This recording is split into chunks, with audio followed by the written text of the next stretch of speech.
I mean, they were assumed to be male. You could create whatever characters you like. You're making them yourself. I have a suggestion for a bard name. I've still got 2 spellcasters, a hunter, and a thief. Need names. The legend of Scarabray. Long ago in the land of Caith, when magic still prevailed, the evil wizard Mangar the Dark threatened a small but harmonious town called Scarabray. Overnight, all the town's militiamen disappeared, and Mangar froze the surrounding countryside with a spell of eternal winter, totally isolating it from any possible help. As evil creatures oozed into the sewers to join Mangar's shadow crusade, the future of Scarabray hung in the balance. And who was left to resist? Only a handful of unproven young warriors, some junior magic users, and a couple of bards barely old enough to drink, and a few out-of-work rogues. You, meaning me, are the leader of this ragtag group of freedom fighters. Luckily you have a bard with you to sing your glories, if you survive, for this is the stuff of legends. And thus, the story begins. To give us some, how-to advice, because the game is a little bit... The gaming environment is a little different nowadays than it was in the 80s. They've got more space to do things like that, and of course we don't actually have a manual to read. We're going to delete these members permanently. We do not need the original created membership that comes with the package game. We've got a name for a bard, so we'll start by creating a bard. Bardish the Bard. Be a male. A dwarf, in this case, so we're looking for high constitution. Specifically, the game implies that it's rolling 3 6-sided dice and adding them together. It's not, actually. Each of those numbers is a random number between 1 and 8 that has a random racial, or that has a racial adjustment added to it. What I'm looking for is Constitution 17, which will give us higher hit points at level up. Hopefully, because that also is randomized. Yeah, not with 19 hit points. That would do nicely. There we go. Any other names, chat? Will be quite welcome. Bardish the Bard. In the absence of any other names, I am going to create a female hobbit rogue. We're looking for 18 dexterity here, and the high hit points that go with it, and this will be known as Stabby the Rogue. If anyone wants to change these names later, by all means let me know. I can change them. Anytime you go to an Adventurers Guild or Refugee Camp, you can change the names. Create a new character. Nia. Nia it is. Nia, the female... We're going to take an elf conjurer. The reason I used to take gnomes, because they get the highest intelligence bonus, but I'm looking instead for both intelligence and dexterity to be as high as possible. So 16 is usually what I'm looking for in those. Both of them at 16 would be nice. I'll take 16 dexterity over 16 intelligence, so long as there's a lot of spell points there. Yeah, we're not taking 14 spell points. That's not enough to do anything. That's not true. It's enough to do some basic things.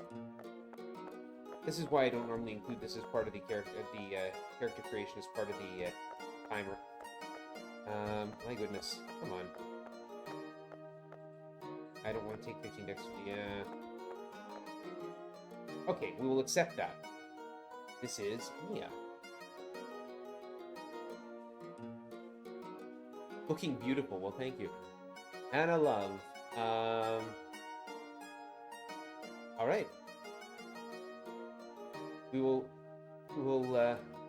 All right, Papa Nier it is. For our other spellcaster, a magician. What's the difference between conjurer and magician? The type of spells they have. There are 4 kinds of spellcasters in First Bard's Tale. That is an excellent N-I-E-R. There are 4 kinds of spellcasters. Conjurers and magicians are ones you can start as. Conjurers make things out of thin air, so they create light. They create monsters. They can summon things up. Magicians enchant other things. So when they, instead of creating a magical flame to light the world, they make the walls glow, or they make your weapons glow. Magicians also do other enchantments. They all have healing magic, things like that. Then you get sorcerers. They're illusionists. They summon up illusions. Sorcerers have the only all-attack spell in the game. And then wizards who do demonology and necromancy. They're the most powerful ones. They also take forever to level up. We need one more character. And in the absence of anything else, This is going to be our dwarf hunter by the name of Robin. There we go. High constitution. I'm actually looking for high intelligence on this character. There we go. That is ideal, even with those low hit points. All right. There's our starting character group. Now, I'm going to ask that the timer be started when I do something functional, which is actually remove the entire party and then take Stabby out to go stab some things. All right, here we go. In 3, 2, 1, let's go. So we're going to start with Stabby the Rogue. We're going to take Stabby out on her own. We are not going to ask for a tutorial of the game controls. We're instead going to head over here. And Stabby the Rogue, being a rogue, has a special ability, Hide in Shadows. We're going to do that. And hiding in the shadows now means that Stabby can attack foes a little further away, 20 feet. 10 feet is melee range, 20 feet's a little further than that. Every time a successful hide in shadows happens, Stabby will move 10 feet out further. We're not going to do another hide in shadows, so we're going to attack. This means that Stabby leaps out of the shadows, critically hits for 3 points of damage. A critical hit in this game is a kill. It's code for an instant kill. This removes that statue from existence, which is what we're doing with Stabby right now. Stabby is killing statues. You might notice me quick saving once in a while. F5 is quick save key. Every so often I accidentally reach over and hit the quick load key, which is F6. I'm going to try not to do that when I mean to quick save. This is why we save before these fights. Hide. There's 50-50 chance to actually successfully hide in the shadows. The chance is determined based on not only Stabby's hide in shadows stat, which is something that has as a rogue, but also where we are in the world. So in this overworld, so if I take a look at Stabby's status, hide in shadows 20. In Scarabray proper, we have a plus 30% chance to successfully hide in shadows. As we carry on through the game, that number will get lower and will eventually turn into a penalty. Though it's not looking particularly good right now, is it? This is the main one I want to get rid of. Because he's crisping us with it. It's a dragon. It's crisping us with the dragon breath. Oh my goodness, Stabby, come on. It's a 50-50 chance. Thank you. There we go.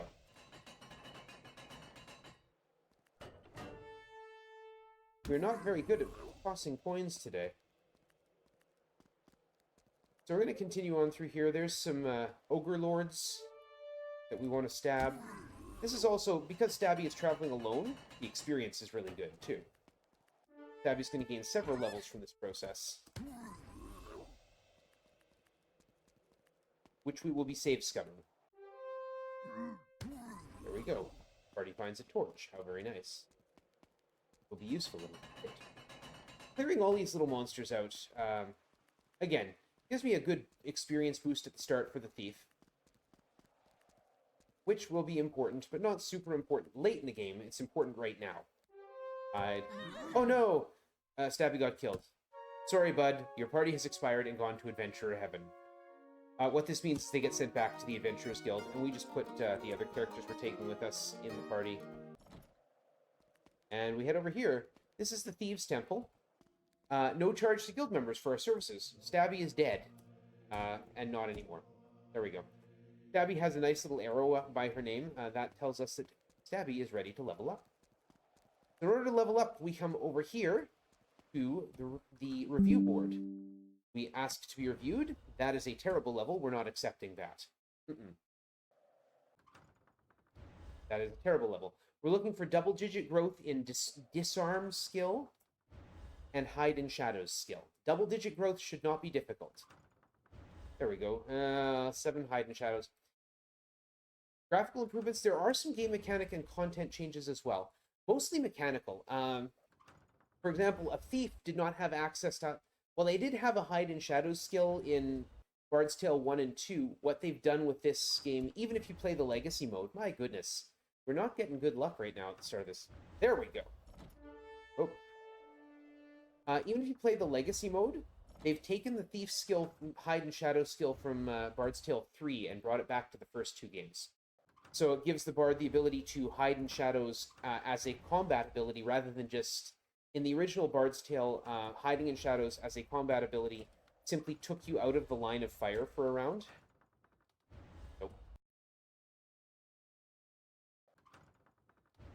So there are other content changes, especially because I'm not playing the Legacy mode. I'll have access... Hi, Possum Coffee, good to see you.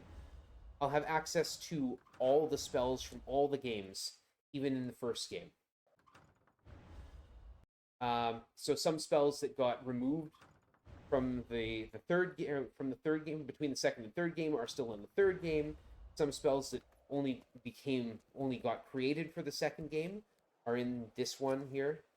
Okay, we just got a dagger and a torch. Both the Bardish. We're going to purchase items. Anyone in chat? We have a flute, harp, or mandolin to play for bard songs. Anyone have a preference? Just let me know. Flute, harp, or mandolin. I'll come back and purchase that one. Yeah, we need to equip with a robes, leather gloves. We have a dagger. Robes, gloves. Stabby doesn't actually need a weapon. Mandolin +1. 1 vote for mandolin.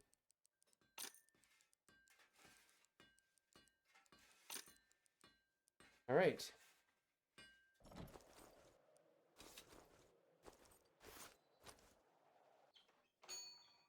So mandolin it is, as the only vote in chat.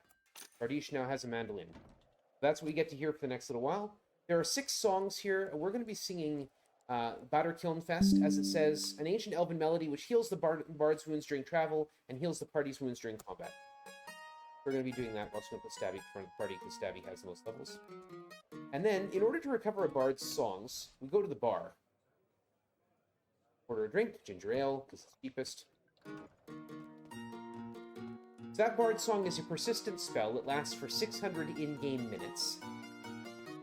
Or I think 720 in-game minutes, actually. Now we're going to grind for a bit.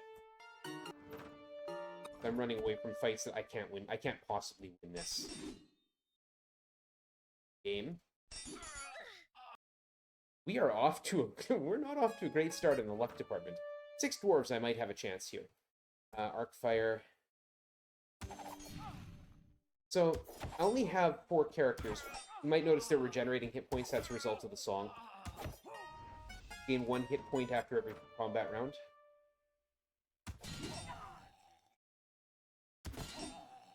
That's what the orange flash over their names means as well. And yeah, if we get near enough, we just go to the temple and we heal up.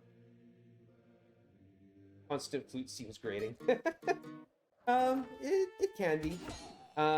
The game does change the sound font based on what your instrument is.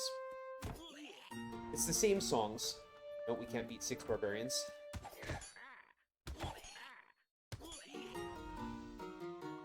So right now we're just grinding for experience. 5 mad dogs. 3 mad dogs. No mad dogs.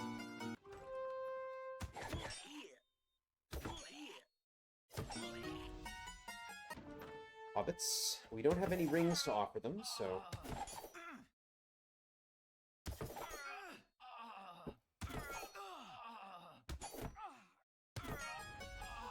Nia and Papa Near have a level ready to go. And now Bardish does as well, and so we're going to go claim those levels. You'll see Nia and Papa Near will have a blue flash. That tells me that their magic points are going up. There's lots of things in this game. No, we do not want a point of strength. Lots of things in this game that are happen in real time. Combat checks happen in real time. If any of the abilities added in later games been useful for speedrunning, just watch me. Yes, absolutely. The Hide in Shadows coming back to the first game has been absolutely helpful. Like I just said, I cleared out all the statues. Some of the spells I'm going to be using from later games are extremely useful. I'm looking here for a point of intelligence, because Nia doesn't have enough intelligence. Specifically, a point of intelligence. 5 stats. Strength, Dexterity, Constitution, Intelligence, and Luck. Strength determines how much damage you do in hand-to-hand combat, and that's it. Dexterity determines what order you go in combat, as well as... no, we're not going to take that one. Dexterity determines what order you go in combat. I want hit points in this particular case. We are definitely not getting a good start with the random rolls. There we go. Thank you. And also determines your armor class. You might notice the armor class for Stabby and Bardiche are pretty low. That is normal. This game is based on early edition Dungeons & Dragons rules. A lower armor class is superior in the old games. Based loosely on the THACO 2-hit AC 0 system. I grew up with it. I'm much more familiar with it than the modern difficulty checks. But, you know, works nicely.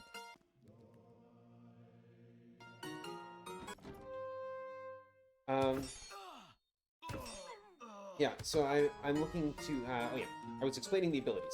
Strength determines damage in combat, dexterity determines order in combat, as well as armor class. Constitution, the only function of Constitution is to give you more hit points at level. So I want that to get high, but it will, the poor Constitution will be surpassed, so long as it goes up on a reasonable curve, it will be surpassed towards the end by just the sheer number of levels. And at the very end of the game, it won't matter, because we're not going to get enough levels to make a difference. We just have to avoid getting beaten up.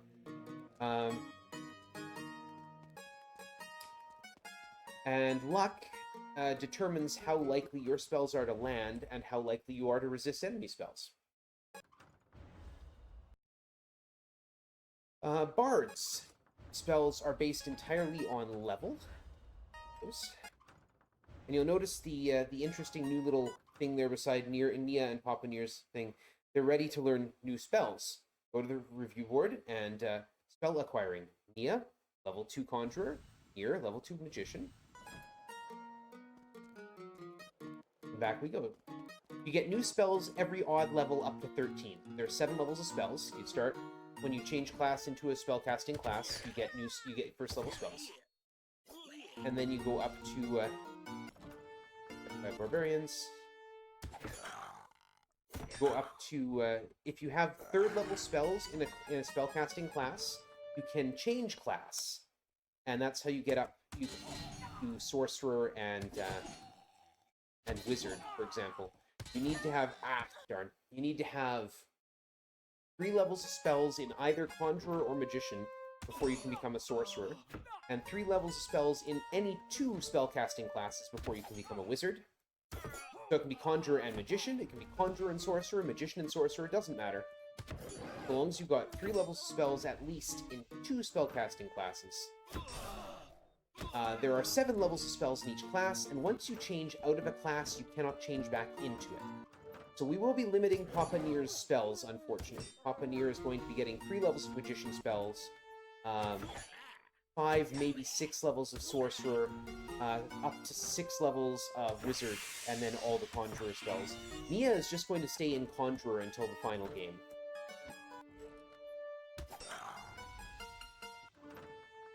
Yeah, we'll try this one. Probably gonna try it. Yeah. I don't want to take a death. Can't fight. Well, they're 40 feet away. I can fight 4 Conjurers. I just don't want to advance on them. Oh, come on. There we go. Hey, I'm not actually going to immediately take those levels for Papa Nier and for Nia. I'm going to wait till we've got all the way up to 5,000 experience. Yeah. Get 2 levels at once. Just a little faster that way. And then we will be... Yeah. Nia, Papa Nier, and Bardiche will all get to level 5 at the same time. Real-time elements, yeah. So you can see if I stand around, Bardiche will be recovering hit points because of the song, and Nia and Papa Nier magic points because wizards or spellcasters are solar powered in this game. If you stand out in the sun, they recover their spell points. The spiders can be rough.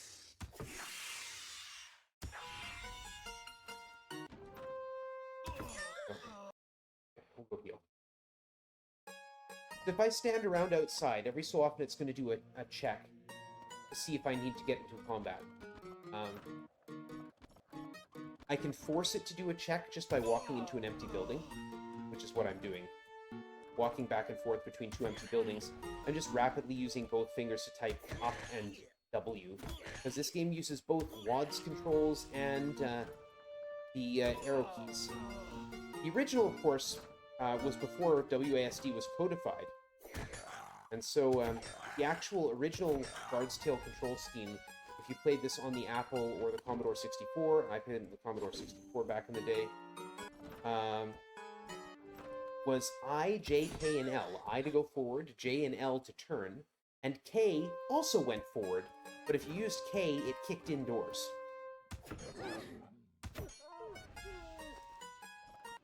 4,400, 600. There was no button to actually turn around. Come on! Ah.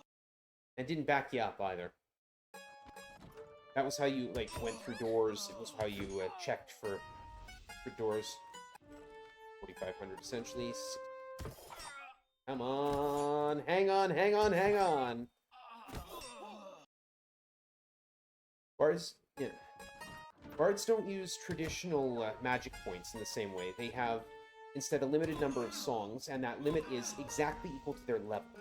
So Bardish's casting has used one song, and then to recover that, I took Bardish to the bar and had him purchase a drink, and that recovers a bard's magic points.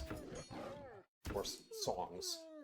There's also equipment we can receive, which hopefully we'll receive nice and early, that will eliminate that mechanic entirely. There we go, 5,001. That is some efficiency right there. Papaneer is going to waste a single experience point. And Stabby got another level. It is worth save scumming because it makes the rest of this go game go faster, and eventually, especially the second game, will go faster due to that. Yeah, no, I want better than 6 Hide and Shadows. Definitely want better than 4.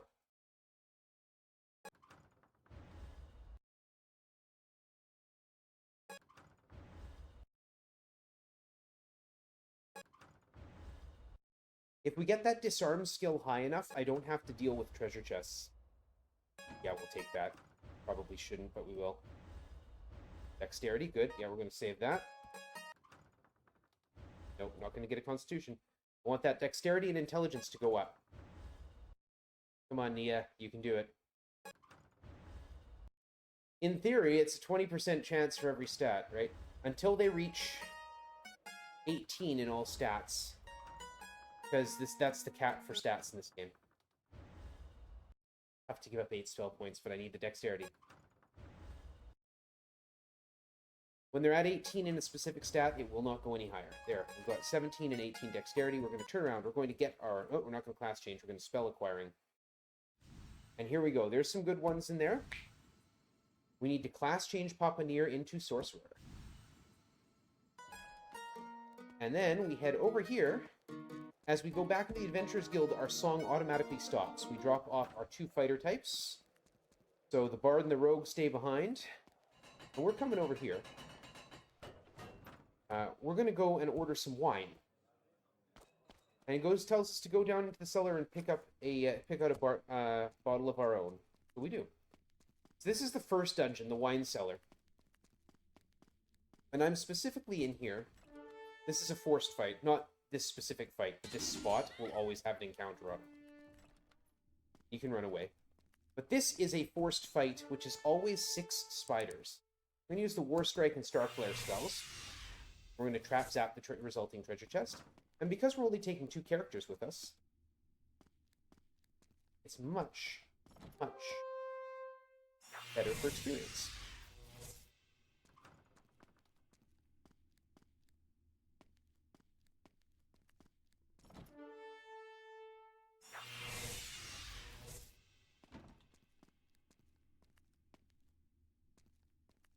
What I'm looking for now is 4th level spells with Nia, because that will give us unidentified armor. Could be good. Probably isn't, but it could be good. No, that will destroy us very quickly. You'll notice I run away from a lot of fights. Running away is a free action. If you fail it, it just sends you into combat, as though you hadn't run away. Mithril Sword, that's nice. Keeping an eye on spell points, because if I run out of spell points, I will lose the fight. Mithril Chain. Good. Would love to find a Bard Sword. Bard Sword is one of those things I talked about, which gives the Bard an unlimited... Okay, we gotta leave. An unlimited number of songs. Nah. Open it unchecked. Hey, we did it. Okay, cool. Alright. Get out of here. Up the stairs. Exit the tavern. Go get our levels. Then we'll go talk to a nice fellow by the name of Roscoe. Roscoe sells magic points. There we go. That was a good... There, now we're just looking straight up for magic points. We're going to head over. This is the temple square. This is the temple of the great gods. Yes, heal the entire party. Thank you. Over here, we've got the temple of greater gods. And naturally enough, over here, there's the temple of the greatest gods. But this is Roscoe's Energy Emporium. He sells spell points. So he's going to recharge our mages. And then we'll make a quick stop by Garth's equipment shop. The game does also have a day-night cycle. The review board is closed at night, so is Garth's equipment shop. Plate armor. Let's sell most of what we got here. I'm not going to sell the mithril sword or the mithril chain, but the plate armor sells nicely.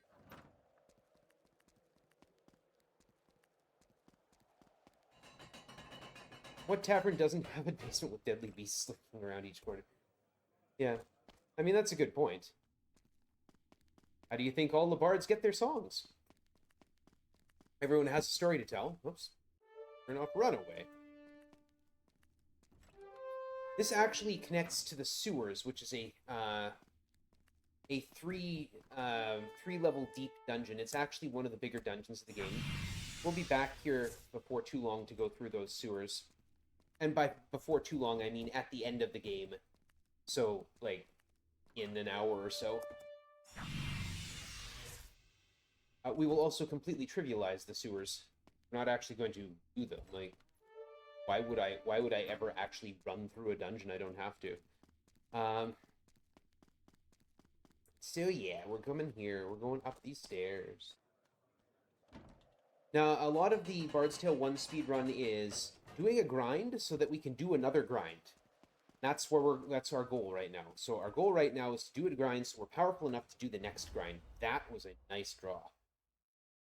This is the spell we want. Elix Instant Wolf. We're going to cast it a few times. We're going to summon some wolves into the party. They are very good boys. So here's where we talk about the party mechanics. The party is up to 7 characters long. The first 4 characters are in melee combat. The back 3 are not. So the back 3 characters can only be hit by long-range attacks and spells. This makes a difference when we come in here. This is the Catacombs.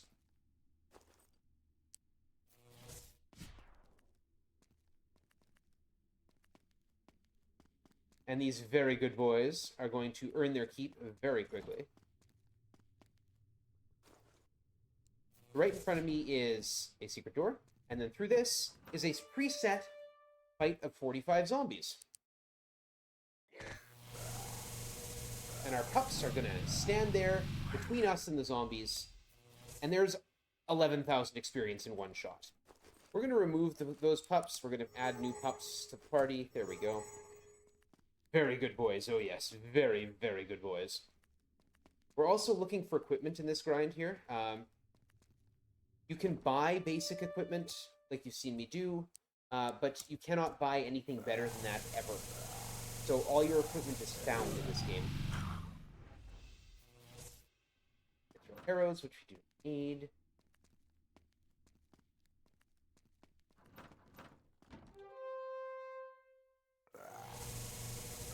Another reason I want my spellcasters to be fast. Helm. Thanks, guys.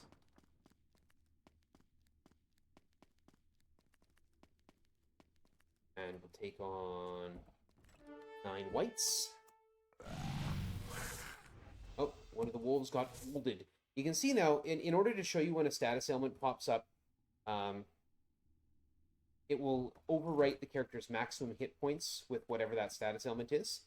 So just a sensitivity warning, this game is from the 80s, and they didn't fix one thing that they probably should have, and that is there's a status called, which I would call confusion, where a character will randomly choose a target, including possibly themselves or their allies. They called that, in the 80s, referred to that as insanity, which I think is a little bit insensitive. And worse still, the code that overwrites the maximum hit points there to tell you that the character is afflicted with insanity is the word nuts, N-U-T-S. So yeah, I don't think that's exactly, good. But, it is the game I have to work with. So, what I'm doing here, Trap Zap, removes the trap from this square. I don't want to get hit by the trap on that square because it will hurt. And you may have noticed, I don't like pain.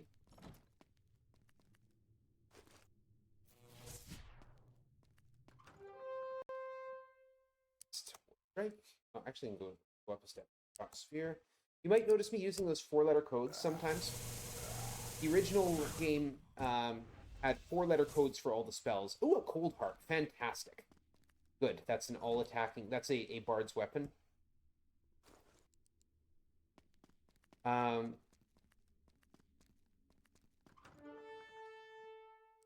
original game, you can see them here. So it says HSHP, 30 feet, single group. That's what you had to type in to make your spells work.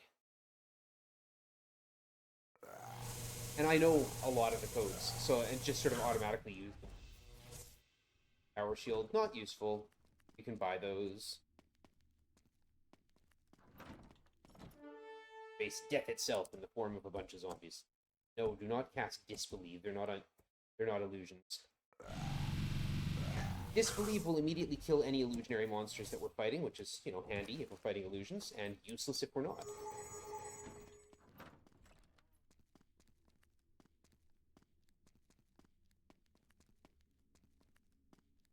Guys out of here.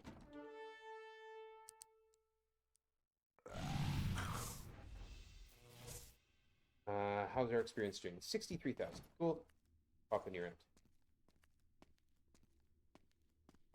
I think I need to do a little bit more, so we'll go see Roscoe, cover our magic points. Roscoe's got a lovely black cat there. One of the other things, all these little animated images, they were animated in the original, at least the one I played on Commodore.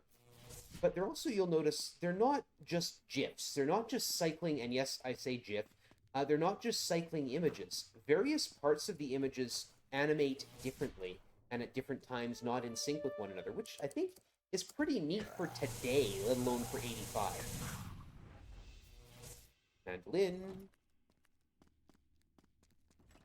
You might also notice there's no music. The game has diegetic sound only, meaning, for those of you not familiar with the term, the only sound you're hearing in-game is what you would normally be hearing if you were actually in the game world. It's immersive, right? So if you want music, you need a bard. Oh, tried run, didn't let me. Light wand, ooh, that was worthwhile. I'm gonna put that.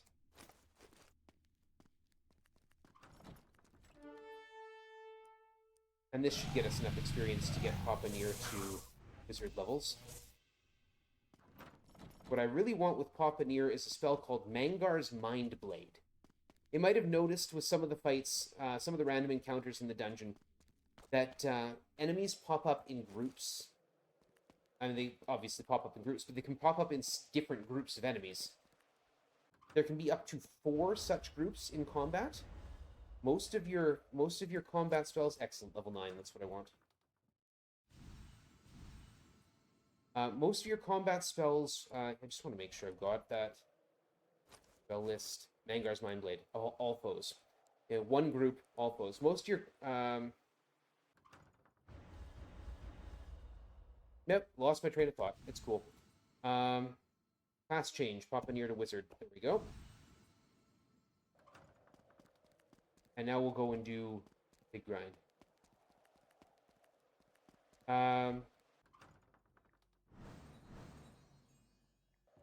Which is going to cost us some wolves, but that is what.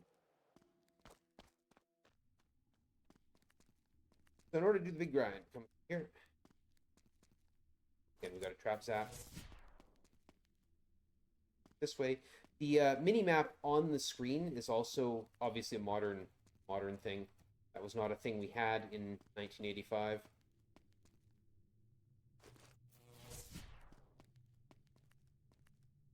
This is the second floor of the catacombs. Oh, it's not that way. There it is. No, it's not. What am I doing? Getting myself lost, apparently.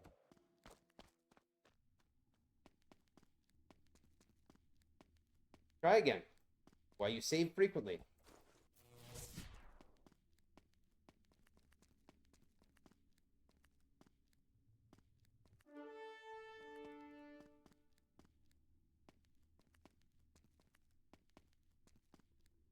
The map, you'll notice too, if you're paying attention, does loop around.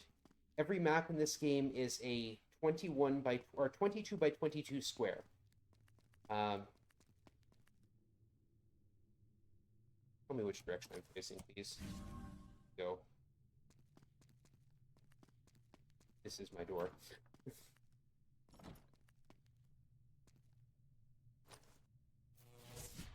You can see by the fizzle effect that it did actually do something. There's a secret door here. It goes down. Boop. We're going to go kill a bunch of skeletons. Only now we have a better spell to do it with. We have Repel Dead.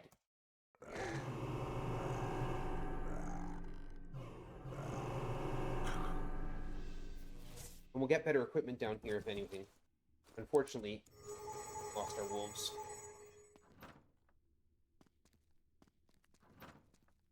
Now, these are also combat encounters that only occur once.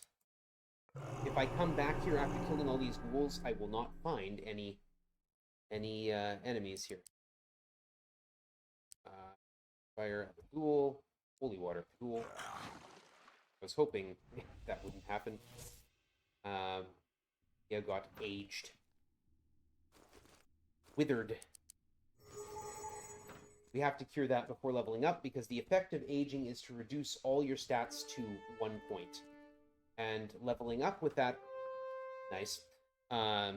Leveling up with that means that you'd be getting really crummy magic points and hit points.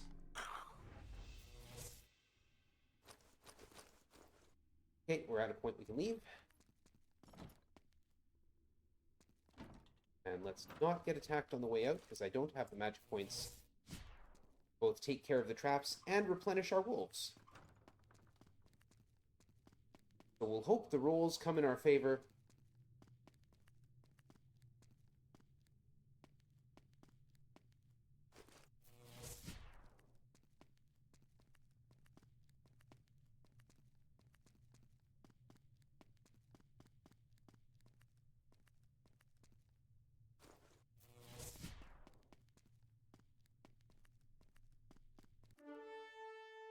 Right by the exit. Okay, 2 zombies are the only thing in range. 4 wizards could be a problem. So we're going to cast Repel Dead on the zombies. Hopefully that takes care of everything. Good. Yeah, got away. Just ran away. Well, good. We're going to turn the good boy loose. We're going to heal the party. I'm going to go get some levels.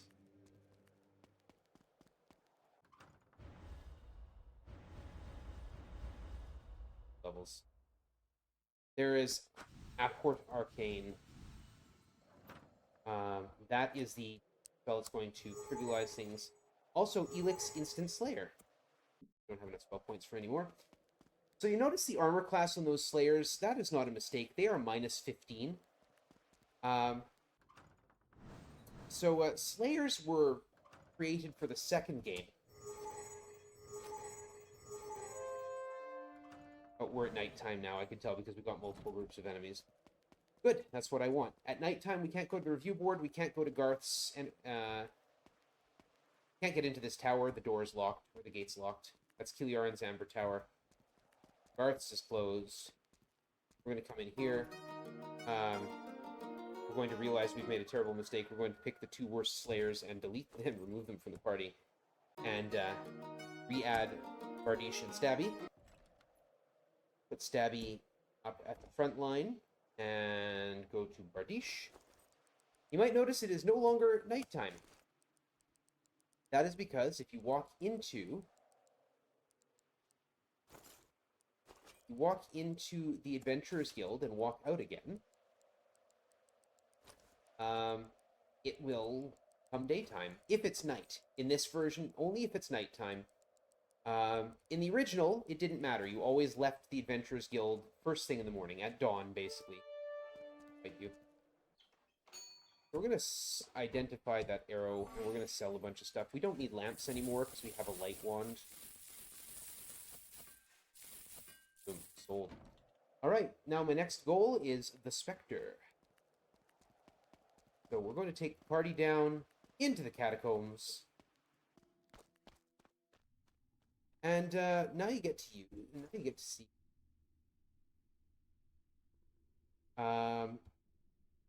this lovely spell, Apport Arcane. So we choose coordinates 11 or 8, 11, -1. This is where the stairs are on the 2nd floor. You might notice Mr. Angry Skull up here. Area curses detected. Apport Arcane cannot target here. Phase Door cannot be cast. There are some areas of the game where you just can't teleport. Can't teleport into. You can always teleport out of. Just can't teleport into them. Hide in the shadows, 94%. Almost. We now have a cold harp, but we're not going to use it yet. Still have Repel Dead. And now nothing's going to hit those Slayers. -15 armor class. Mithril Plate, no one in the party can use it. We are going to use the Bard's Song Traveler's Tune. It will lower our armor class even further. And now you get to hear the harp. Using a cold harp instead of a mandolin. Hide in shadows. Dead. Water. Stay hydrated. Fight, defend. Let the Slayers do their work. A Dayblade, how very nice. Like that, would you? The Dayblade also creates light. That's the name. We're going to head all the way down here to the corner and into this room. We get teleported out. Tried to run away. Didn't work. 4 Conjurers may be an issue. We're going to use the Cold Harp on the Conjurers. And we're going to cast a Shock Sphere at the Master Thieves. That just left us with 2 Assassins, which our Slayers will be taken care of. There we go. Now you might see my auto map is gone. That's because we got teleported, so I'm just going to use Scry Sight to put it back on.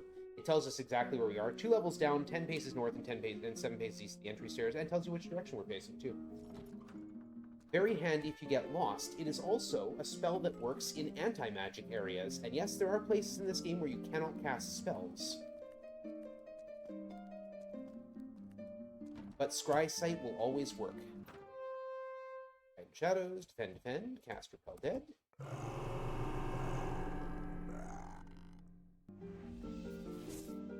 One of the neat thing about I'm gonna get teleported again. Right, just it's anti-magic areas right here. You can see on the map little A's popping up. This is darkness, it just puts out our light. One of the neat things about the graphical update is that you can use spells like Trap Zap to cut through the darkness.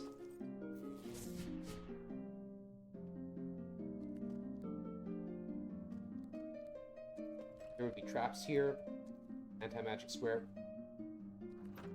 Before you lies the ancient burial chamber of King Eldric, now a creature of darkness. Now, mortal men, I will drink of your souls. You face death itself in the form of a Spectre. But of course, this game wasn't meant to have Slayers in it, so it's dead. Slayer slashes at a Spectre, critically hits for 38 points of damage, killing it. Done here. get the eye. We're going to equip the eye so I don't accidentally sell it. Step over here, step there. Stairs going up. We get teleported back out is what we get. And then upward arcane, which is base -8, -11, and up +1, which takes us to the entrance. We're just going to kick out that Slayer and get us a new one. Go. Head over here and purchase some spell points.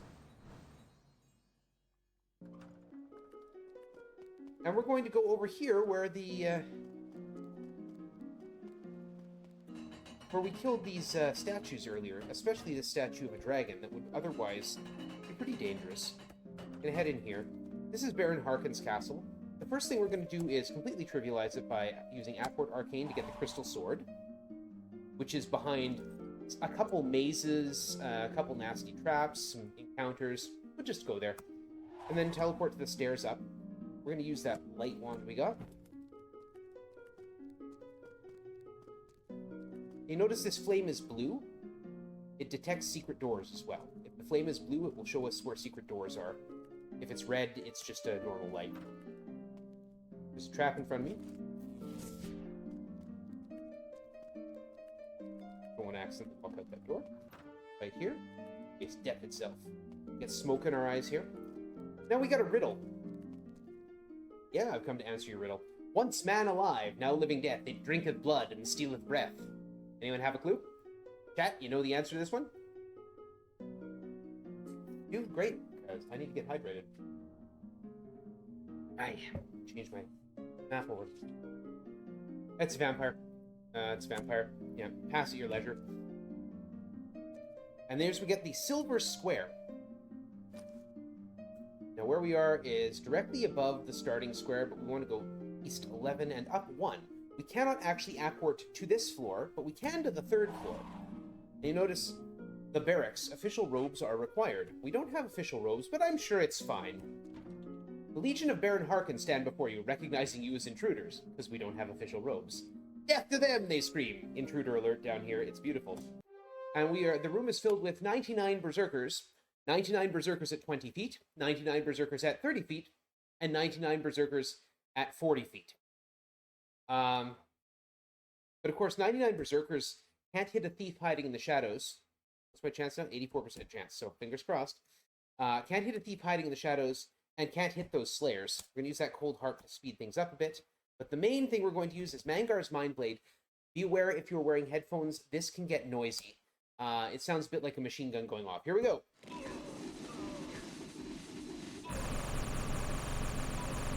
The only break I get to run.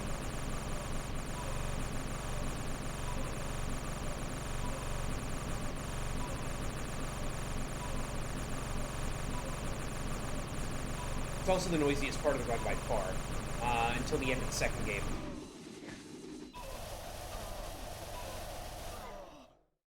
Yep.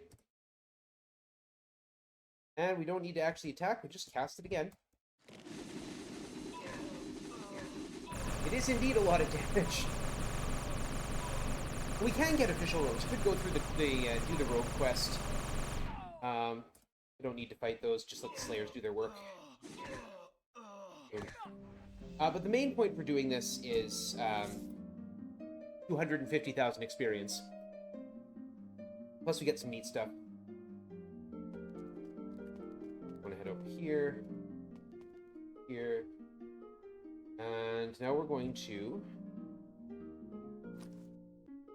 I'm gonna save to make sure I got this right because I'm low on magic points.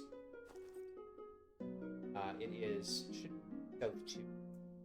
Yes, it is. A gold statue of a 15-foot tall warrior stands before you. Will you approach it? Yes. The eye that we got earlier levitates from the party and goes into the statue's empty eye socket. The statue comes to life, and the caption says, "I hunger." The walls shake as the statue stands suddenly, flinging marble everywhere. Gaze at the awesomeness of one mad god. And unfortunately, the mad god's at 20 feet. Problem, because I got to advance up close, because my slayers are melee fighters. So we're going to hope the mad god doesn't do anything nasty. We got away with it. Okay. Again, game not built for slayers. Slayers just kill things. We got teleported to this corner. This iron gate I looked at earlier, it's locked, but now we're on the other side of them. So this is Kiliaran's tower. We're going to just pause here for a second and let my magic points come back just a bit. Nia doesn't have a lot of magic points, and I've used a bunch. As usual, when I do runs of this, I've done things slightly out of order from the optimal way I've figured everything, everything, like I often do routing on the fly for this. We're just going to wait one more point. I got 30. Good, here we go. Up we go. We need to turn west. Oh, we have very low light because we got smoke in our eyes, but it's okay. We're going to have darkness shortly. We get teleported. Dry sight, so we get our map. There's darkness. Anti-magic square. We'll use items in there. Get teleported again. I know where we're standing is something called a spinner. If I try to turn, it will actually spin me in a random direction. But I don't have to turn. I know I step off it, and I'm in a consistent spot. This is an answer to a riddle you've been given throughout the course of the game. For darkness, I turn to the east, walk the wall, turn back, go south, the wall, and here's another one. Again, you know the answer to that if you played the game. Go through the darkness, go through the other darkness. We're actually going to change up my bard song to Seeker's Ballad. It gives light.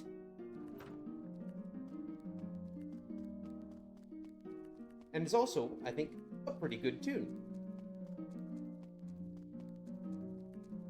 We're going to kick in this door. I saved before this one because there's 6 green dragons through here, and if I miss my escape chance, I lose. There we go. This is a secret door. Go north one. We're going to cast Magic Compass. South to the wall. Go all the way up here. We get a silver triangle. We'll need that later. South to the wall. We go west, or east, south, west. 1, 2, 3 to the walls. Wall. Wall. We're out. That done. Light through here. Wait. And through here is the Crystal Golem. Golem! A statue comes to life before you're ready to attack. Will you fight it? Not yet. Yes. Face 1 Crystal Golem. And we'll let the Slayers do the thing. Because for whatever reason, the Crystal Golem is programmed to always drop an item. Something's happening to the Golem's shattered body. Comes to life before you again. So, got a broom. We're going to take that broom. We're going to keep that broom. We're going to save. We are going to change my bard song to the Wayland's Watch. Reduces the amount of damage enemies do in battle.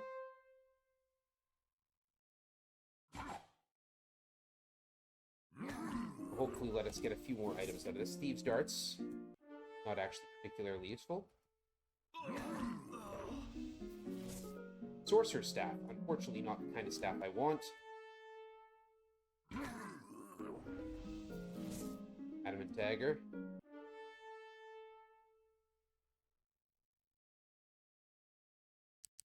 You have Quick Fix. Yeah. Adamant Bracers. Put those on Nia. Alright, we're going to switch Bardiche over to the Crystal Sword. This is how you beat this golem.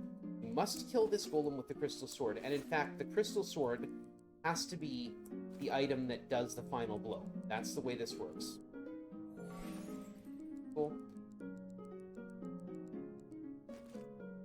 So we need to kick these Slayers out of the party, because otherwise they're going to kill the target. We're going to cast Wind Wolves instead. Those are the same as the wolves that we used earlier, only these are illusionary. They're not real wolves. I'm going to go in, we're going to kick down this door. We're going to attack this golem again. Hide in the shadows. We're going to use some bard songs here, specifically Falcontine's Fury. Increases the damage we do in combat. We're going to use some reinforcement spells, Battle Skill on Bardiche. We're going to basically boost Bardiche's chance to hit. Where are we? Okay, we're going to do, Aaron's invisibility spell. And we're going to defend and attack. We're going to use Wrath of Valhalla on Bardiche. We're going to do whatever we can to make this fight go a little bit easier. And hopefully Bardiche will deal the killing blow. And we'll deal it quickly before, getting killed. Okay, reload. Where we're at.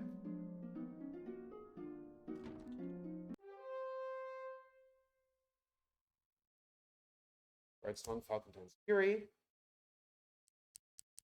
Battle skill, Bardiche.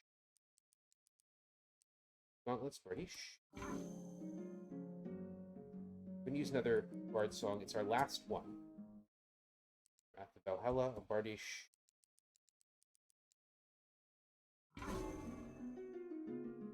Okay, Bardiche, now we're in danger. Attack. And cast. Target dummy.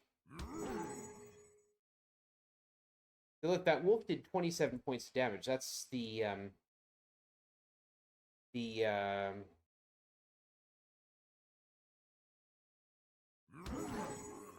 we go. Bardiche says 162 points of damage. That's the Falcontine's Fury song that does that. It's potent. Bardiche, re-equip your Dayblade, please. That's all we need the Crystal Sword for, but it is necessary.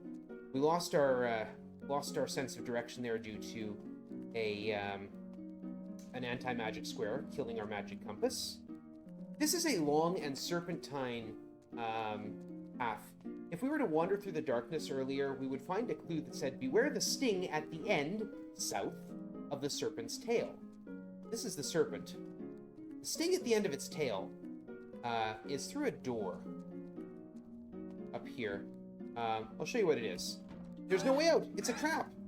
The wall is blocked. And we just take constant damage until we die. If you have enough magic points and enough speed, you can constantly heal yourself. You can actually get away with surviving that. Eventually the door does reopen, but it takes a while. Alright, this is the final climb of Kiliarin's Amber Tower.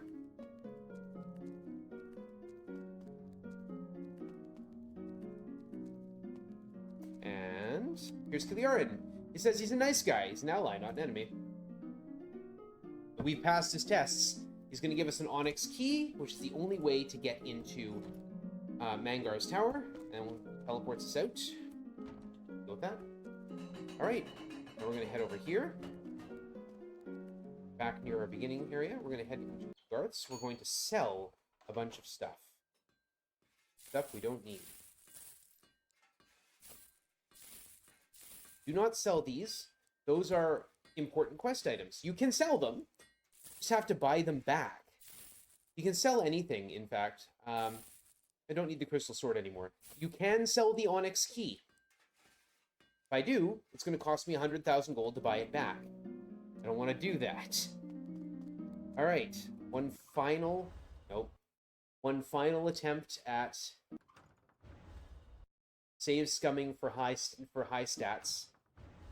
Specifically disarm skill and hide in shadows here. 4 and 4. It's as bad, literally as bad as it could get. 4 and 11. It'll give me a number between 4 and 11. So 1 to 8 plus 3. And the plus 3 comes from my dexterity.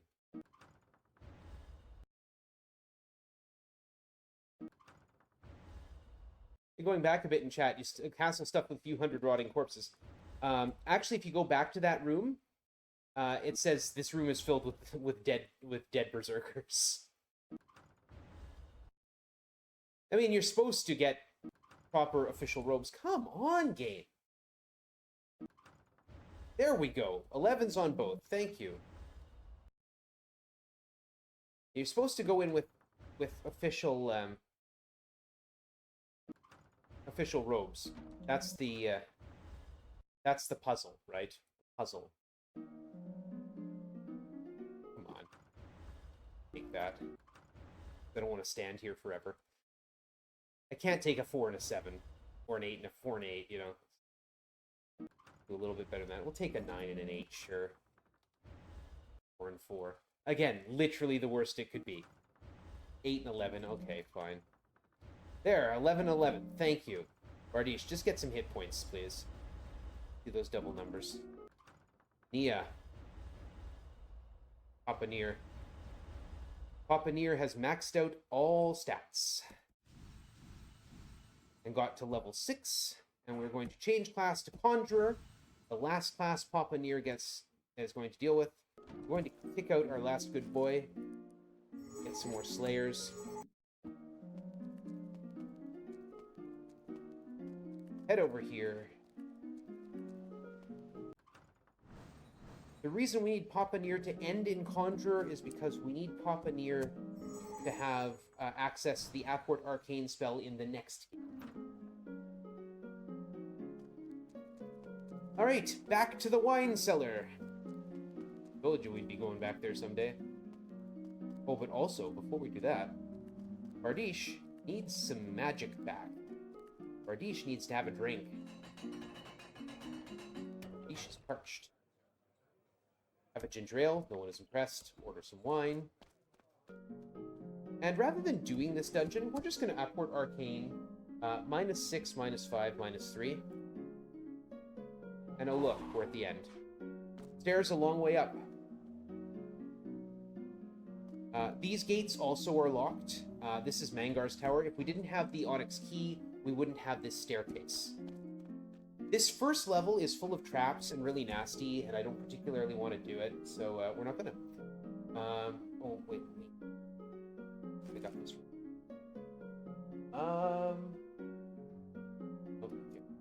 Where is -7 or two shapes yours, one's around. Speak the shape and final found. Well, we got a silver square. We got a silver triangle. Well, one is around. Circle. And from here, it is 9, 7. I'd better save.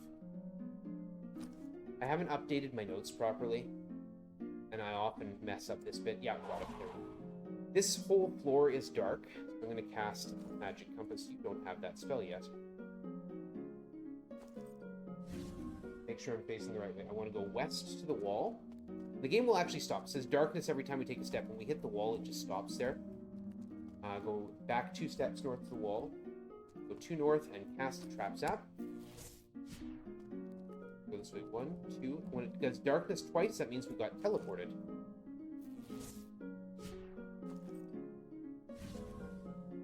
Round 1. And the reason I need the Scry Sight is because... Or the reason I need the compass. You saw my compass turn there, if you were looking. Here's a magic mouth.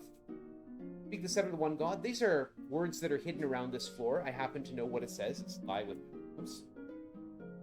Lie with passion. Lie with passion. And be forever damned. There we go. The stairs have materialized. Okay. We're going to go 1, 2. We're going to get spun on the spinner. Got turned the right way. That's good. I'm going to use Papaneer points because Papaneer has a lot more.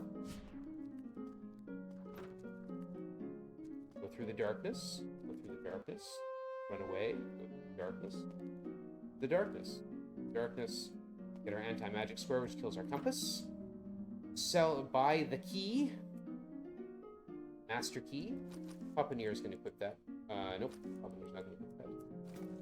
He is going to put that.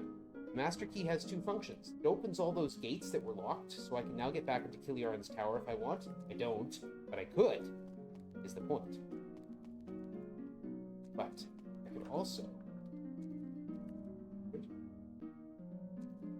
I've already killed this spot, this door. It also eliminates spinners. It didn't work. Oh dear. I tried to run away. We're going to use that cold harp, and we're going to get absolutely annihilated here, but we'll show you why I run away from everything. That's why.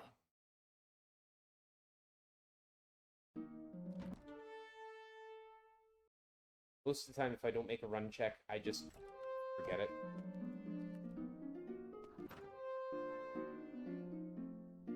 Bard Song. These stairs wouldn't be here if we hadn't done the whole lie with passion thing. We're going to Trap Zap. Papaneer's magic points. And this is where I grind for equipment. that cold harp up. Because those ghouls cannot actually hit me. They can't hit the slayers.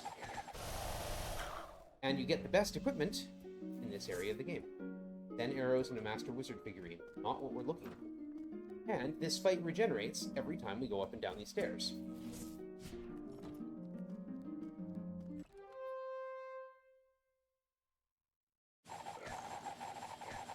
We're looking for some specific items here. A thief knife is one. Another is a speed boots. Conjure staff is a big one. We're going to equip that right away. The special ability on a conjure staff makes all spells, no matter what kind they are, cost half as much. So Trap Zap, which normally costs 2, now costs 1.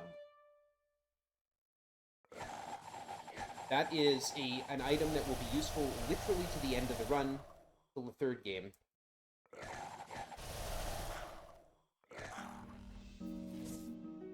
Hammer.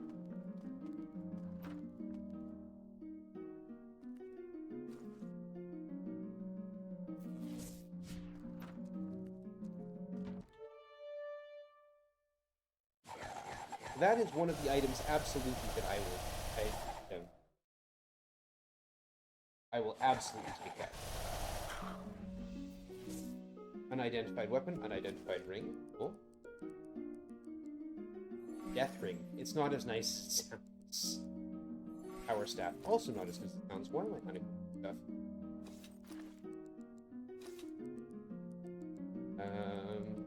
Yeah. With the power staff, I guess. Actually do push, but figurines are summon items. So if I use that Master Wizard figurine, it will summon a Master Wizard to the front of the party. Takes a little longer because, you know, undead are resistant to cold. Diamond plate. Shiny, and I'm sure particularly useful. It's actually not. It's I don't think that a bard can use it, but I'm pretty sure yeah. Oh, a bard can use it. Yeah. Okay. I thought a hunter could, but no, a bard can. Way better than the mithril chain.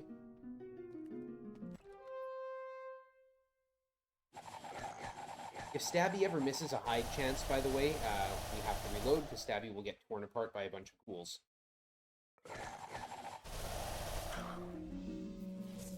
Ibarra shield and a spirit helm.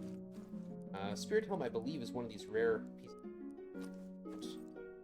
An Ibarra shield. Ibarra shield is there.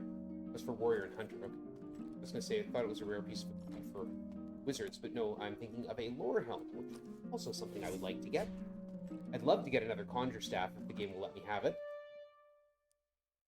And that's what happens if Stabby misses a hide chance. Nope, use the Ibarra shield. There we go.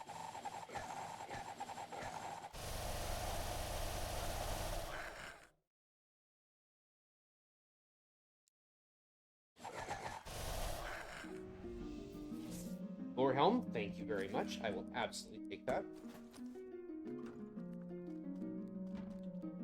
Equipment for a wizard.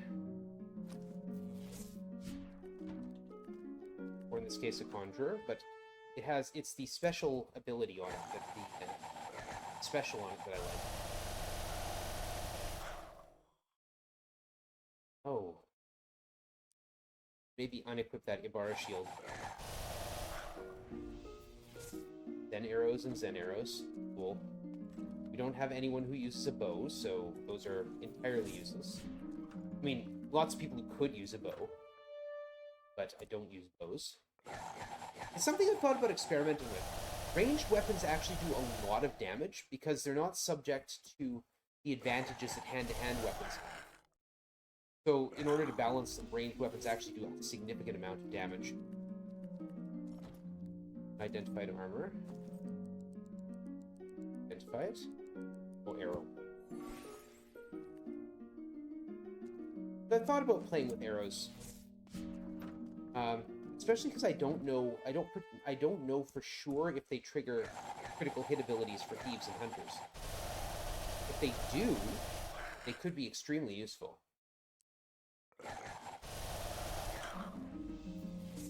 War gloves and dragon wand. Those sound better than they are. Thief knife or thief dagger and speed boots. Those are key items that I really want to. Another conjure staff would be awesome. A better stone blade, that'll be useful as well. Not right now, but will be useful.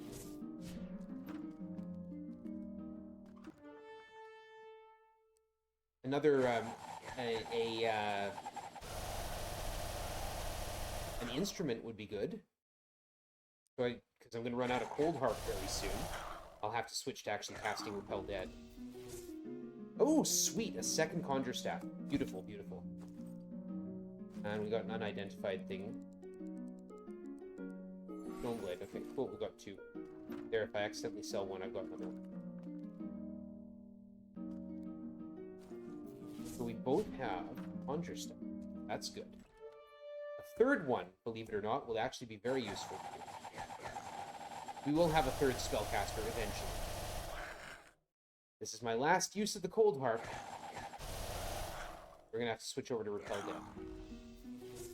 Another Stone Blade. Speed boots are really what I want. Speed boots increase your chance to run away. And well, right now, I mean, yes, useful now. In the second game, invaluable. Spectre Mace, another Ibarra Shield. I think Stabby can use an Ibarra Shield. Nope. Yeah, there it is. So the original game, the original Bard's Tale, and in fact, if you play in Legacy mode, this also applies. Items didn't have charges. They just had a random chance to break if you used their special ability. Spirit Drum. That is actually an instrument. I can use it as an instrument.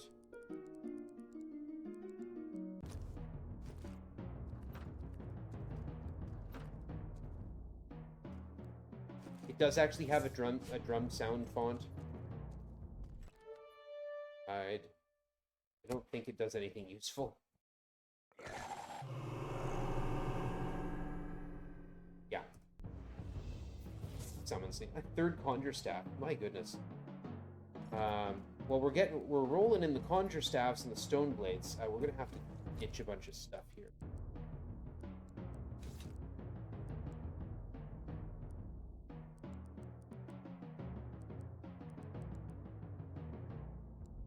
And my apologies to anyone who is pained by watching me throw out. It won't let me throw out the Onyx. Watching me throw out all these expensive items that I could instead sell.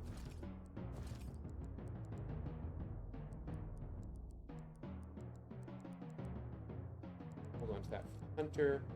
We have power, not as good as it sounds. Stone Blade for the Hunter. One we don't need.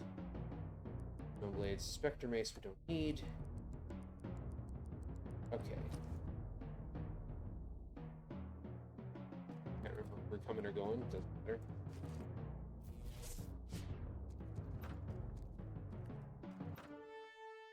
Yeah, the details of the music are actually really nice. And the songs are good, too.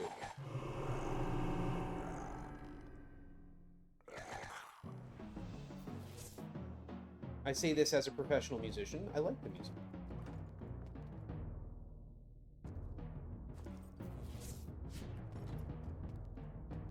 And part of me really enjoys the ridiculousness of the idea of, like, just wandering through this tower. There goes Stabby. Wandering through this tower, just, you know, bashing on the drums and hoping nothing hears us. No. 2 95% chances in a row. Failed. Thank you, Stabby. 1 in 400. Come on. Come on. Give me a thief knife. Heal's Compass, that's a good one. That is not necessary, but it is good. It will come in handy in the next game.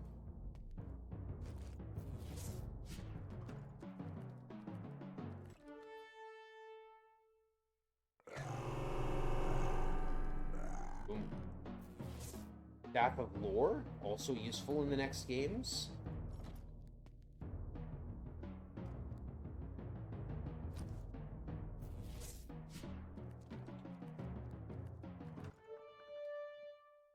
Staff of Lore is an all heal. You can use it. It casts a spell called Restoration, which fully heals, cures poison and confusion in all party members. Travel Helm. I'm getting all the stuff that's side use. The Travel Helm casts Apport Arcane. Gives the Bard the ability to cast Apport Arcane, and if I knew I were going to get that, there's another way I could have developed Papa Nier rather than sending him into Conjurer. Because we'll have Apport Arcane with the Bard, we won't need Papa Nier to do that. Ring of Power. Oh, we got the Ring of Power! We can go back to those hobbits we were fighting earlier and give it to them.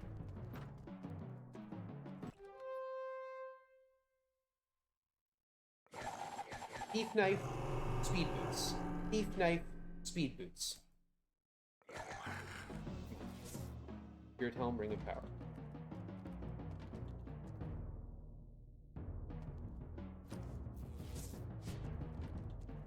Thief Knife, Speed Boots. Thief Dagger, Speed Boots. Will them into being with me. Thief Dagger, Speed Boots. Flame Horn, Flame Flute, we'll take those.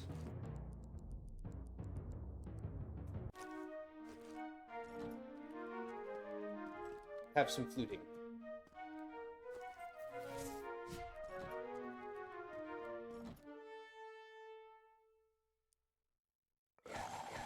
This does a little bit more damage than the Cold Harp will. We're noting triple digits a lot of the time there. Unidentified Helm, another Flame Flute. Would be another Lore Helm. That would be nice. Identify? No. Okay. If you fail an Identify check, then you have to take it to Garth's to identify it. I would really, really like to see Thief Dagger, Speed Boots. Thief Dagger, and Speed Boots. Troll Staff. Well, that is trolling. Thief Dagger, Speed Boots.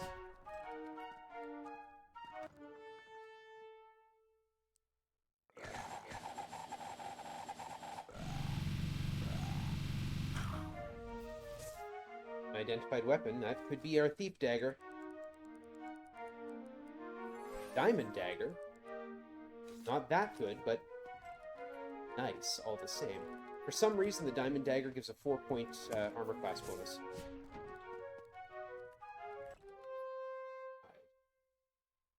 Oops, no, we've got a Flame Flute.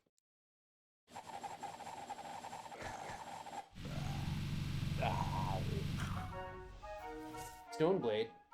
Could this unidentified weapon be our Thief Dagger? It's another Conjure Staff. I actually have more Conjure Staves than I need. That is so weird.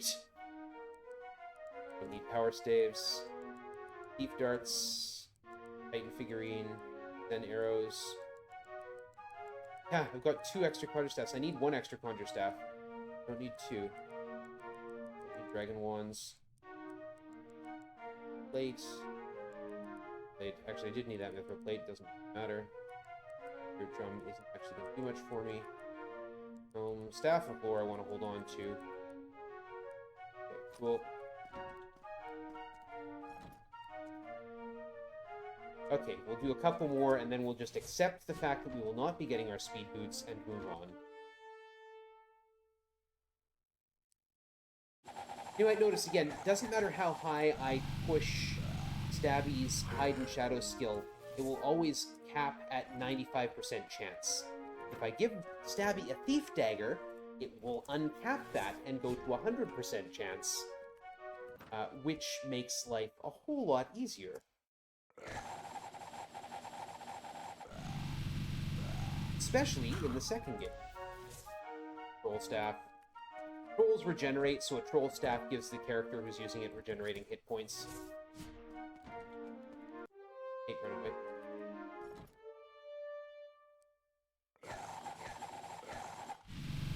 50 ghouls just packed into a room. I mean, the room is 20 by 10. Another travel helm. You telling me you couldn't get 50 corpses into a 20 by 10 room? I may have revealed too much about my life there.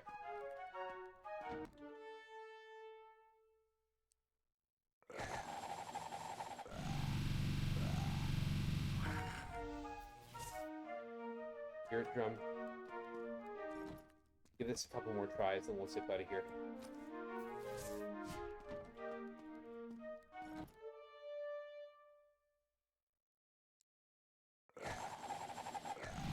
I'm not actually going to claim my levels. I'm good enough right now to beat Blades.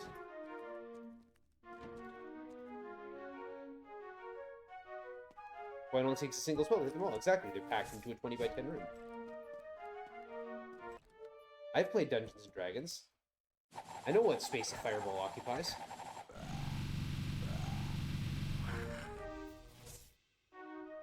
Five conjure staves. That's unconscionably good. I mean, ridiculous, but, you know, we've got them.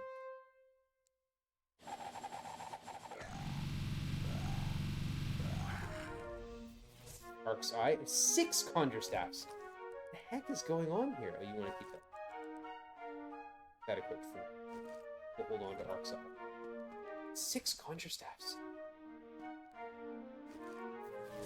And a bunch of stone blades, too, which I'm going to use for the hunter.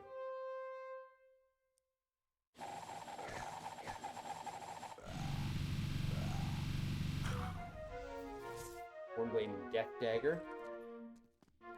If you are playing in the original 1985 version of the Bard's Tale, the Death Dagger is turns your thief, your rogue, from a rather useless appendage of a character into the best fighter in the game. Unidentified ring. Yeah, I think we're done here. Full ring. Of course it is. Alright, we're going to go to the journal here, and we're going to go to tower level 1, Apport Arcane, and we just click on the square we want to go to. We have a master key, so we can leave here. Well, I mean, we could always leave and get back in. That gate will close behind you and won't let you back in. This is Scarabrae. Party. A couple people are wounded. I'm not going to claim my levels right now. Well, actually, you know what? We'll get a couple for Stabby. We'll see if we can get that disarm skill up. If that disarm skill goes high enough, I don't actually have to go through that dialogue of disarming skills, disarming traps. It will just automatically say, oh, Stabby's got a 100% chance to disarm this trap. And we'll just do it right now. Oh, that's good. Also good. Fantastic.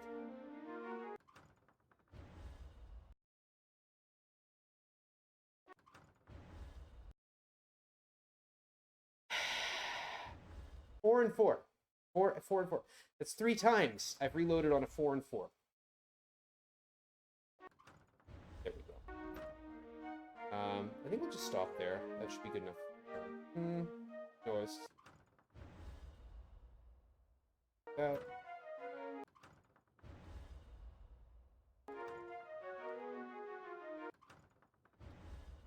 we go. Not going to do the others because I want their stats to go up. Diamond Helm. We're going to duck into here.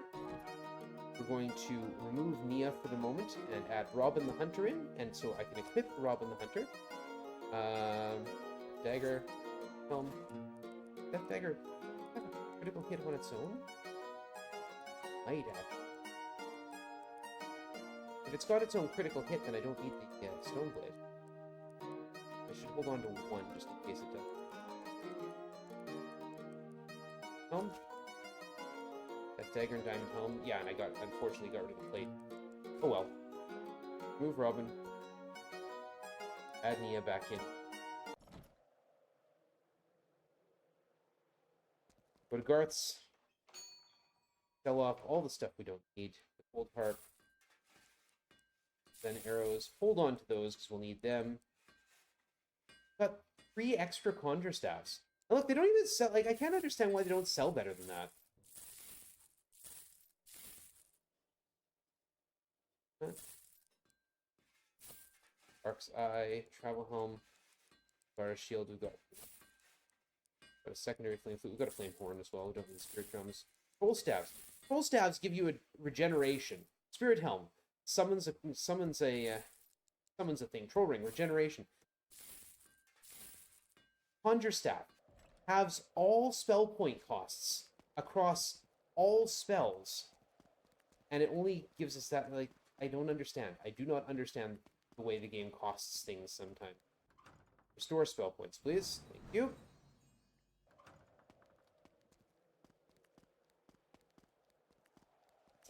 And now, oh yeah, let's get some music on here. Let's do...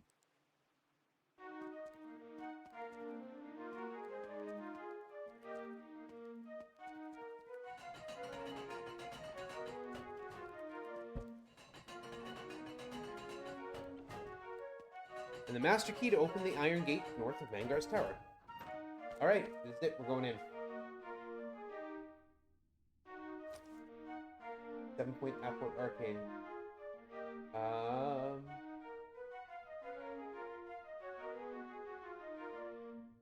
That way what I can do is figure out where my... Here. And again, I need a magic compass, thank you. Back 1, 2. Whoa.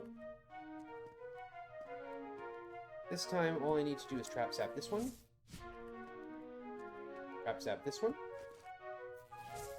And I know I lose my compass there because there's an anti-magic square. Get attacked here. Bone Crushers and Bone Crushers. Get attacked here. A Fred, Basilisks, Basilisks, and Berserkers. Failed the runaway check. Run away. Try to run away before you reload. Okay, and just out of respect, we're going to give this one more shot, but we're going to carry on after this. Just in case this is the one. It's not. It's not going to be my speed boots. Or my thief dagger. An arrow and a death ring. We're going in here. Oh, right. We need to... that lower helm. That's the spinner ahead. See the spinner? The master key means I don't deal with that. Something special near. That's the lower helm. It's shaped with skull etched on the floor. We get teleported. We can use Kiel's compass. Cast Scry Sight. That's a trap. It's no longer a trap. Spinner. Don't have to worry about a spinner. Trap. It's not a trap anymore. Here's a pair of sleeping red dragons. They stay sleeping. Name the greatest son of Odin and win his aid. Thor. We get a Thor figurine. Get teleported again. Go north through the wall. There's 2 traps. Trap zap works out to 30 feet. Takes care of both of them. We go through this door over here. We're going to get attacked. Detect some movement ahead. This is a teleporter. Boom. This is the best square in all of gaming. It turns all walls into doors and all doors into walls. Boom.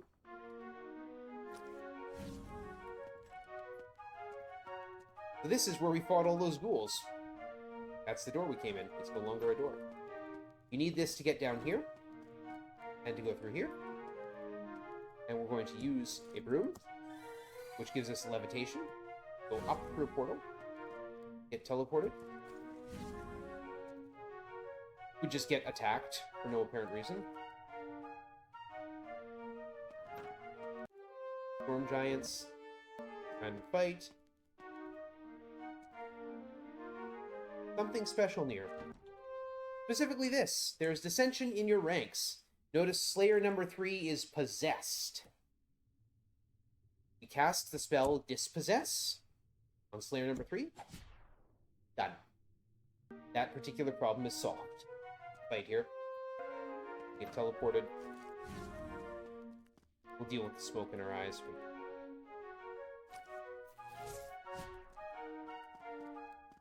All I have to do is cast light and it will clear the smoke. Trap there. We are going to trap zap it, because there's a fight there. So we're going to walk around it. And then we're good to walk over here. And then over here. And this being an RPG, there's a pool of boiling liquid. What do you do with a pool of boiling liquid? But dive in! We get moved over here. There's a fight right in front of us. It's 4 specters. I'd run away. Run away, there we go. We get pummeled in this room here. On the wall to the north are 3 geometric shapes, a square, a circle, and a triangle. A silver square, a silver circle, and a silver triangle was the logo for Electronic Arts back in the 80s. And their motto was, "We see further." A voice whispers, "You see further. Passage has been granted." Smart Alex. Get a fight here. We go over this way. What is it? 1, 2, 3, map 4. Wait, my spells waver. That means an anti-magic square. Walk around the movement we see. We see a trap coming in the dark. This is another thing you've been hearing about, the Spectre Snare. It is an awesome weapon for Bardish. We'll equip it. 9 points for armor class. A neat special ability on it. We're going to kick out Slayer. We're going to have Nia use the Staff of Lore to heal us. We're going to change our Bard Song, the Luclaren, which increases luck. Protects against magic. Okay, in we go. You stand in the antechamber of Mangar the Dark, evil archmage of Scarabray. Mangar glares at you with deep hatred. "Die, mortals!" he screams. And says, "Mangar!" in there. With a wave of his hand, a few of his close friends drop by. They don't look like a fun group. The denizens of this mystic place assault you without warning. 2 demon lords, 3 vampire lords, and 1 Mangar at 50 feet. Hide in the shadows. Bard's Song. We've already got a Luclaren going. Wayland's Watch, please. We're going to cast a Farfo spell to try and push the demon lords away, where they will hurt me less. We'll use a Repel Dead on the vampire lords, and cross our fingers that doesn't happen. This fight tends to be pretty horrific. Like, it just goes wrong all the time. It's okay. It really is okay. I'm going to push the Greater Demon back. Cast Repel Dead on the Vampire Lords. Hide in Shadows. We're up to 30 feet now. Cast Farfo on Demon Lords. Push them further away. Cast Repel Dead on the Vampire. Got the Vampire Lord out of there. Hide in the Shadows. Not much we can do about our dead allies, or is there? Regeneration on Nia. Cast Beyond Death on Bardish the Bard. There we go. We're going to attack Mangar. We're going to cast Regeneration on Bardish. We're going to... not much we can do about those. So we're going to use... So we're going to do that from Bardish. We're going to use that Spectre Snare. Snag a Demon Lord. We use Spectre Snare on Demon Lord. So, Stabby, leaping out of the shadows, swings at Mangar and critically hits for 8 points of damage, killing him. Mangar is dead in 1 attack. Bardish uses the Spectre Snare to use a Spellbind on the Demon Lord. We now have a Demon Lord at the front of the party. Hide in the shadows. Kick the dead. And use the Spectre Snare on the Demon Lord. Go. And attack. Oh, keep hiding. And the Demon Lords also summon demons, so that's cool. Hide. Oh yeah, they breathe fire at us, which is annoying. Hide. Has death, please. Yeah.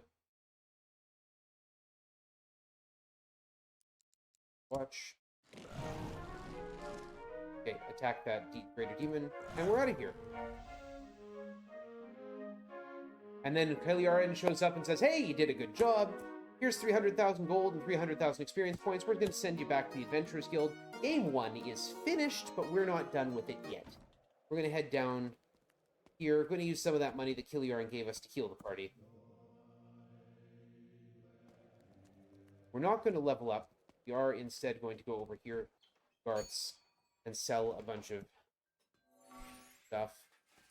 And arrows, we don't need those. Thor figurine we'll hold on to. Ark's hammer we don't need. Mornblade. Ark's eye we do. Death ring is not as cool as it sounds. We've got a travel helm. Flame horn will replace our... Yeah, okay. Death dagger.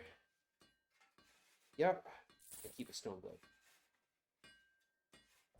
And we are going to hold on to everything else we got. Alright. Move on to the second game. Begin Volume 2. Full power transfer. Ba-doom. Here we go.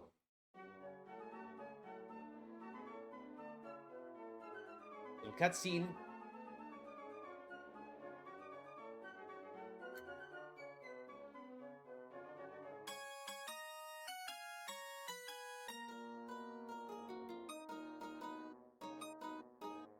Alright, one game down. Our second, Volume 2, The Destiny Knight. Greetings, heroes! My name is Ceradon, a wizard of some fame and little fortune. Every bard in Kate sings of your victory over Mangar and his vile horde in Scarabray. Thus, even though we've never met, I am seeking you out. Our land now faces a danger even greater than Mangar, an evil that could leave it open to invasion and bloody conquest. The Destiny Wand, which has kept us safe for 700 years, has been shattered into 7 fragments by the Archmage Legothzanta, and those fragments hidden all across the realm. Until you recover them, reforge the wand, and defeat Legothzanta, Kate is in peril. Save her, I beg you. Now I must hurry, for while I was attempting to glean knowledge of Xanta, he sensed my prying magic, and even now his Lestradae mercenaries approach. I care not for my own safety, but I pray my magic will keep this letter safe until it reaches your hands. May fate smile upon you and me. Fun fact, if you go and find him, he's already dead. So we're now in Tangramain. The first thing we're going to do is remove our party and put Stabby the Rogue in charge of everything. Stabby needs some way to create light. Have something equipped to create light. Can't use the Dayblade, so no, we have to go buy something. It's fine.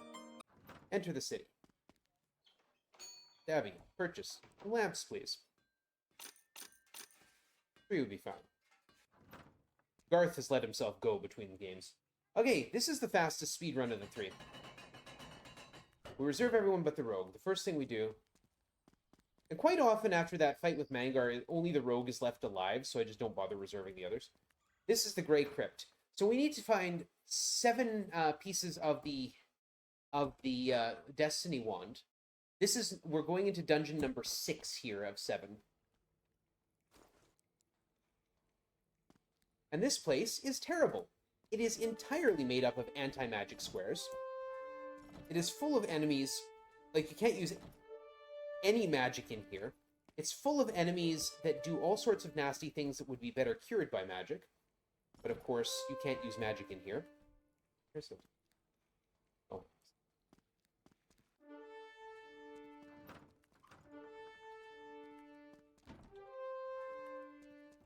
So I'm only bringing the thief in.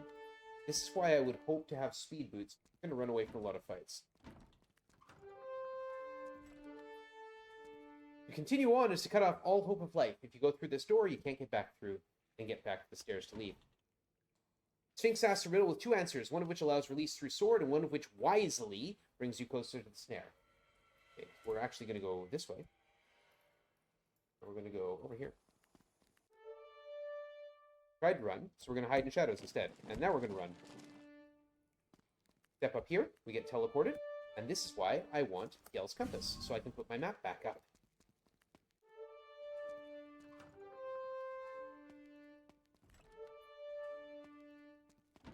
It becomes a bit of an automatic reflex. To hear the trumpet, you press R. The trumpet is the only non-diegetic sound in the game. Hide. Run. If I had a thief knife, that hide would be, automatic.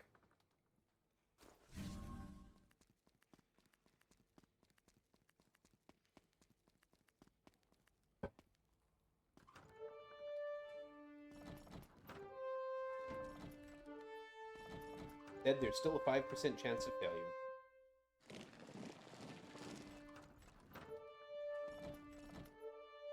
This dungeon is a big, ugly maze. And of course, by the time you got here, you will have collected a bunch of stuff if you've been playing the game normally. After this, we'll go 1, 2, 3, and turn this way. Wait for the third fight.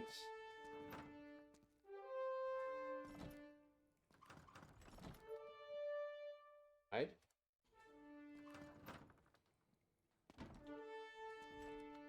There's a bleached bones there. Two answers here we'll accept. Each is a creature in the crypt. Wise one. I think I like you. That opens the way forward. Get all the way back over this way. Okay.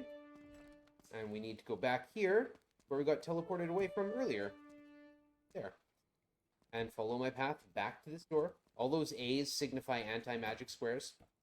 This time we're going to go the other way.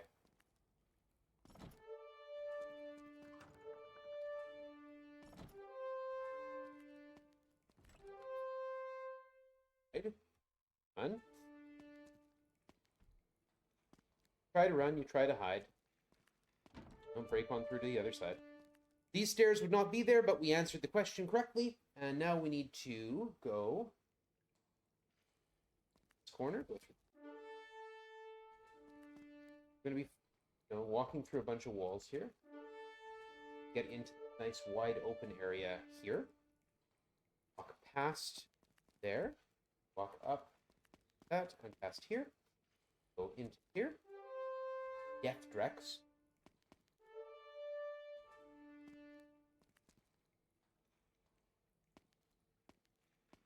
The Tomb of the Vampire Dragon. Adventurers beware. Alright? We have to fight the Vampire Dragon. Give me blood, you scream as you face a Vampire Dragon. We have to win. You can run away from boss encounters. It just moves you to another square.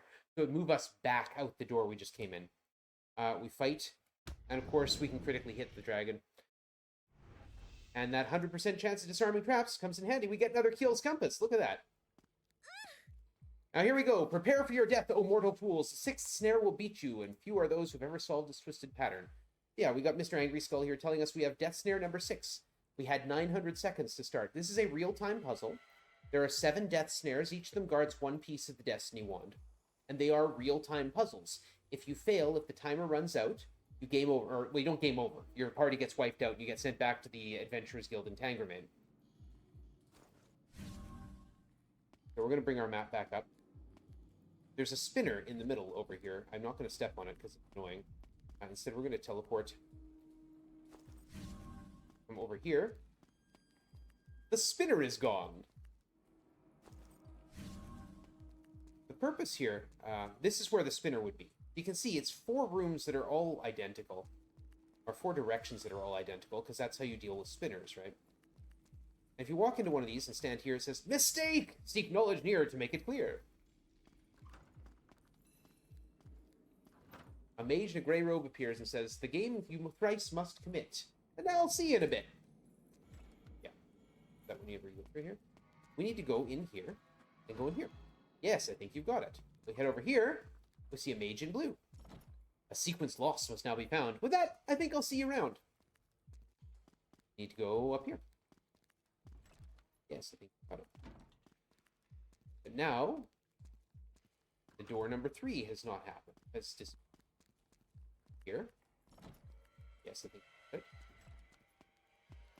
Door number 4 is not accessible until we go and talk to blue. The guy in blue opens up doors number 2 and 4. The guy in gray opens up doors number 1 and 3. But the game thrice we must commit. So we have committed it once. That's door number 1, the second time. Door number 2, the second time. You can imagine trying to figure this out under time pressure. It can get pretty intense. Especially with the creepy noises that the tomb makes. And the heartbeat pounding in your ears. Like, literally, that's the soundtracks, the heartbeat pounding in your ears. And I mean, the tomb is not the most, friendly of atmospheres. There's all the skulls everywhere. It's an unhappy place to be. If also I make a mistake, a step off the magic mouth square, and then step back onto it, it will tell me I've made a mistake. And then I have to start the whole thing over again, and have to do it all 3 times. Yeah, there's no wandering monsters to throw your groove off in this one. The death snares don't have wandering monsters in them. I mean, they're death snares, right? Wandering monsters aren't going to hang out in them. So if you find a monster in a death snare, then it's supposed to be there. Your skill is surprising, if not incredible, and yet the greatest snare lies ahead. And after that, me. Well, this is number 6, remember, of 7. One segment number 6 has been added to the party inventory, and we get teleported out. No actual way out of there. Okay, now we head over here.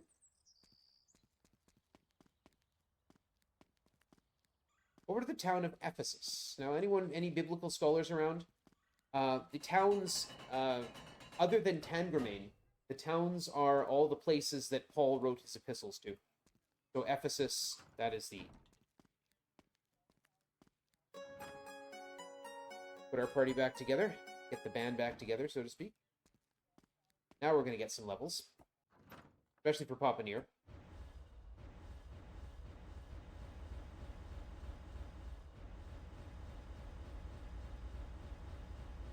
There we go. That's a little better.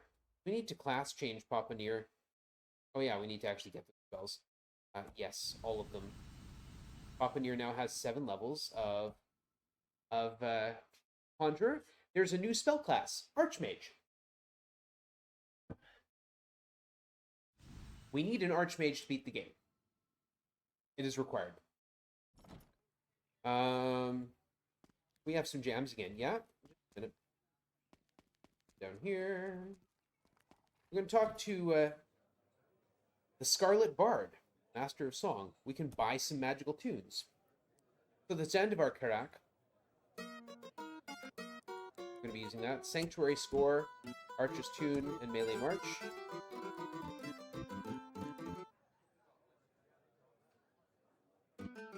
And the Watchwood Melody. We don't need the... Oh, and Spell Song. Actually, let's get them all. There, yeah. So Bardiche now has a whole bunch of new songs. That is the way that the game gets new songs into your hands that would normally be in this game. Normally those songs would be with songs you have access to, and you lose access to the songs in the first game. This is the Temple of Darkness. This is our first such dungeon. We're going to Apport Arcane. This is the where we get the first... This is Death Snare number 1. Teleport straight to the Keymaster. We will purchase his key. And we will equip it. Bardiche can equip it. Bardiche the Bard. Here. And we're going to actually use the...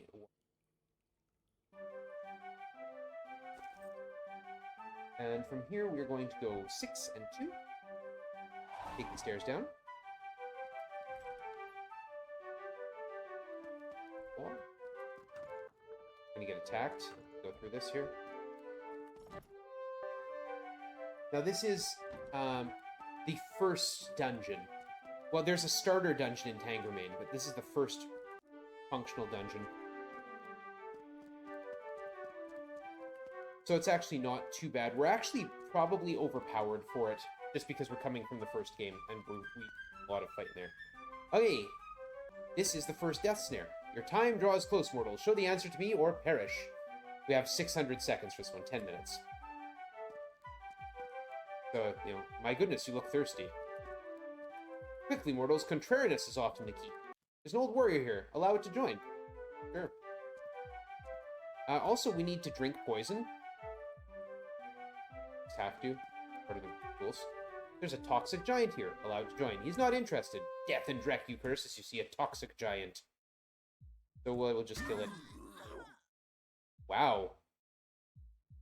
Just did a ton of damage to Nia. We got Torch! And we're going to use 1 segment 6, which will kill everyone. With the old warrior with the torch, very impressive. Your way lies clear, but for the time being. But my time will come. The old warrior has the torch, and that opens this door right here. We get 1 segment number 1, and we head back up here. Apport Arcane.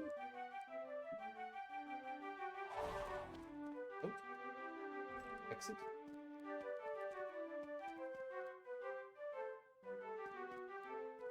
Okay, some blackjack.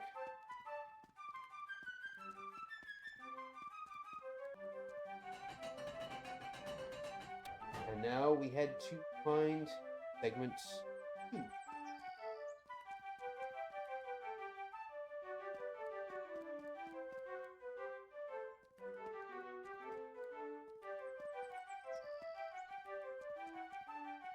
This Fanscar's castle.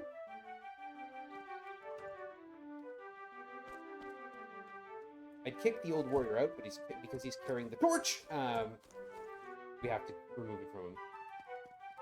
Here's Fanscar's castle. A lot of it's very dark and irritating.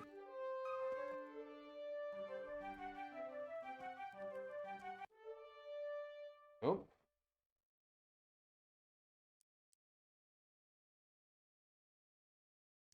Why I like half.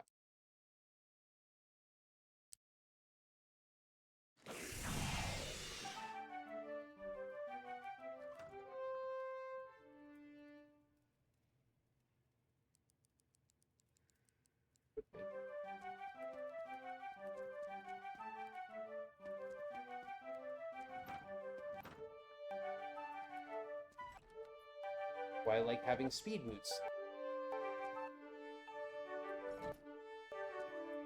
Why it can be frustrating that we don't.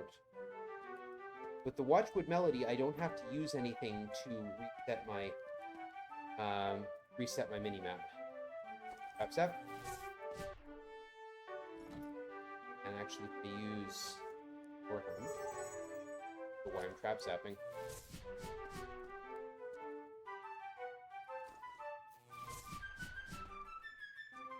Here, not there.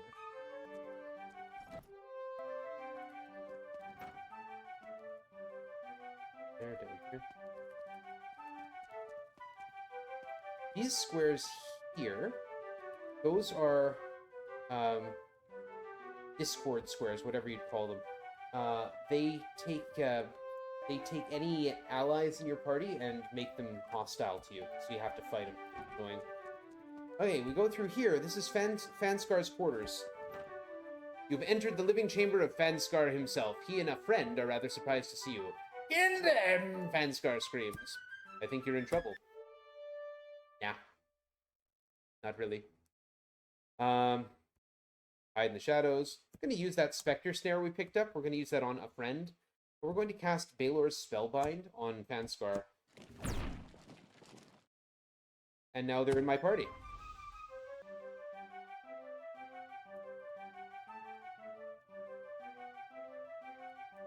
Yeah. Anyway, this is the second Death Snare coming up right here. Welcome, mortals. Choose one of 3 doors. Only one leads to the segment. The other 2 bring instant death. Well, let's use that light one to see where we need to go. It's actually here. This door right here.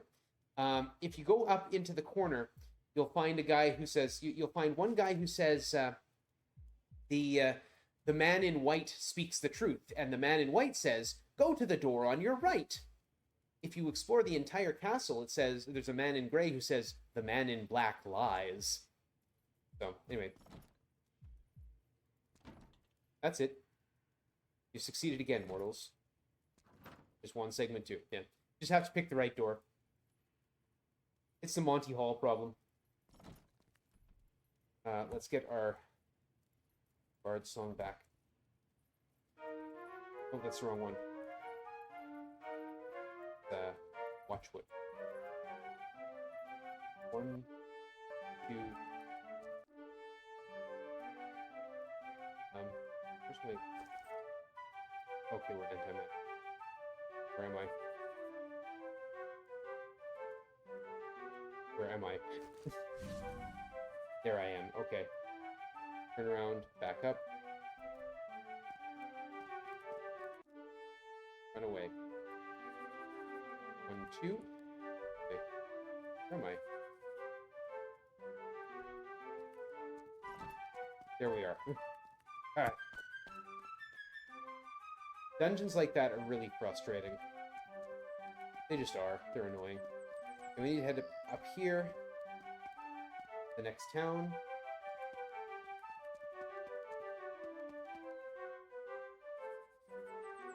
Missed it. I'm going to blame that on 2 in the morning-itis. This is Colosse.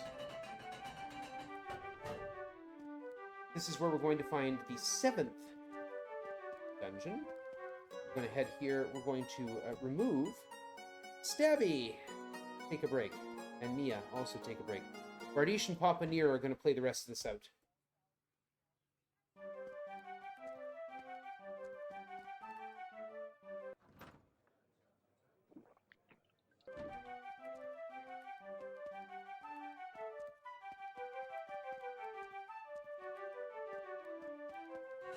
We need the master key or that gate won't open for us. We know the answer to this. It is please.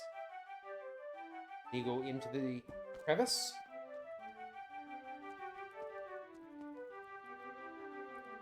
And now, unfortunately, because I don't have speed boosts, there's a lot of fights in here. This is the 7th, the Destiny Stone. This is the 7th snare dungeon. Tried to run.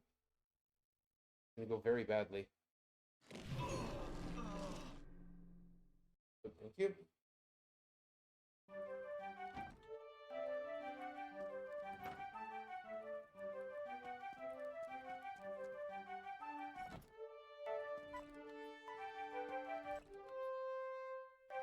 Teleport it over here. Away. Run away. Away. This is a one-way road to the final snare. Continue at your own risk. The walls actually close in behind us. See? And we get a whole bunch of preset fights. The answer to missing a run is always going to be to reload. Just not worth trying. It'll take longer for them to kill us than it will for me to reload. If I had speed boots, I tried and tried and tried to obtain and did not get, then it would be different.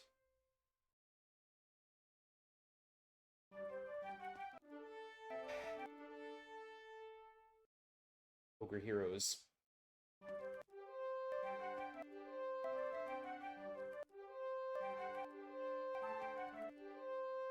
No?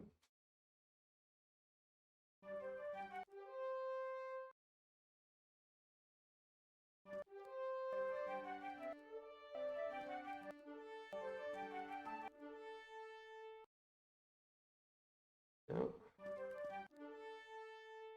Scalord and Braggart. 4 Braggarts. No way, thank you. No way. This would be so nice. Now, in this game, we basically take no fights. We did all our grinding in the last game. We don't need to do any more grinding here. Oh, hey, there's my notification that I need to do a Bard's Tale run in about 15 minutes.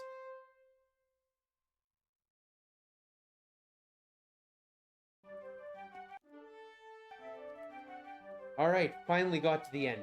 The plan is near. Now we get into silence, and that's what that indicator is.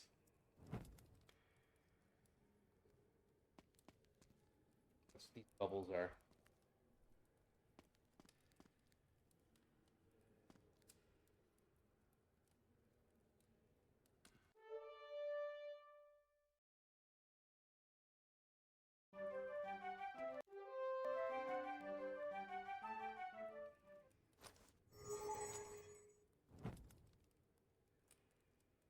Yeah, so I mean, if I go to the square here, something odd, our music was silenced. 1, 2, 3. 1, 2, 3, 4, 5, 6. 1. 1, 2, 4. Trap right in front of me.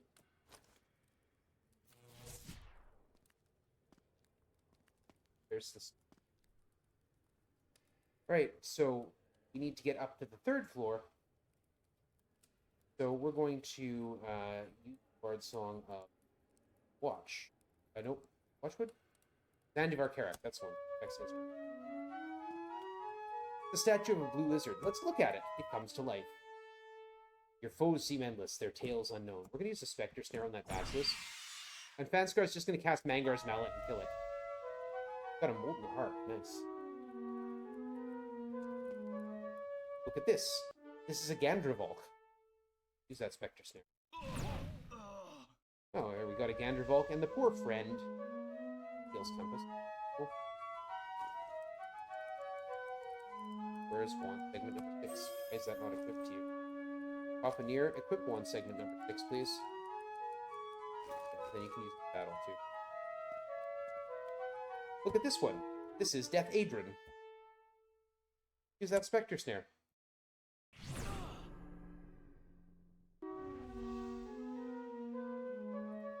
Also of interest, like, Death Adron moved to the front of the party when he got summoned up. Look at this one. This is D'Artagnan. Spectre Snare. There we go. We're going to kick a friend. Sorry, a friend. And then we're going to step through this door. Now that we've taken out all those statues, we get teleported up to the top floor, and we lose our Bard Saw. Round.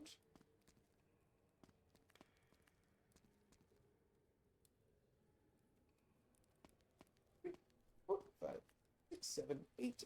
Go this way. This way. 1, 2, 4. Secret door. Get a fight here. It says the 7th. This implies the existence of the 1st through the 6th. Those do actually exist. Those are all just sets of arrows. And in fact, those arrows are replicated in the back of the book, of the instruction book. So run away from this fight. We don't run away from this fight. We're going to do it. Reload. Run away from this fight. There's a swirling portal here. Will you enter it? No, not yet, but I will. Because this is... Once again, foolish ones, you have sprung the snare. This one will beat you, though. The clock is running. This one gives us half an hour. And it is a beast. It is absolutely a monster. Need to go here. If you're trying to do this casually, half an hour is tight. And especially if you're doing it on a Commodore. We don't want to answer this correctly. We want to end up here.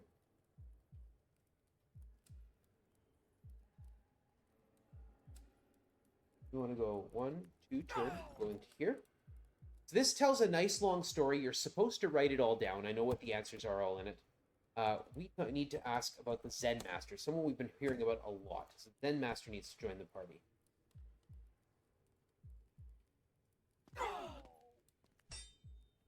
Got to worry about that happening. Here.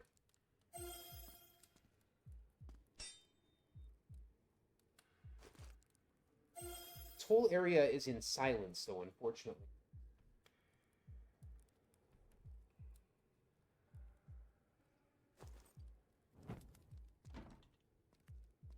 And the weird wavery stuff, that's the anti-magic. We need to answer that. There's the ring, much like Torch. The ring is a special item for this particular quest. And this is where those pathways will be told to us.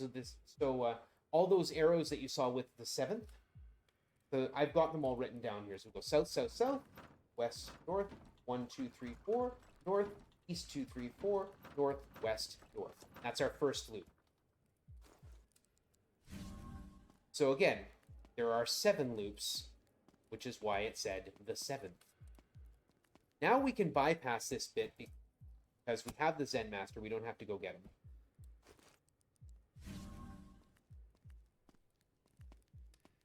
We can't use any music in here, unfortunately. Second loop is south, south, south. 1, 2, 3, 4, 5, 6 west, 2 north, west, north, east, east, south, south, east, south, east, north, west, north, east, east, and then north, and we're out.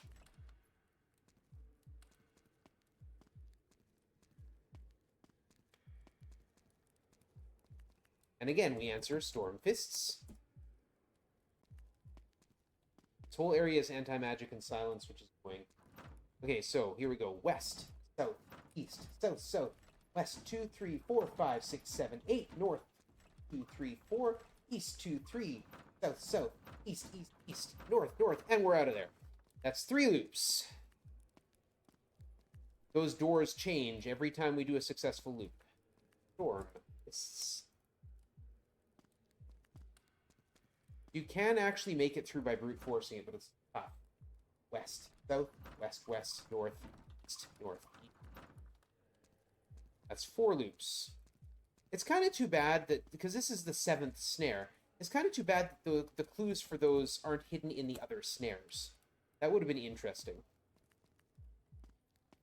5. South, south, south.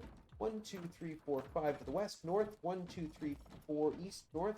West, 2, 3, 4. North, east, east, east, north, north. And that's 5 loops done. I'm following this exact path because there are teleporters that bounce me back. Storm. That's not how you spell storm. Storm fists. Number 6. 1, 2, 3.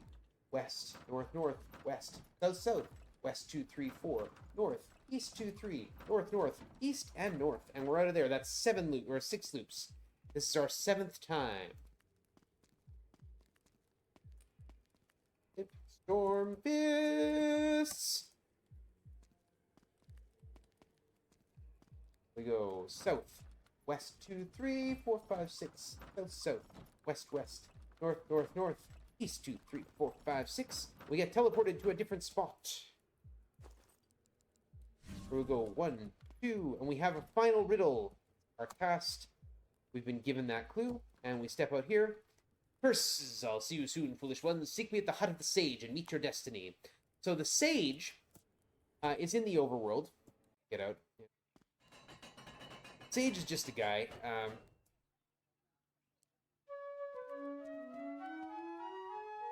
And he hangs out, and he tells you where to go next, basically. I'll have Bardish order a drink. So the sage is constantly telling you where to go next. You bring questions to him, he tells you where the next place to go is. Turns out the sage is actually Legoth Xanta. Spoilers, by the way. Like, the sage is actually the big bad, but that makes no sense, because the wand is the only thing that can defeat him. This is the guy we need to talk to. His name is Kazdek. You need to know his name. You get the item of Kazdek. The creatively named item of Kazdek. So yeah, the Wand of Destiny is the only thing that can beat Legoth Xanta, and yet he tells us how to put it back together. It just doesn't make sense. A better option, I would think, is to have the sage be the king in hiding. Where steel is bright and blood runs red, walk down the stairs to the maze of dread. Not really that interesting a maze. We go 1, minus 1, minus 1. Press button 3. This is an elevator. We're on floor 3. And we head out here. This is the headquarters of the Grafnar Fist, a evil gang. Anyway, yeah, Legoth Xanta, you know, a better option would have been to have this be the king in hiding, and Legoth Xanta track him down for the final fight. But that's not what they went with. They went with, no, the guy who's been helping you is actually evil all along, despite the fact that he's just helped you put back together the only weapon that could possibly defeat him. Making no sense at all. Reload. Anyway, this is segment 4, I think.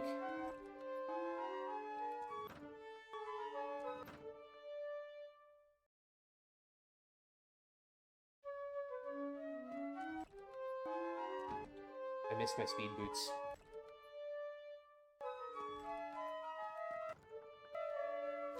Oops.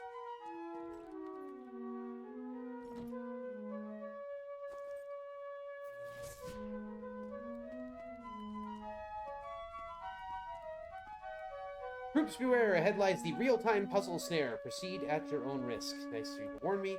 Here we go. Greetings again, you potential corpses. Classic non-binary greeting. Hello, potential corpses. Even as you listen to me, your time grows short. This one is actually a fairly tight one. So, 12 minutes. 720 seconds. We're going to change my my song to Watchwood Melody. Keep the faith, kid. First thing we got to do is learn the value of rote. Yeah, we need to learn the value of rote actions. Though seemingly of little value, repetitiveness is definitely endurable with a capital E. At least up to 5 times, then it just becomes insanity. Head through here. There's a spinner there, but we have a master key, so we don't get spun. Master Alchemist, take my gift and leave me be. Then he disappears. We get a vial. It's like torch and the ring. It's a quest item. We have to go in here. Turn this way. Say to me the value of rote actions. Well, they're endurable. Okay. That's one loop.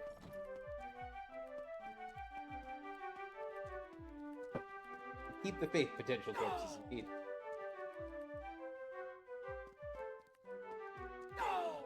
There's a square there that, if I happen to be standing on it when a tick happens, will do 1/20th of my party's hit points and damage.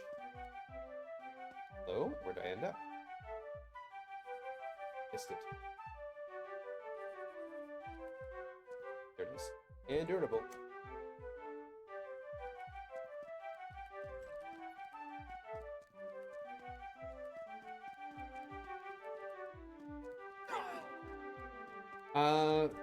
What, the bad guys? Why are the randos hanging out in nasty dungeons all the time? I don't know. You'd have to ask them. And they don't seem too inclined to talk.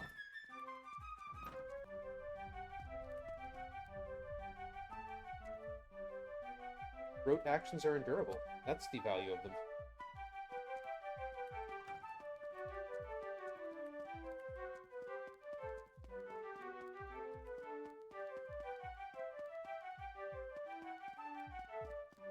Random dudes that give you stuff or ask questions. Why are they hanging out there? Sometimes it's part of the puzzle. I mean, if they weren't there, you couldn't solve the puzzle, right? So...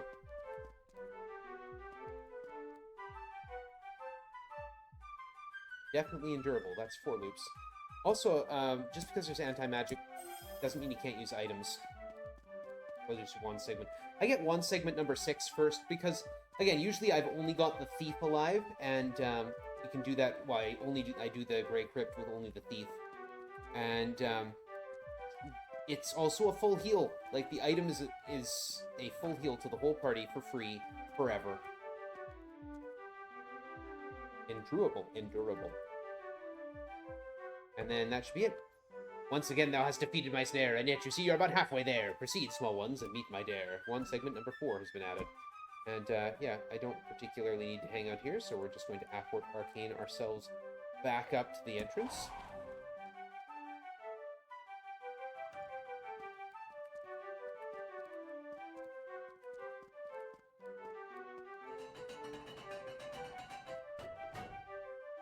That's Thessalonica. We're heading over to Philippi.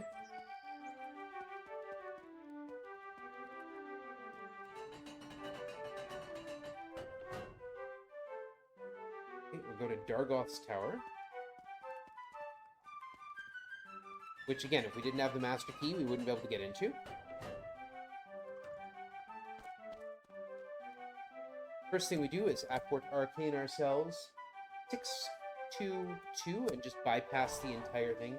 The 3 in sequence are Earth, Compass, and Fountain. Your portal to the next level is now operational. So we're going to use the broom and go up through there. Not everything has 2 sides. Take care, friends. This is an irritating puzzle. There's a maze up here that has walls that close in on you, and there's lots of places you can dead end, and if you do, you get teleported to an unfortunate area where you have to fight a whole bunch of fights, and you know, constantly get sent back there. It's really frustrating. You also find these. On the wall is etched. Or 3, you see, cannot be free.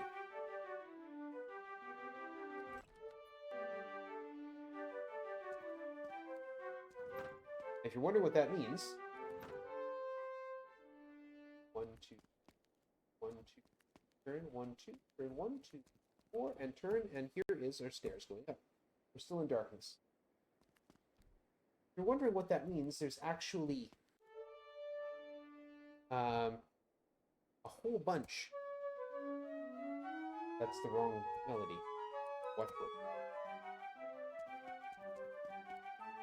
There's actually a whole bunch. You'll find a bunch of different clues hiding all over the place in this dungeon. They all are as obtuse as that one. These cute little rhymes. For 3, you see, cannot be free. Anyone have a guess what that actually is referring to? Anyone? Go ahead and put your guesses in chat. I'm pretty sure you won't figure it out before I get to the snare. Unless I keep going the wrong way. Yeah, because here, just speak the 10 in sequence and find the death snare. Yeah, you blew it. So, I mean, they're all pretty random. They're all little rhyming quips like that. The 10 in sequence start with water. Why? 3, you see, cannot be free. Well, that's a slave. Right? Right? Makes perfect sense, right? At least there's no consequence to failure. You just have to start again, and it tells you when you get them right. Next is gold, 8, rooster, large, early. For number 9, he likes his wine. That's a bard. And 10, of course, cannot be men. Those are women. All right, and this sends us to the death snare. Here we go. Welcome, foolish mortals. Time runs short. We're going to use a lore hum. Gives us the wiggly room.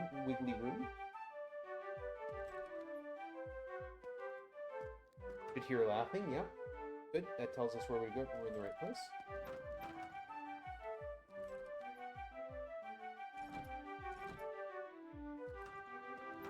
Give me your battle cry or die. Cry havoc. We get dagger. Teleported. We're going here. Look at the wall. I am looking at the wall. Thou hast bested me again, O meager ones, but I wait thy coming, shouldst thou live that long. There's a segment to the scepter here, on segment 3. Alright, we're done here. Upward arcane.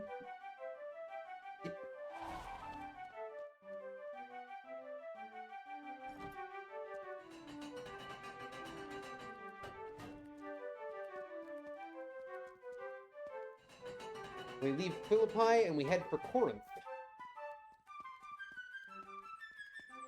That is where we're going to go. That little temple there is where we're going to go to rebuild. Yeah. The Destiny Wand, the Scepter. This is Oscon's fortress. Again, we need the Master Key to open the door. And if we don't have the item of Kazdek, we don't see this stairway. And we're not going to bother with these fortress. We're just going to skip half of it.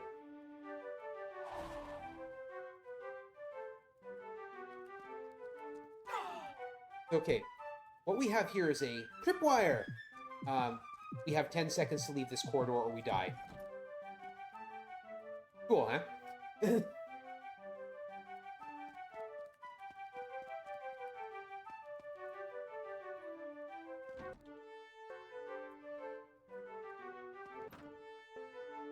You can actually meet Oscon.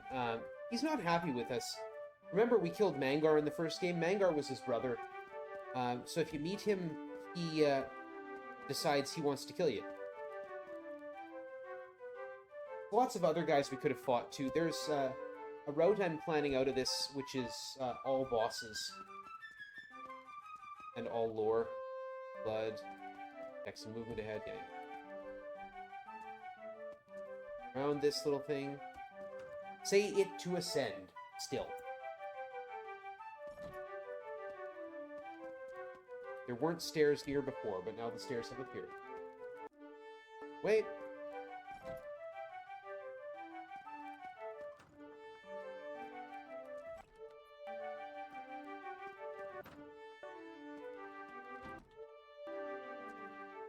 Bravely run away. Alright. Now from here, where are we? We are there. West. North.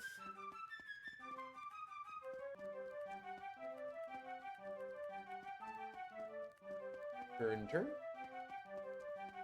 These nice little anti-magic squares with also, not just an anti-magic square, but a spinner on them. Fortunately, again, I have the master key and I'm not using any spells. Items are not dispelled by anti-magic squares. Game tracks how you're casting your spells. Text and movement ahead, that's going to be a fight, yeah. There's a trap near, it's right there. Okay. Whoop. Blood. Stop attacking me.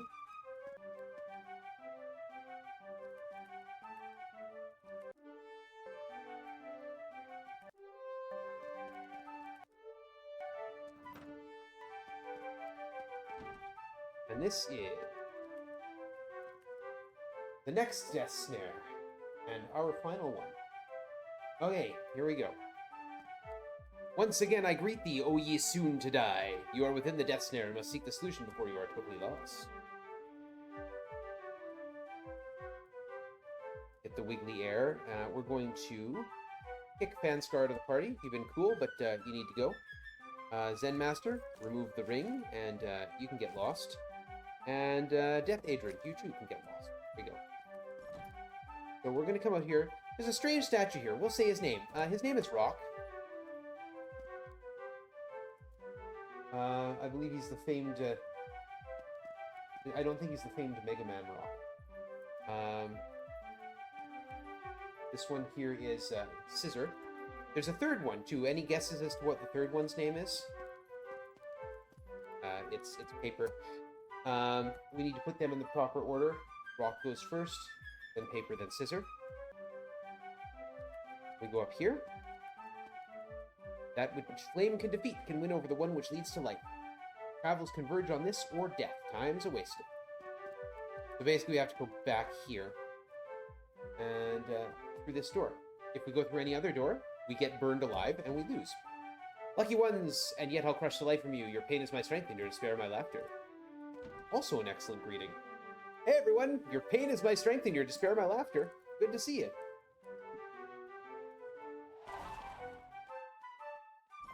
And it's finally night. I'm going to head over here to the wall. We're going to ditch Rock, Paper, and Scissor because they're not particularly interesting. We're going to use one segment number 7. Get Kringle Brothers. Restore our spell points. The Brothers Kringle are the most powerful summons in the game, but we still got D'Artagnan and Grandivolk there. Gandravolk. Alright, this is our final party. We're going to go finish this game. First thing we got to do is become the Destiny Knight.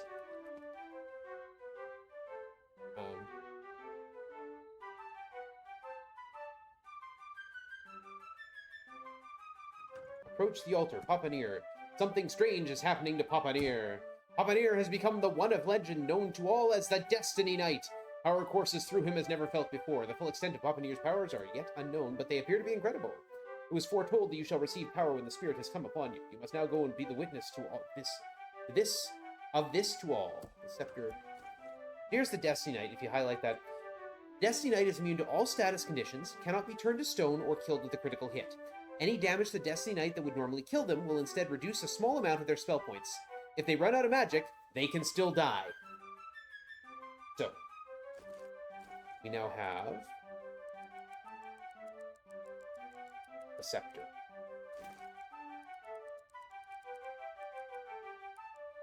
Here we go. Bard Song Bardiche, we're changing to the Spell Song. So the Spell Song increases damage I do with magic and reduces damage from incoming spells. This is the Sage's Hut. Welcome, my friends, to the home of Legot Zanta. You have been cunning, it is true, but your days have now come to an end. Your quest is through. Missing comma, fools. Now, the way it says is, your quest is through fools. Prepare to die. Death and wreck you curse. You see 30 Boulder Guards, and 1 Legot Zanta. Fight bravely. Bard Song. If we can get a Luck Laren off, that would be great. Use the Scepter on 30 Boulder Guards. Let's go.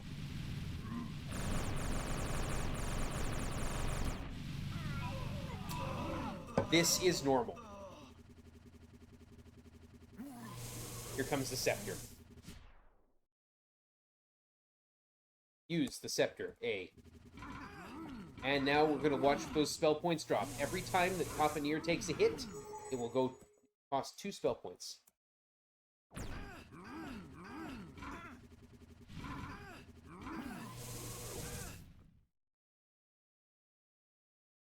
Start hitting the second group of Boulder Guards.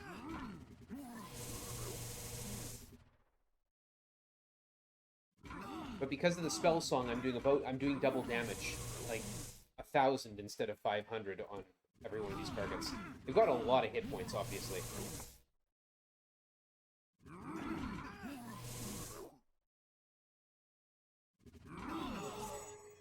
Oh, use it on the Kringle brother.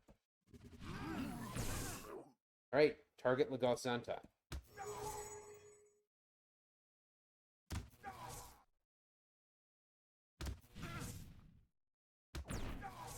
FU enter. FU enter Y. There goes Legosanta.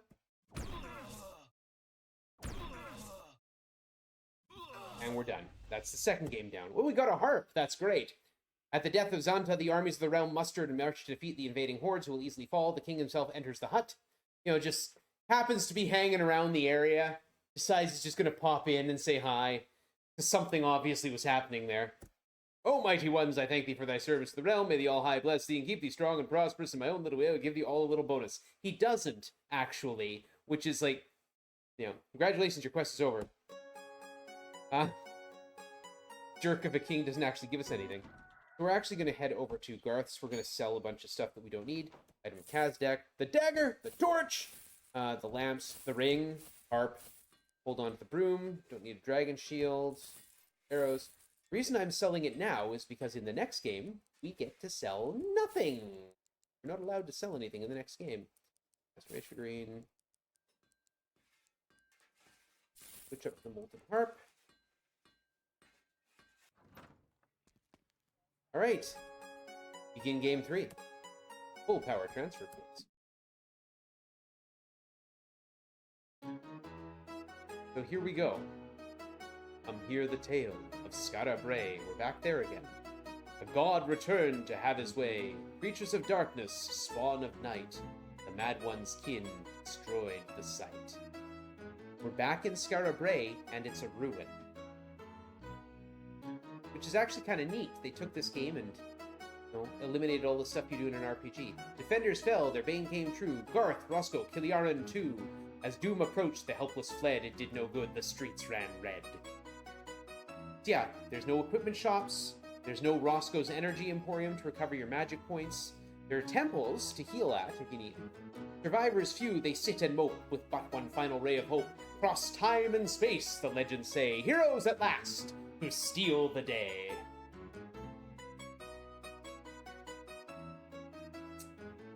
Yeah, so there's taverns. You can still buy stuff at taverns. Volume 3.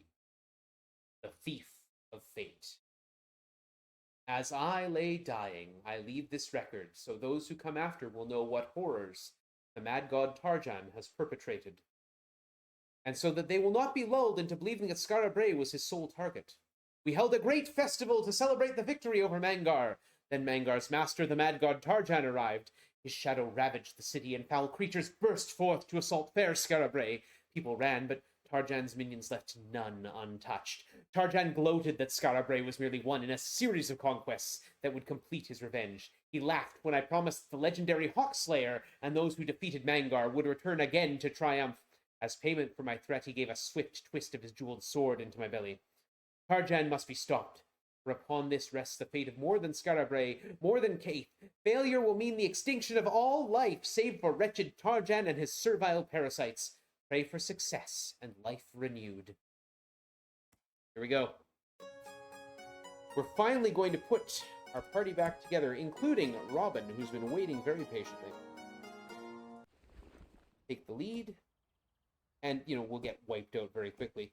But that's okay.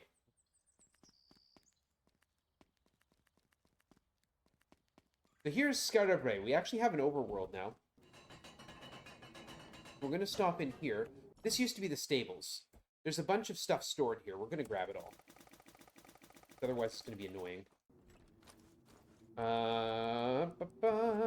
Don't need arrows, don't need halberds. Don't need lamps, we got a lightning, don't need bows. You need a plate armor, thank you. Yeah, hold on to that. Stone blade or death dagger? Death dagger. Youth potion. We need those harmonic gems. We don't need the fire horn. Yeah, we're good. Papaneer is no longer the Destiny Knight. No, unfortunately, that only lasts for one game.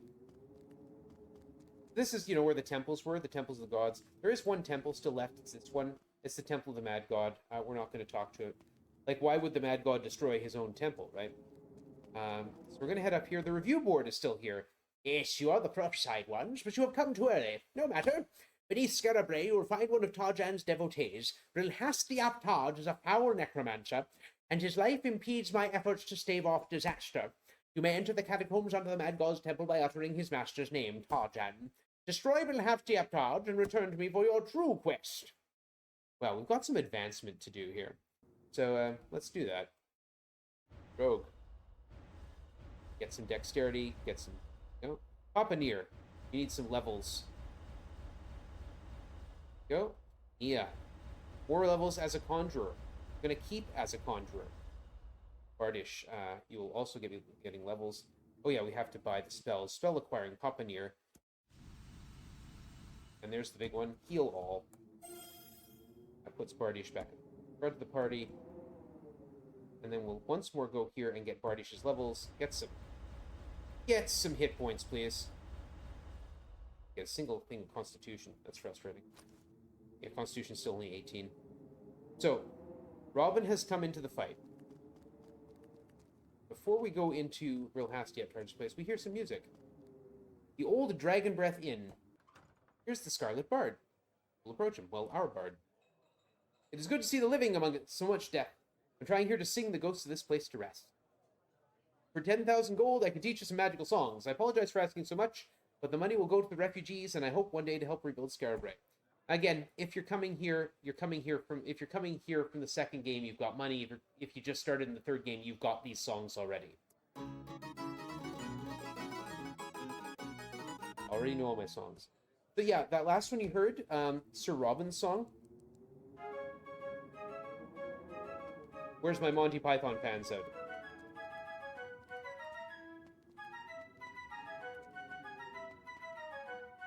Brave, brave, brave, brave, Sir Robin. Yeah, we're not going to be singing that one, though. There's a better one. The Safety Song. An anti-monster aura, so foes won't randomly attack you. So, we were told to use the name Tarjan, but we're not. We're going to say Chaos. Welcome, true believers. Yep. Okay.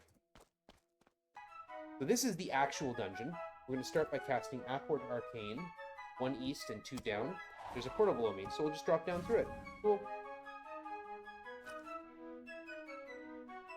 Oh, up in here, just got the light one. Thank you.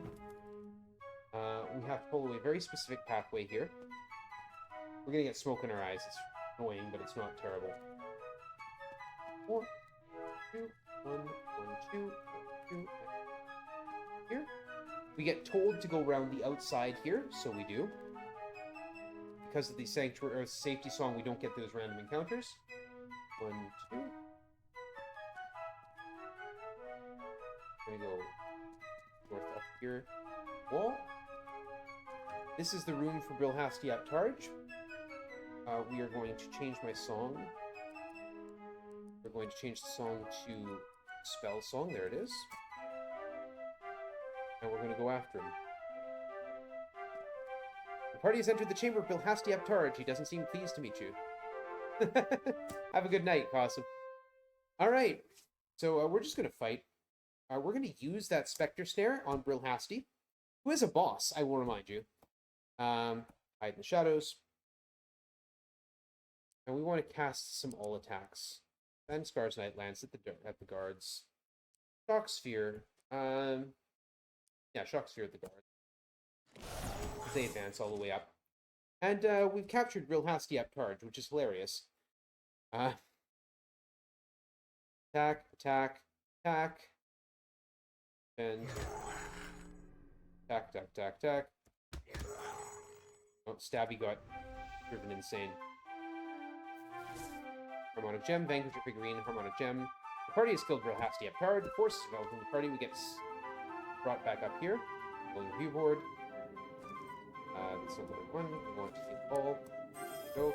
Real hasty, you can take the lead. Papa Nier, though he is no longer going to be a Destiny Knight. Yes, you defeated Brilhashti. There's no doubt the prophecy begins. Take this experience.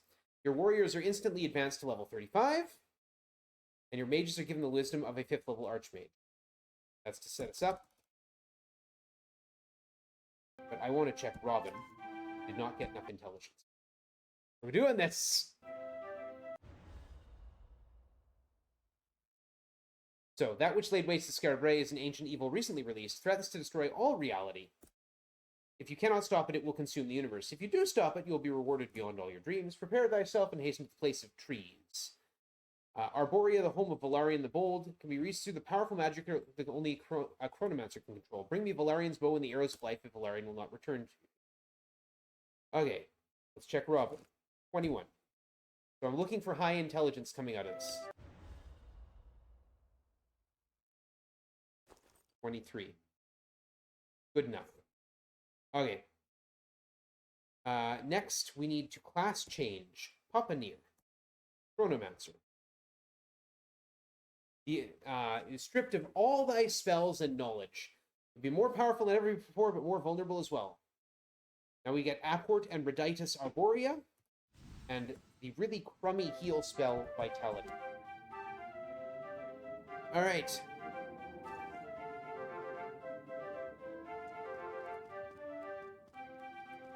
We need to change our song to the safety song. You're going to be hearing a lot of the safety song because it prevents random encounters. Why would I ever sing anything else?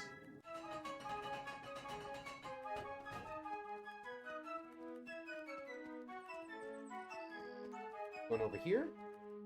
The Twilight Copse. I'm going to kick the Demon Lord out of the party, which is kind of cool. We're going to cast our Apport Arborea. Will take us to Arborea, where we need to find Valerian. Standing before you is a hardy warrior wearing battle-scarred armor and a big grin. You notice the gray shot through his black hair as he warmly welcomes you. Well, as I live and breathe, I thought I'd never see you again since the time we last parted ways. How about us getting together again? Sure. Been a long time, eh, friends? How you ever knew the answer to that riddle was iceberg, I'll never know. It's good to be back with old friends. Again, we're traveling through time and space, right? So the next time we meet Hawkslayer is earlier in his timeline. So he asks us a riddle, and if we answer it, he'll join us. How do we know the answer was iceberg? He just told us later in his timeline. Right?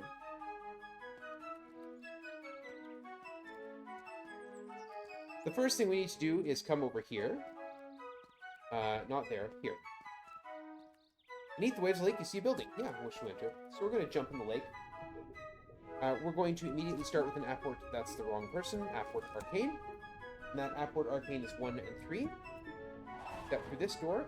Bubbling up through a hole in the floor is a glowing stream of water that fills the room. Your spirits feel joyful, and the pains of recent combat are forgotten, such is the nature of the life spring. Bardish, I need you to equip a wineskin. We're going to use that wineskin. Collect some magical water. We're going to keep doing that.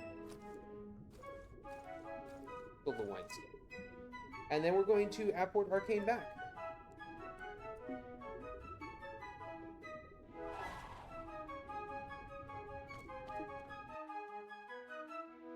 Actually releasing a demon lord. Yeah, I do that sort of thing. Alright, we're heading down here. We got the Water of Life. We need here is an acorn. We have an acorn, we have the Water of Life. Climb up the old battered tower. First thing we're going to do is Apport Arcane with the character who can actually cast it. Straight up 2 floors. So we don't want to take the stairs for you. Level shows fewer signs of neglect. Yet, Talon slashes through bright Ural Celeste. Something has contemptuously desecrated Valerian's private domain. A round portal blocks your way to the central core. On the massive stone disc, you see a carving of an oak tree holding up a similar disc. An acorn-sized hole. Well, gee. Plant the acorn. An acorn planted here. Well, we need to water it, right? If it's actually going to grow. The acorn, saturated with the water of life, bursts into verdant action, and a seedling rises up like Atlas, lifting the disc up and letting you pass freely. This is a nice spot. We can stand here and recover magic points. Watch. Yeah. Our song gets cut off there, but we're going to put it back.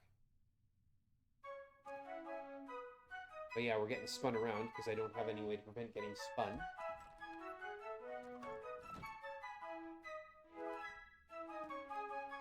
Trap in front of me. You don't have that spell anymore.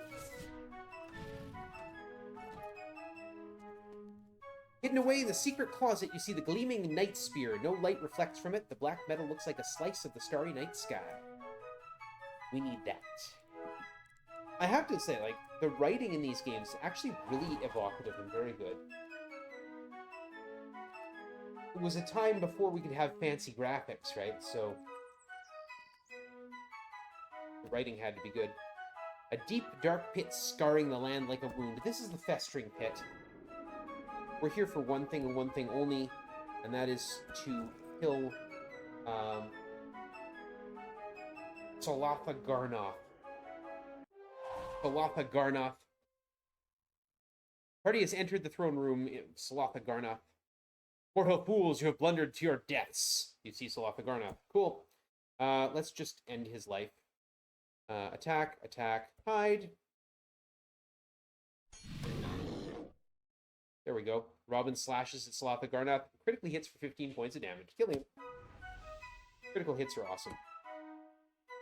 A great flash of light erupts from his lifeless body. The light is absorbed by the Night Spear, trapping his evil soul within its darkness forever. If you don't have the Night Spear, Salatha Garnoth keeps coming back to life, like the Crystal Golem from the first game. The head would be perfect proof of his death. You add it to the party inventory. The headless body of Salatha Garnoth is here. His heart seems to have an inner glow, as if it will not die. Heart. The carcass of Salatha Garnoth is here, and it sure smells pretty bad. Well, I mean, he's living in this festering pit. Interestingly enough, there is no actual way to get to Salatha Garnoth without teleporting. So we're still kind of in the first phases of the game. It's a bit of a lesson to the mechanics of the game, and how to manage the game. A large pile of Arafolia leaves. Do you want to gather some? Yes, I do. There's a whole section of that dungeon you can't get to without teleporting or using the phase door spell, which eliminates a wall.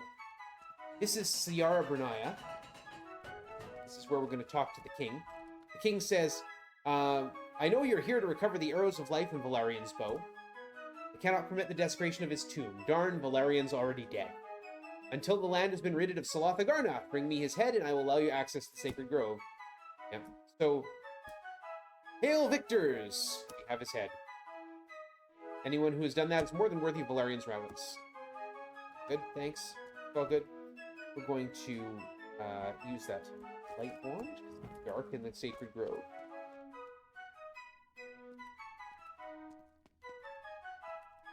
Remember where I'm going. There we go. Okay. Back there on the spot. Thank you. Through the gilded bars of the tomb, between you and the tomb entrance, is the flickering eternal flame. Its blue-white light you see writing on the walls within. The words beside the tomb read, In life my heart knew but one ache, one task undone. Heal that pain so I may rest, and what's mine is yours. There's a bowl in his chest, so we're going to use Salatha's heart. Put the heart in the bowl, and we feed it the water of life. Invigorated, it begins pumping food through the little tube attached to the bowl. My light is magical, so I don't know why it ignites, explosive gases, whatever. Pass the safety song. And go here. Valerian's burial chamber appears to be intact. Valerian's bow and the arrows of life have been added to the party inventory.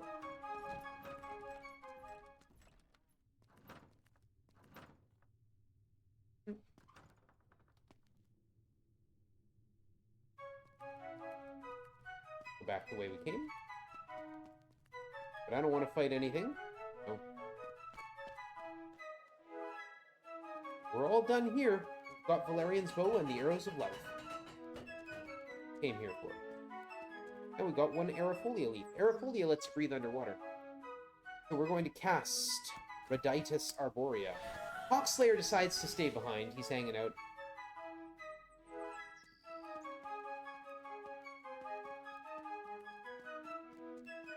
He's a pretty busy guy. And we're going to cast a... yeah, in getting all those extra levels.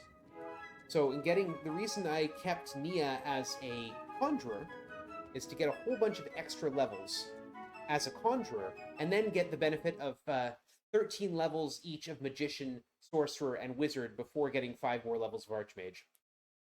The old man takes the news of Valerian's death hard, but he summons a smile to his lips and breathes deeply. You have done well, children, and I take well the news that Hawkslayer has survived this long.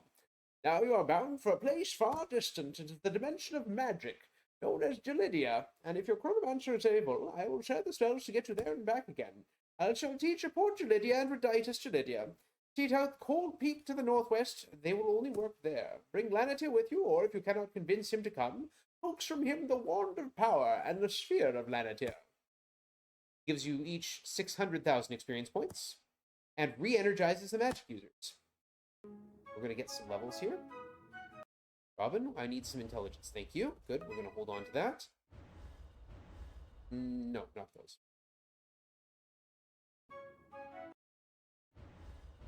No. Might be odd that I'm looking for intelligence in a fighter. There's a reason for it. Because of course there is. There's always a reason for everything I do. Except the stuff that doesn't make any sense. That stuff generally doesn't have any reason for it.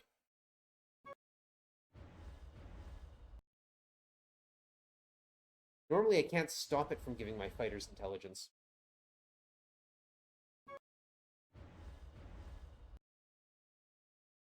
Really? Seriously? Just one more point. Just one more. I just want... There it is. Thank you. Thank you. Thank you. Alright, pop in here, get some levels. And Nia, get some levels. Yeah, yeah, we're getting some new spells for Papa Nier. Getting some new spells for Nia. Stat levels now go up to 30. So they go up to 18 in the first game, up to 20 in the second, and then up to 30 in this game. Now we have to go to Delidia, the dimension of magic.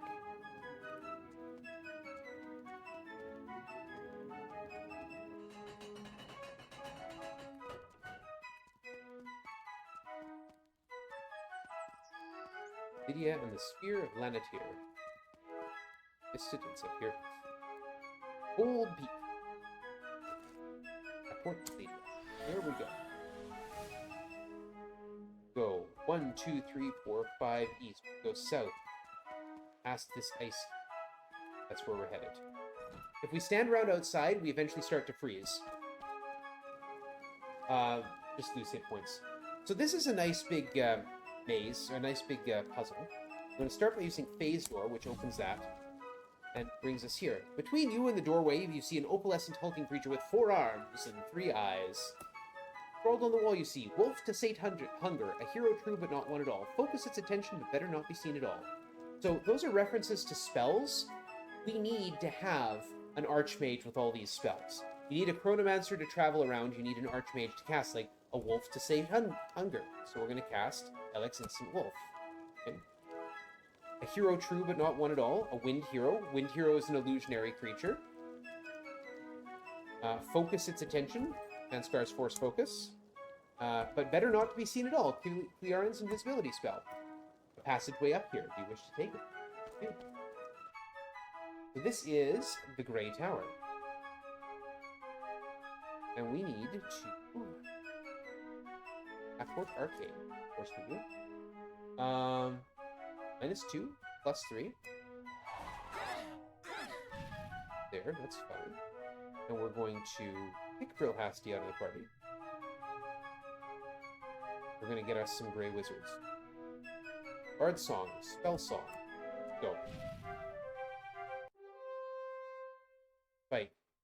Use. Spectre Snare. Hunter. A nice, yeah. Hide in the shadows. Cast anti-magic. Cast luck chant. There we go. Papa Near now looks like awesome. We're going to use that Spectre Snare again. Ranged attack. Hide in shadows. Cast restoration. Cast. You know what? Just in case restoration enough, it has to heal all. Cast Godfire. Got ourselves 2 Grey Wizards. Card Song McLaren. Ranged attack. Hide in the shadows. Cast restoration. Cast Godfire.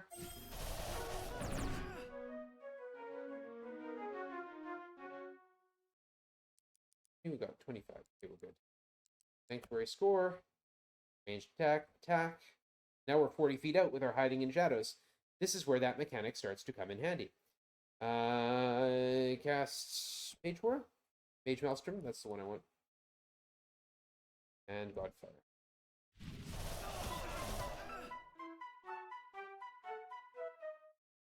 Go. Ranged attack. Hide in shadows. Restoration. Actually, let's go back up to Bardish. Cast the Archer's Tune. Ranged attack, hide in shadows. Cast Restoration, keep alive. Go. The Archer's Tune means we got a better chance to hit with ranged weapons. We are. Got through that first fight. Smoky Lens added to the party's inventory. And now we zap ourselves out of here. Stand here for a second, because you'll notice my magic points are regenerating. Apport Arcane, 1 to the west. A shimmering magical curtain looks very much like an Aurora Borealis, shifts and sways between you and a doorway. Lift the veil, then counter it. False door, freeze, true door. Lift the veil, levitation, then counter it. Anti-magic. False door, phase door, freeze the true door. And there's a passageway up, and this is the White Tower. We're going to put our Grey Wizards in front, thank you. And we are going to immediately just apport our way +4, +3. The party comes face to face with the keepers of the White Tower. See 6 White Wizards. Now they're very close. Start at 20 feet. But also they're very dangerous.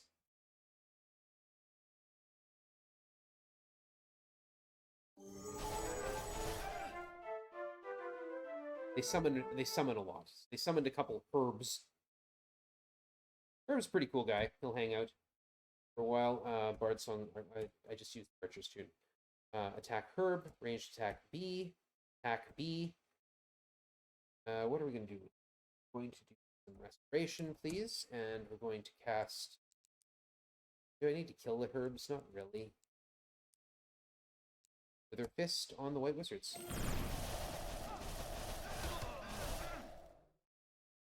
One down. Claren, ranged attack on the White Wizards, hide in the shadows. Cast Restoration, cast Wither Fist on the White Wizards. Good. Oh, they advanced. Attack B, attack B, attack B. There, they're all done. It's usually the last group, the Black Wizards, that give me the most problems, so wish me luck, because we're going there next. Diamond Bracers, nice. Get a Crystal Lens.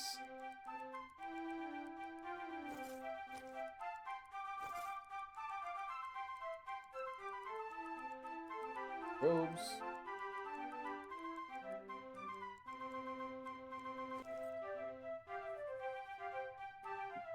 Apport Arcane. Back down to the entry. Now in there's actually some vital information for a puzzle you need later, but that's okay, I already know it. So bright light, loud thunder, whispered terror term, flaming guide to lead the way, join the wall, then no one will be the wall. Bright light, any light spell, so mage flame. Loud thunder, whispered terror term, or to fear. But flaming guide to lead the way, summon elemental.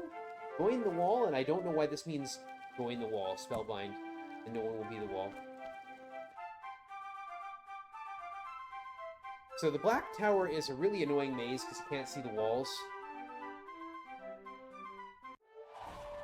This is a random fight that actually stands on the same square as the Black Wizards. Black Wizards are nasty. They have a tendency to use Petrify, which I don't like. Attack, hide in shadows. We're going to cast Farfoe to push them away until I'm ready for them.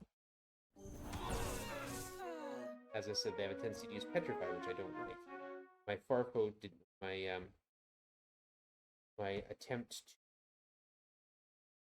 to remove them did not work.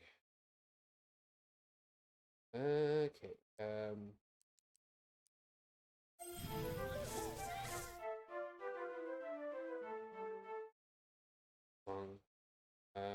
What do I want? Already did. Sanctuary score. Thank you. Hide. Cast. Fall. Cast. Fire. Bardish next. Okay. Hide. Cast. Stone to Flesh. Bardish. Cast. Fire. Ranged attack. Not one of the Grey Wizards. I'm not too worried about that. Attack foes up to 50 feet out. Cast. Heal all. Cast Godfire. Attack. Now we're summoning Slayers. Now we got a problem. Remember how good Slayers were when I used them? They're just as good when the enemy does. Death Strike, thank you, on the Slayer. Let's get rid of that. We're going to keep throwing Godfire. Wizard. Ranged attack, Black Wizard.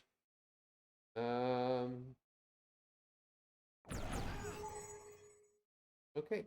Hide in shadow, or attack A.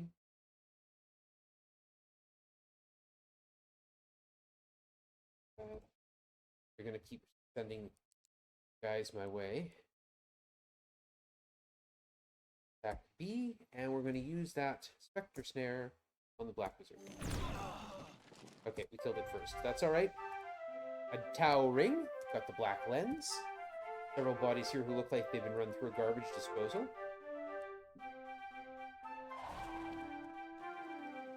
We're actually going to kick the Grey Wizard out of the party.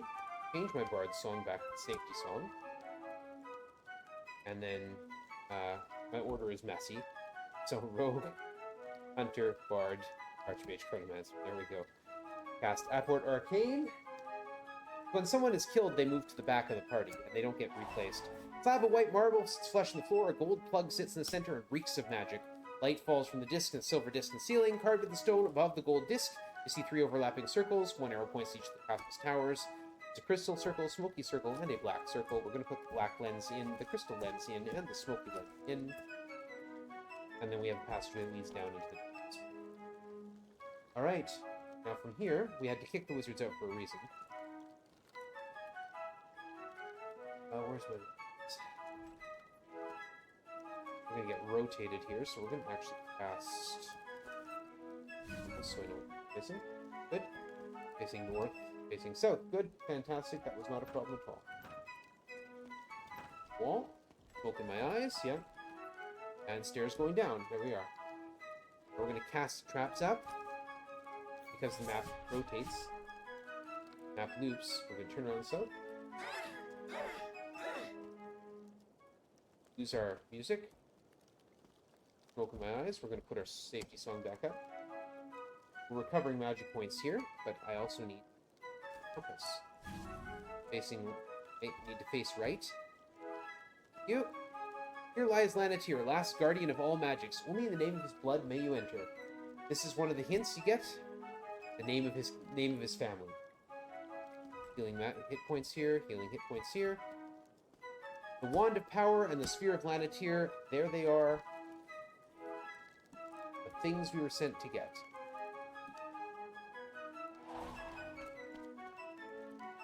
And then Apport Arcane our way out of here.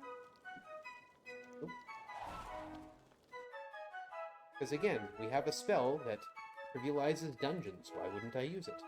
1, 2, 3, 5. Cast Reditus Gelidia. And home we go.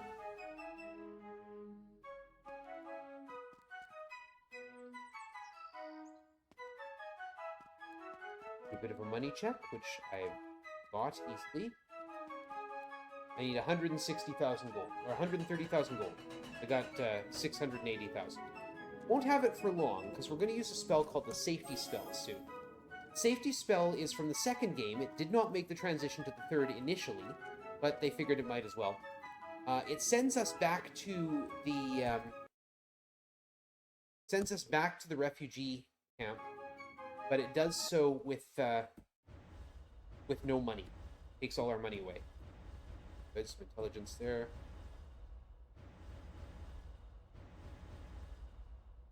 Spell acquisition.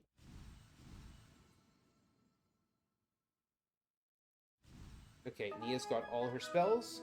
Papanir is missing only the top level. Okay. We'll get out of here. We're heading to Lucentia. Land of Color.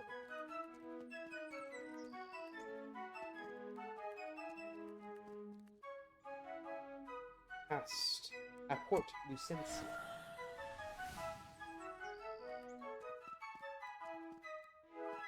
Our first goal is here. We need to grab the white rose.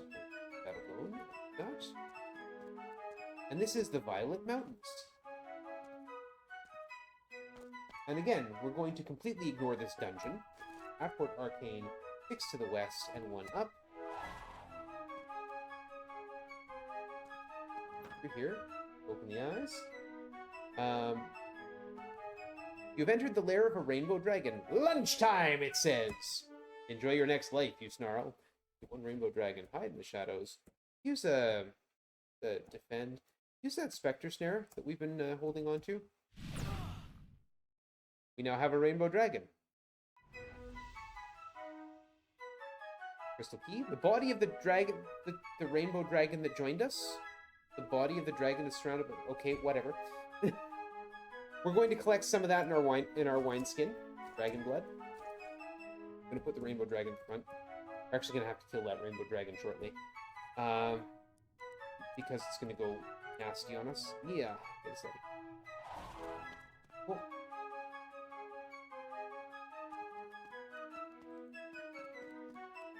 We need a rose here, a blue rose. No, we're not going any further than that. Need this one here.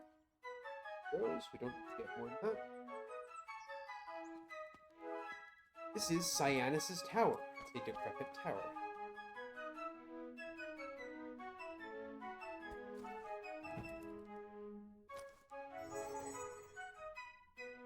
Okay, we need to use the crystal key.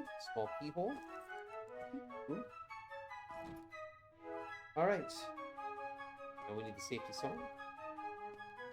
Get teleported here.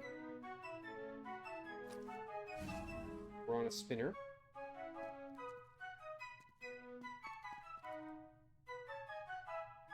Those are squares that reduce our magic points. More importantly, there's a trap on the other side of the tower that will looping quality of the map to take care of.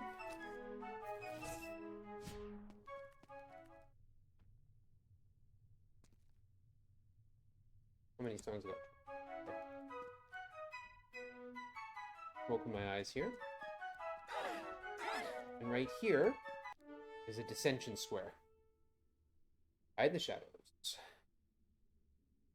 Party attack. Rainbow Dragon. If you've been wondering what this is, the party attack option, it's to actually attack a member of your party. I'm going to use stone touch. Dragon. Darn. Okay. That's fine.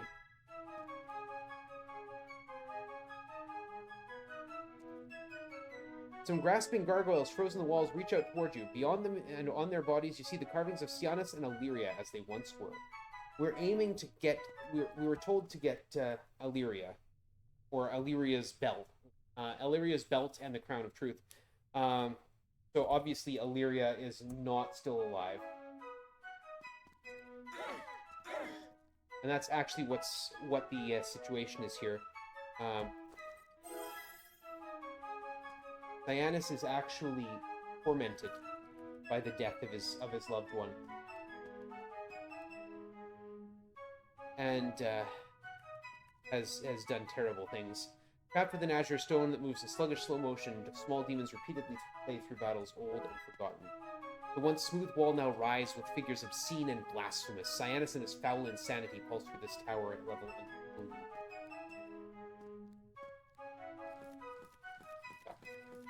back. Set in the south wall, you see the image of Hawkslayer. He shows up all over the place in this game. He looks younger than when you met him and has no scars. You also hear Cyanus' shrill voice crying, "Friend, why can you not save my beloved?" This is a sad place. Now, when you go meet Cyanus, if you stand around in his tower, he's crying. He's sitting there in the middle of his tower, sobbing. And if you stand around, he attacks you. So we're not going to stand out. Yeah. Why he sobs in anguish? Well, we're just going to actually cast a question you spell. Cast a healing spell at Cyanus. That's all it takes. Heal him. If you stand there, you fight him. I want to thank you for ridding me of this madness that I've had to endure. Illyria was murdered many moons ago by something far more powerful than anything she has ever fought. Tarjan tortured her before she died, and I was forced to watch it happen. Her screams drove me insane, and I couldn't do anything to save her. Take this and enter the tomb of my beloved Illyria, he says, trying to hold back a tear. Magic triangle. We finally, in this game, we require a bard. We have skipped over the puzzles that would require us to get a bard in the other games. Finally, we need a bard in this game.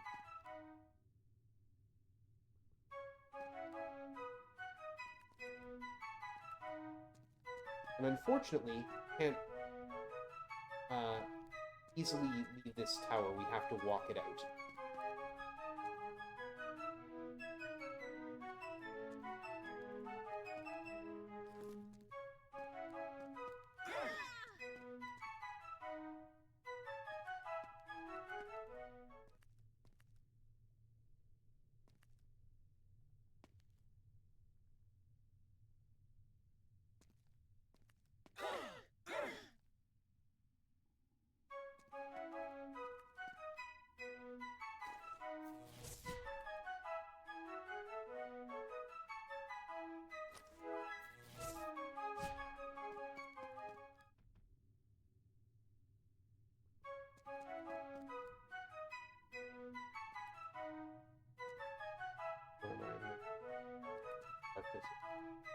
Healing spot there. There's this trap here. Touch compass. Thank you. Facing the wrong way. I need to face.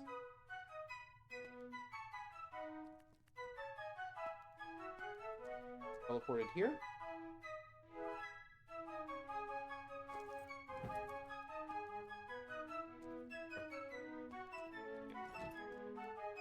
And out we go. Okay. Now that one's only bad because we can't teleport around it. This is a rose bush without any roses. Well, fortunately we have dragon blood. The rose bush here. Yeah, we get the rainbow though. Now that seems weird and random. There's actually clues to it. This is Solaria Bree, and in here, listen to the bard. You can actually get the clues in the Dragon Song of the Flower Ballad. What we want is Kiel's Overture. Kiel's Overture has two effects. Like most bard songs, it has a different effect in combat than it does out of combat. Bardish, order a drink, get some ginger ale, thank you. I'm going to buy a wineskin while we're here. We'll get 10 servings of liquor. So, outside of combat, Kiel's Overture puts up a compass. Because the spell is called Kiel's Magic Compass. So outside of battle, it puts up a compass. Inside battle, it casts a spell called Trebuchet, which does 2 to 800 damage to all enemy targets. We're going to be using that for a grind. Buy a new spell. The spell is called Divine Intervention.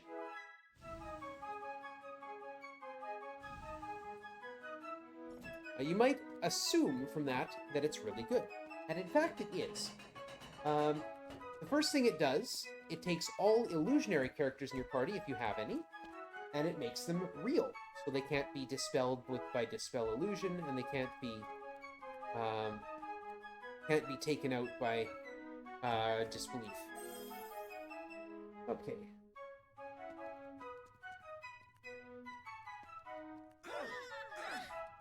Throughout the tomb, you see signs of violation. What was once beautiful has been defaced, and what was once sincere is now being mocked. Thing? Points.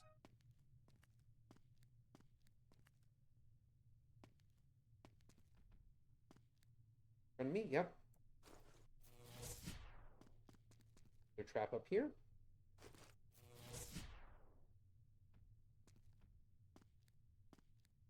One fight away from, and we lose our song there, which that's not the right song. That was very close. Not the right. That's what I want. And there's another spot where we would lose our dragon. We need to use the magic triangle here. Only a bard can use this. Brilliant flash of light erupts from the exploding crystal, blinding the party.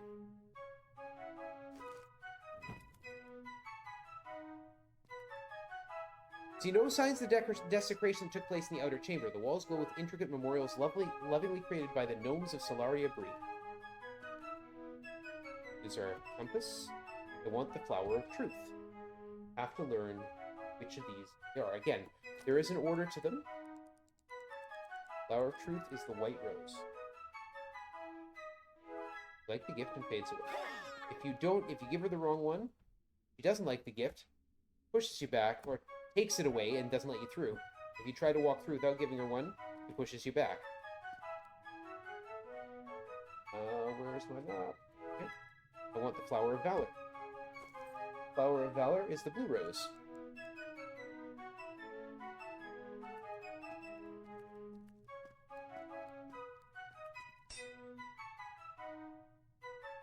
Did I go the wrong way?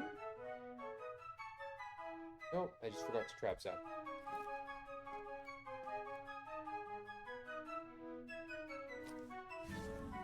Map back. That's operation, thank you. And that arc side.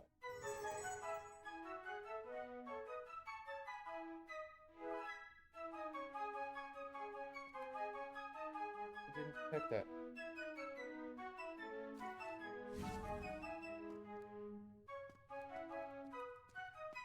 Oh, here, I want the flower of kinship. Blue is, or the red rose is the flower of kinship. No.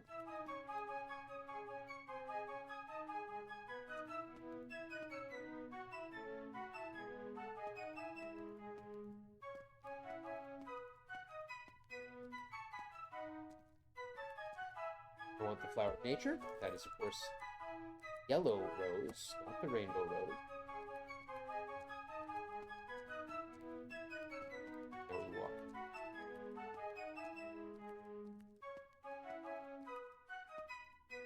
Turn around. No.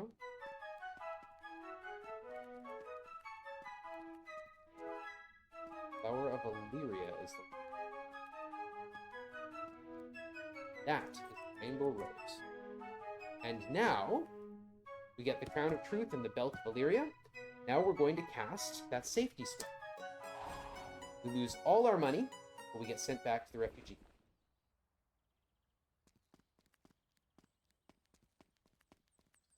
Because again, you can't teleport around in Illyria's tomb, which is frustrating.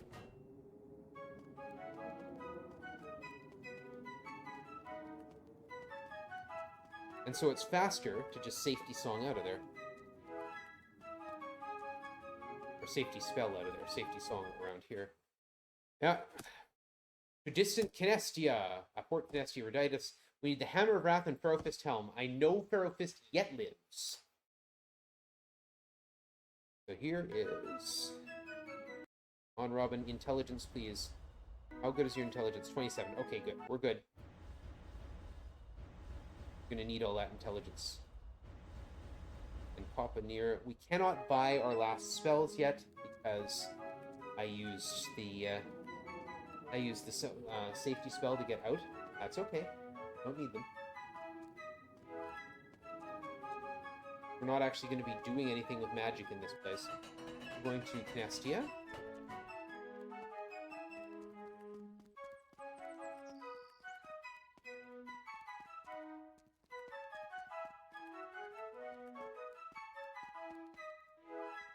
The old dwarf mine.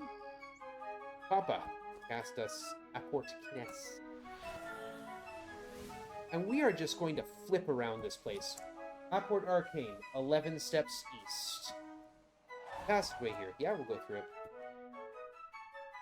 Apport Arcane, 3 north. There's the right key. 3 south. Passageway back. 4 to the north. 6. I do recommend going through this. So, Nestia is currently in a state of war. And the big issue is that these people that we've been finding their deaths and finding their stuff, they're all gods. And there was a pact that the gods would not create anything new. Well, here's where they started. Pharaoh Fist created life, the Urmek. And the Urmek created more machines. And they went to war with the dwarves. Go down through the portal. Going to cast Phase Door. Step through. You can see what we're doing. Phase Door, and step through there. And down through the portal. The thick amber liquid soaks through your clothing and chills your flesh. You fight against the smothering sensation as it seals your nostrils off and blink as the fluid stings in your eyes. Look at Mr. Angryface. Drowning in 2 moves. Well, good thing we got this Arafolia leaf, which prevents drowning. Tabby cast Gills Gills, so the party can breathe underwater. Now have 102 moves.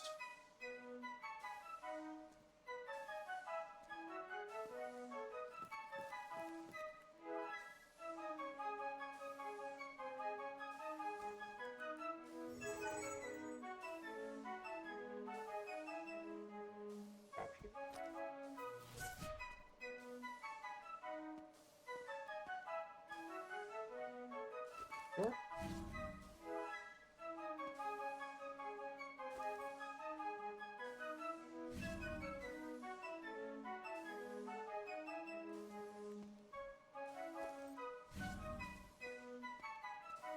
The light from the south cuts through the murk and reveals stone walls worn smooth by the thick liquid flowing through this underground lake.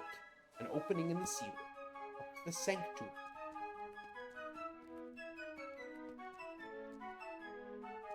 Our music here, we would get a fight there with our allies. And here is the Urmek. Seated in a scrap metal throne, his iron features seem to move like flesh, and his expression is one of sorrow. Is this how it must end, in violence, or can we work out an accommodation? We're going to accommodate. Because Pharaoh Fist created me despite the gods' pact barring further creation, and through this heinous act helped free the Dark One. So yeah, this is where it all began. But what of me? I have done no evil except to live. I have in turn created others of my kind to protect me, and so I will not be all alone. The items you seek are in my inner sanctum. I have no need of them, and they are yours to take. I have discovered a type of magic I will share with you if you are willing. Those who wish to learn my magic should meet me at the rear of the sanctum. There I will instill this new power into your blood. With that, Urmek leaves and enters a chamber to the south. You don't actually have to fight this dude. There's Pharaoh Fist's helm and the Hammer of Wrath. Strange and magical machine. He says, this machine will instill into a warrior, bard, paladin, hunter, or monk the ability to use magic. You'll be more than a warrior, you will be a geomancer. You will lose some of your fighter abilities and skills, but the magic you possess will more than make up for the loss. That is Robin's destiny. Boom! Feel a tingle, and you've been changed. Robin is now a geomancer. And that is an awesome portrait. So we need to check inventory. Conjure Staff is always cool. Use the Death Dagger. I'm pretty sure the Death Dagger... No, while I'm here, let me check that. check the Death Dagger and see that it has a critical hit. Yes, on hit critical. Good. Fantastic. She will be using that when she's not using the Conjure Staff. Anyway, while we're here, we're going to cast Safety Spell, because we already have no money. We'll get back home.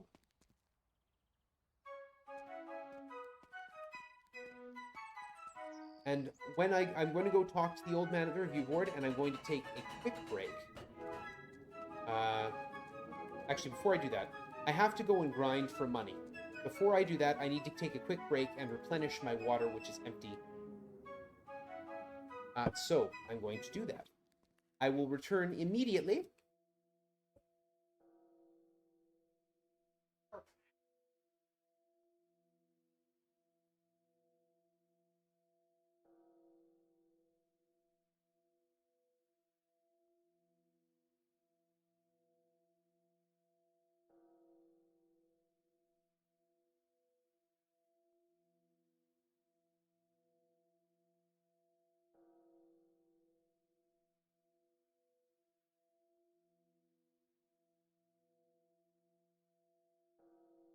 Stay hydrated. All right. Now, in order to grind, we're going to go back into where we fought Brilhasti up Targe in Unterbrei.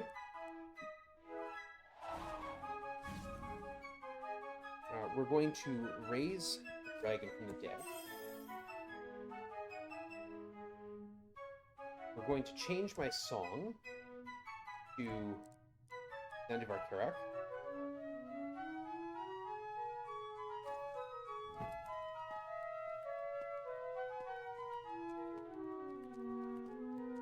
So this is the last grind. This area here, we were told to go around the outside. That's because through the middle, there's lots of fights. We are going to fight bravely, hide, and Bard's Song. Skills over. The Monster Frying Trebuchet spell for 1 round.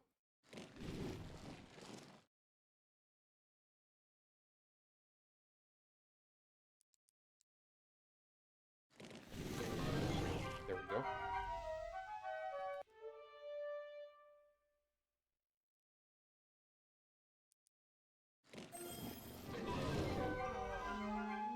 Kato's Bracer. Beautiful.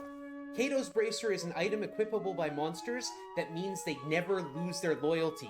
That's great. I always look for one. I almost never get one. Right now, that's a fantastic thing.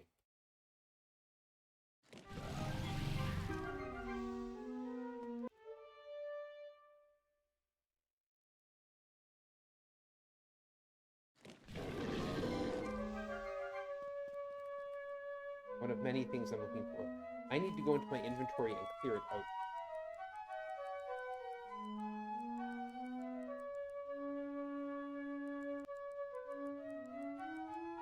Harmonic gems recover magic points. We need to keep those. Don't need 2 stone blades. Don't need a Dao ring. Don't need a Vanquisher Vigor ring or a... No.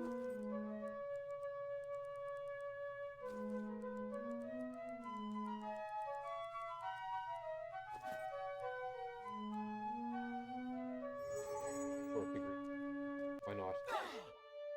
Not again, you moan. I should also probably put Bardiche to the front here. Order.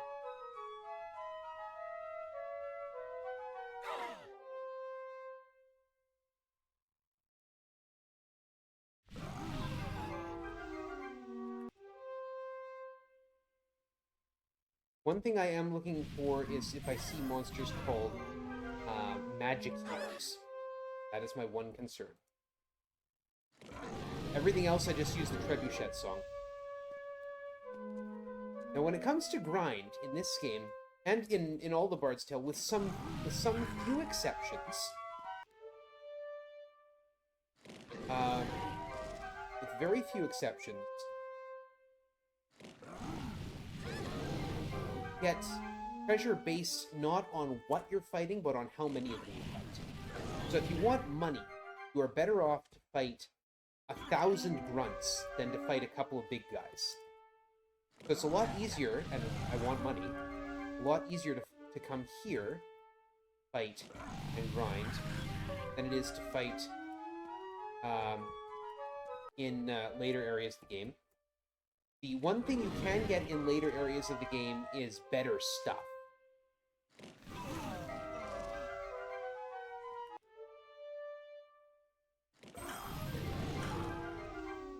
Health boots.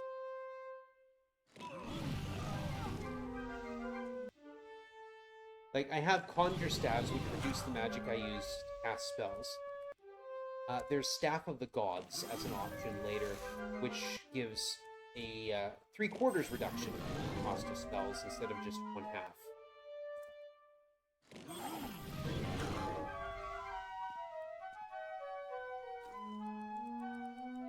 Potions.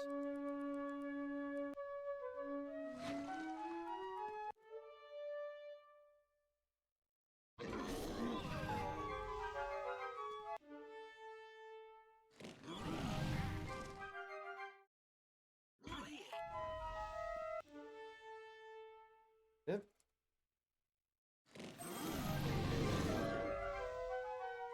Then we sit back up here.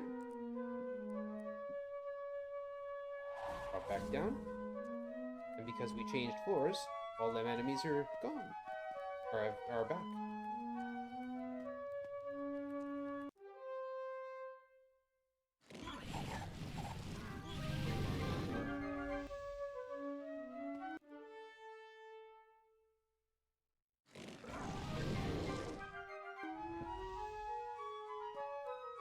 How many songs have I got left? 11. 10. 9. Oh, I've got too many items.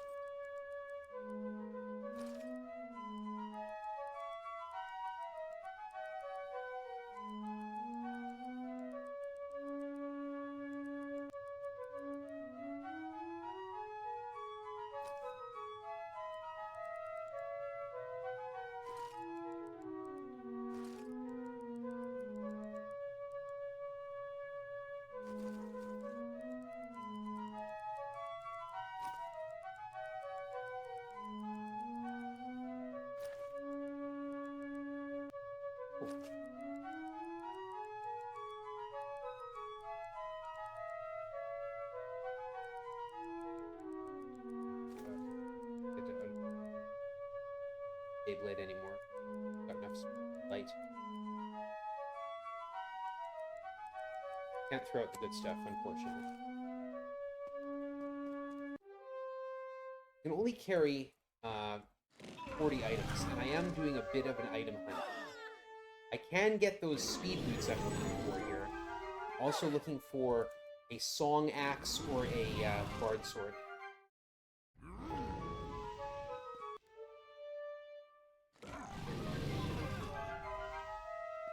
Identified offhand could be killed. Killed?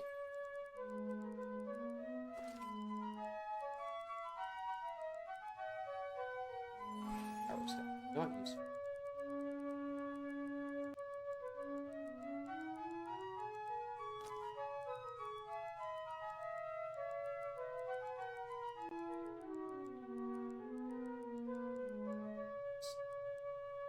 I don't think we need the stone blade for the whole case of old time's sake. Wardish. Okay. 3. Staff of Lore, good. 2. Song axe, good. That solves the problem.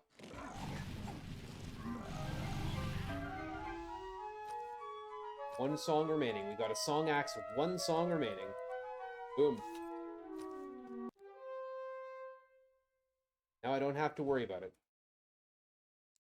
Doesn't even list how many songs are remaining. Because it's irrelevant. Bard can never run out of songs. Another Conjure Staff! Sure, why not? I've thrown out so many Conjure Staffs.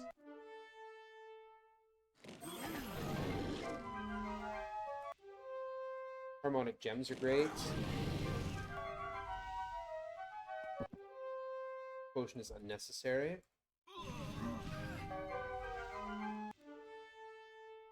Oops.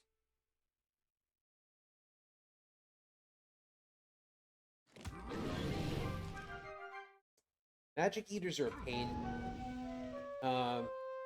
For a few reasons. For one thing, they resist magic, but for another, when they hit you,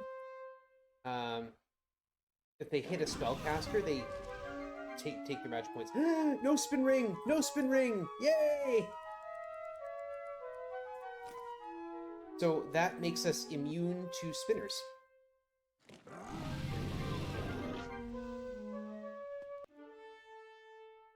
Magic dice.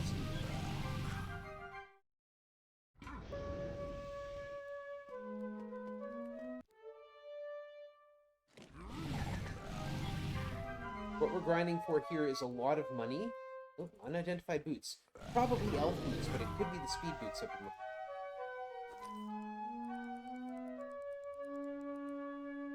Oh, hey! Awesome.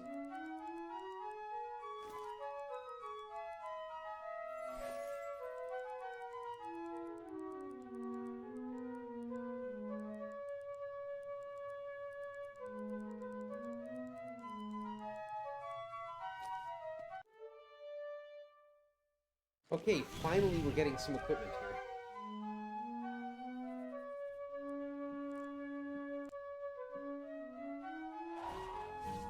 And I don't have to worry about these spinners that are hanging around out here. I can just walk right through them.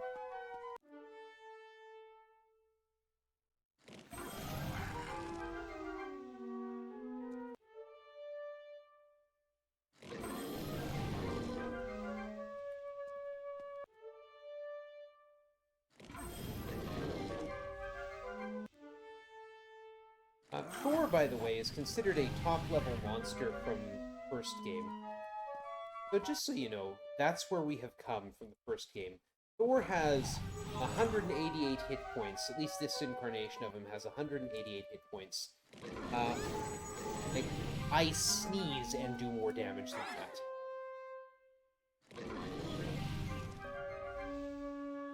Vanquisher figurine in a wineskin.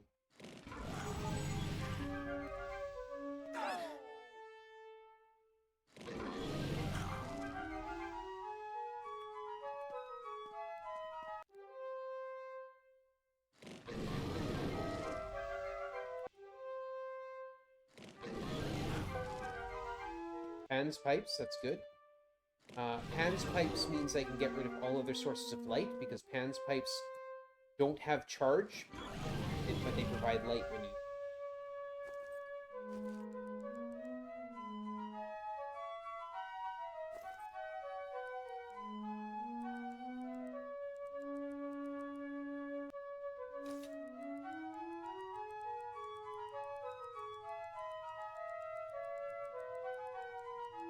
Pure Blade is a weapon for a paladin. I do not have a paladin. You got way better than the shock harp.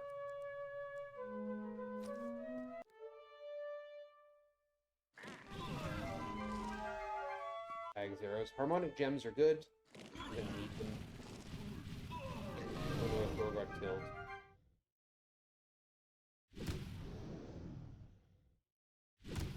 See, Robin got hit by a magic eater and lost all of her magic points.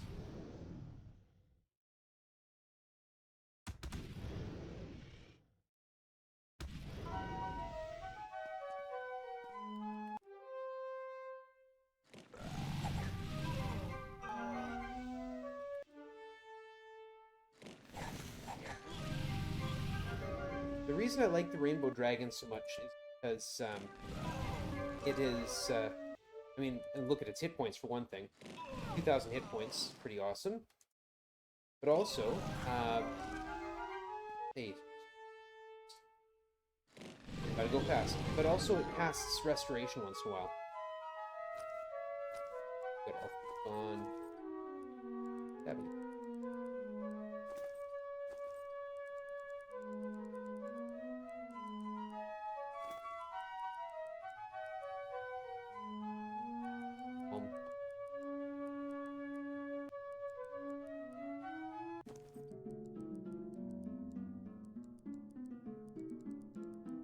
dynamite. Don't need that conjure staff.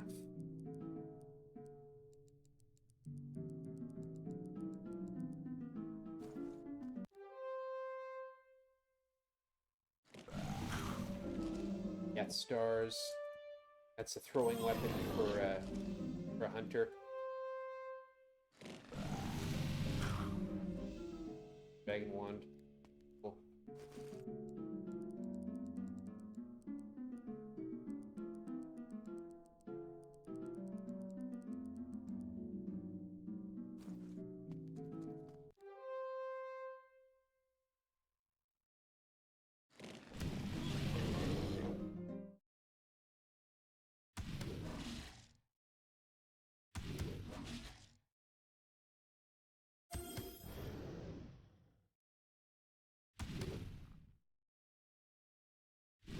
Magic Eaters are pain.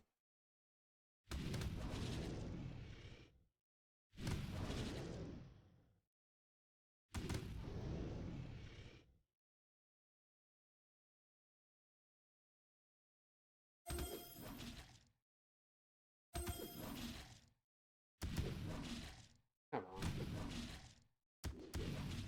on. Up.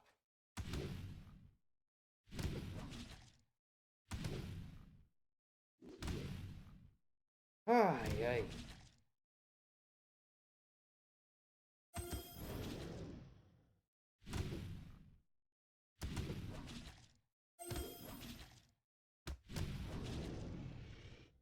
You know what?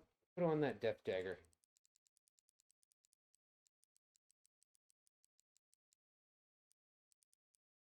Good then. Thank you. A Deadly Rang. More Magic Eaters. You're using the Death Dagger. How?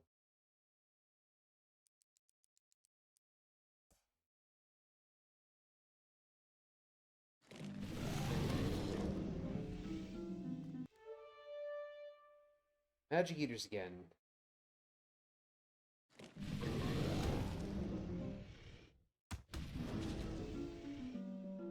Okay, should be one more trip through and should have us right where we need to be.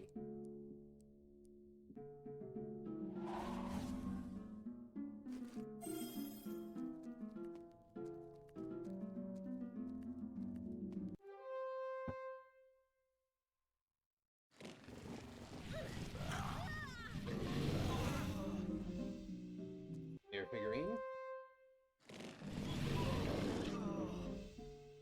Crystal Sword. That's right, that special item that we had to track down in the first game is freely available. It's supposed to be on hit critical for that. So,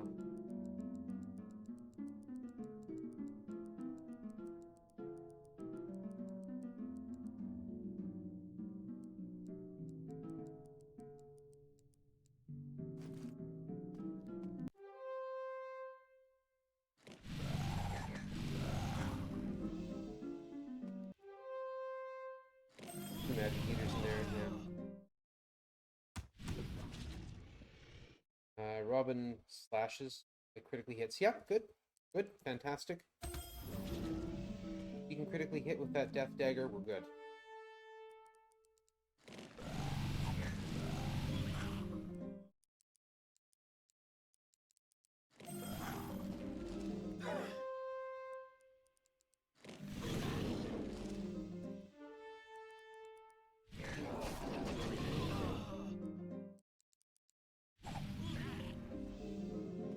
Potions.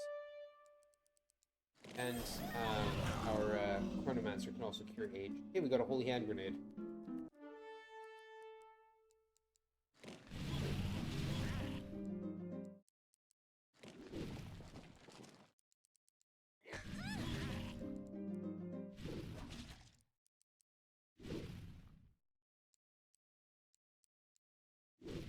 Way too many. And of course, because they're all old, can't hit. There we go.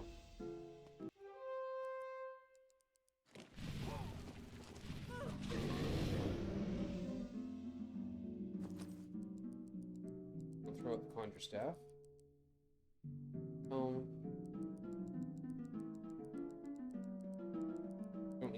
Hand grenade.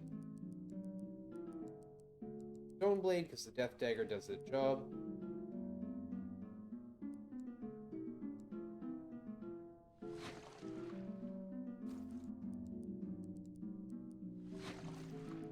Potion.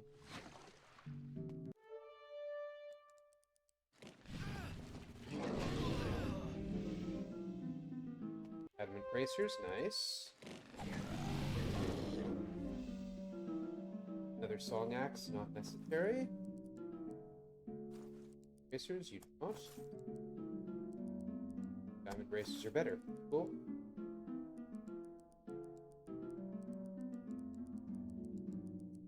Power staff.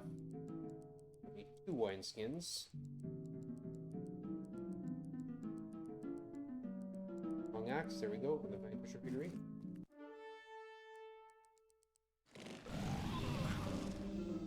Diamond plate. I don't think there's actually anyone here. I will check it just to cover. Diamond plate? Yeah, it's better than your plate armor. Good.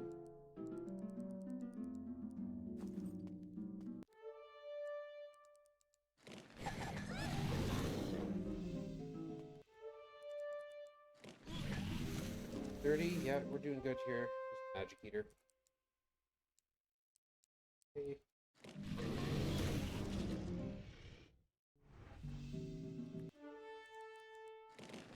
Okay, almost done. What should be our final grind of the evening. Morning. Almost 4 in the morning.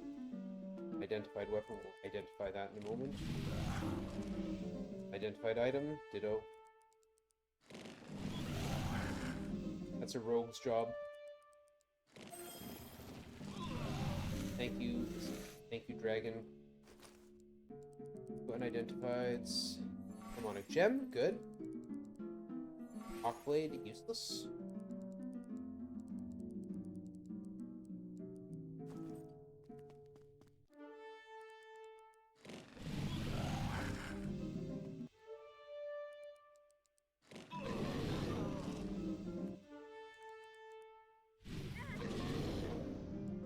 Guys there?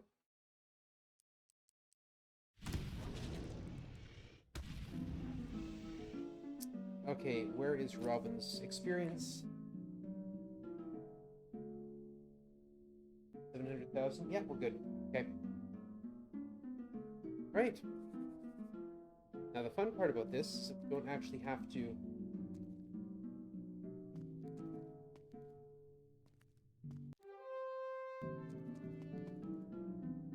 we can just go back to where we fought real hasty.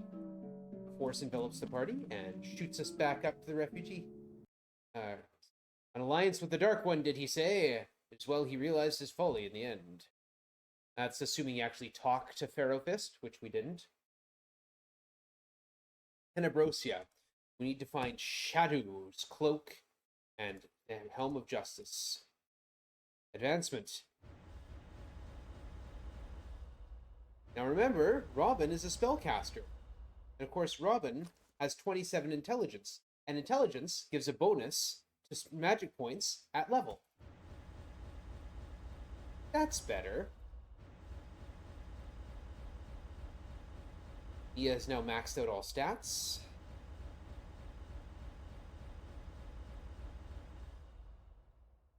Spell acquisition. Here's top level spells. Robin is going up to level 6. And yep, should make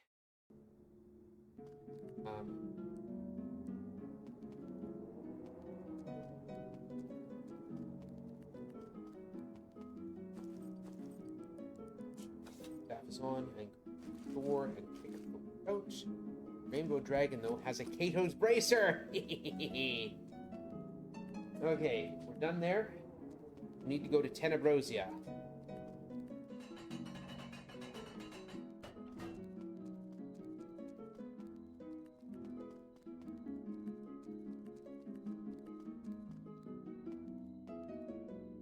Shadow Rock. Cast. Papaneer. Apport. Tenebrosia. First place we need to go is the town of Black Scar. The town reeks of evil. Why we've got a safety song on.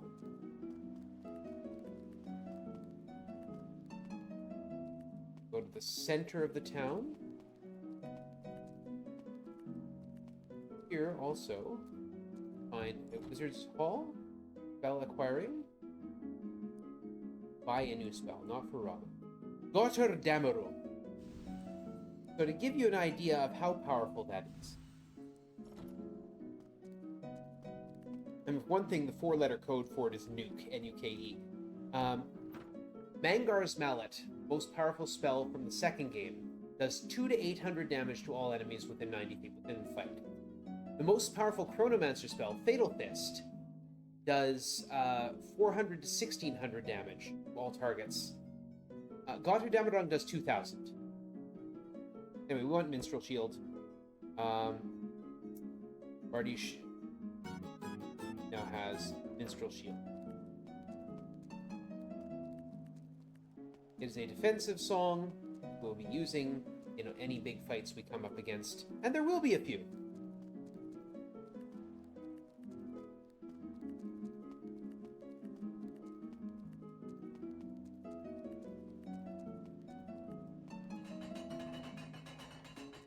Okay, from here, head over this place. The outskirts of a huge target.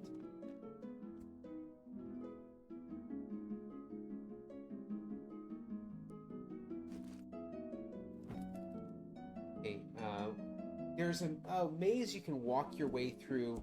It's complicated, it's annoying. I'm just gonna walk through the dangerous parts, like right here. Oh yeah, there's a bunch of traps. 1, 2, 5, 6, 7. Wait. And cast Humancer Earth Ward. Burns all the traps on the floor. This is what we're after. A little building, you see a small fountain jetting viscous black tar. What are we going to do with black tar but put it in a wineskin? Right? Makes sense to me.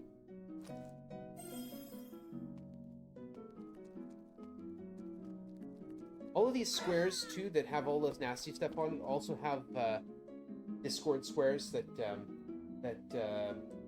or dissension squares, I guess you'd call them, that would cause the Rainbow Dragon to turn against us, but we have a Kato's Bracer! Edge of a dense forest. Alright, we got all this molten tar. Let's pour it on a tree. Look at that.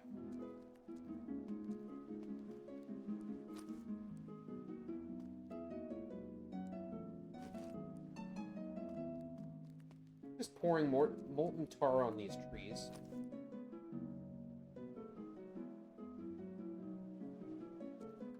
We get the shadow door. The black door rests in the soot and appears to have no real form. Well, we came in after burning down all the trees. Well, what else are you gonna do with molten tar? Here's a great canyon. We're just going to Shadow Canyon. Stretches off into the distance, appears to be without end, but like so many other things in Tenebrosia, as you expect, this is an illusion. We're going to go -12, 12 south, 8 east. We're going to cast an Earthquake through the trap. We find the Shadow Lock. And we're going to apport Arcane back to where we came in.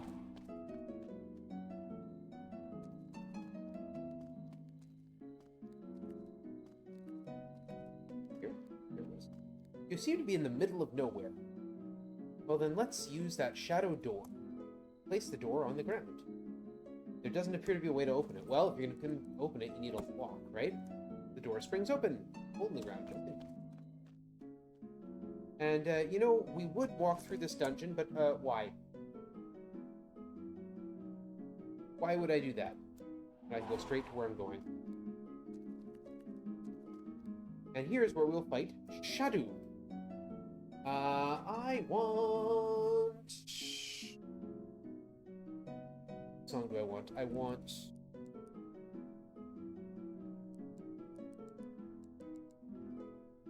Spell song.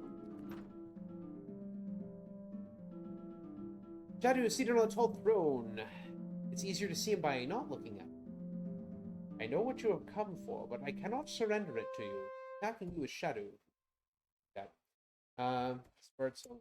Tune, hide in the shadows. Petrify. If it works, great. Don't. Whatever, we're not out much. Magic and luck chance.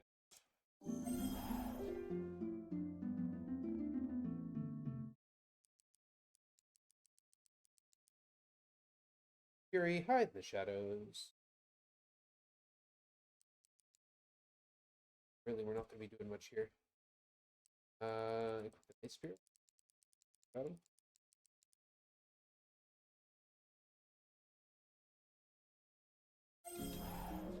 Shadow just keeps pushing us away. The actual solution to this is... okay, he's going to summon up Slayers too. So I can cast a Preclusion spell, which prevents summoning sometimes. Attack, attack. There we go. And he's dead.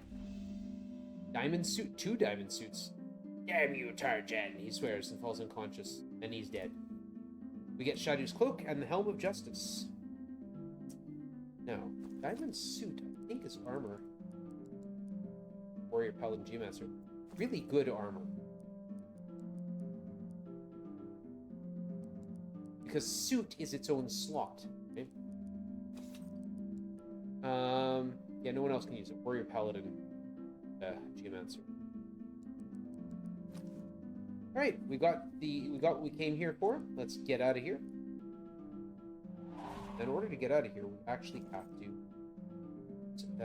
we have to use levitation because we have to go up from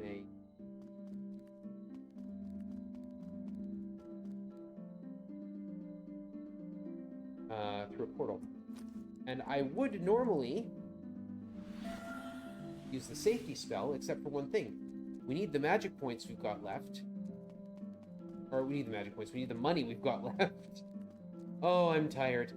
We need the money we've got left to pay for the final level of spells for Robin.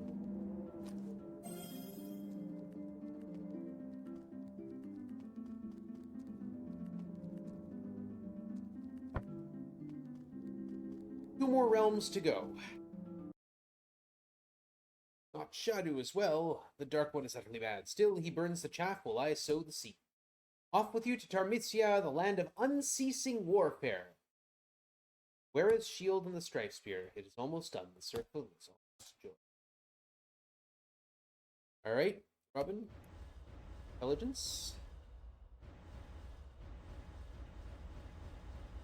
There we go. Almost 1,300 magic points. Both big spellcasters are into 4 digits. There's Earthmaw. The whole reason that a Geomancer makes this faster is the spell Earthmaw. Sure, we'll allow it to join. We'll allow that random target to join, that random thing to join. Has 6 hit points. Not what I wanted. One bard song. Safety song. Put that diver at the front. Every so often, you'll stumble across a wandering monster who's willing to join you. What can I say? Look at it. It's not useful. Port Tarmithia. Again, this is actually a really useful, really neat dungeon. I fully encourage anyone who's interested in this game to explore this dungeon. Note where we are is Berlin. And this is specifically Berlin 1945. The fall of the Nazi regime, the end of World War II. You'll be fighting all sorts of guys with machine guns and missiles and bombs. You go through several areas in this game, various important wars all over the place. And, yeah, so this a ghostly death's head floating above this spot. Hear a voice ask, "Who am I?" In each of these realms, you get a name, which you have to take to another realm and use it there to name a god of war. And you make your way through all these realms, and finally you get back to here, where you say Tyr and Wera, because you remember you're hunting Wera. Apport Arcane, 9 south, or 8 south, 9 east. Through the door to the south, your fate awaits. Change our song to the Minstrel Shield. tall, hugely muscled man's laugh. You've come for my shield? Earn it! Gleefully attacking you is Wera at 70 feet. March. Shadows. What are we going to do? We're going to cast Preclusion. Not that that ever seems to work, but we're going to do it anyway. And Luck Chance.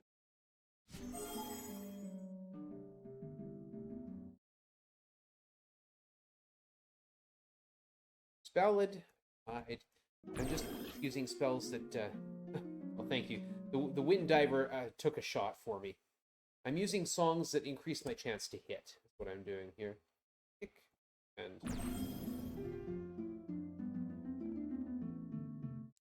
Clarin, I defend. Where it gets closer. Guard song. Hide. Guard song. What? Wayland's Watch. Attack. Boom! Stabby leaping out of the shadows, punches Wera, and that's the end of that. And then he sits up! He dies and then sits up.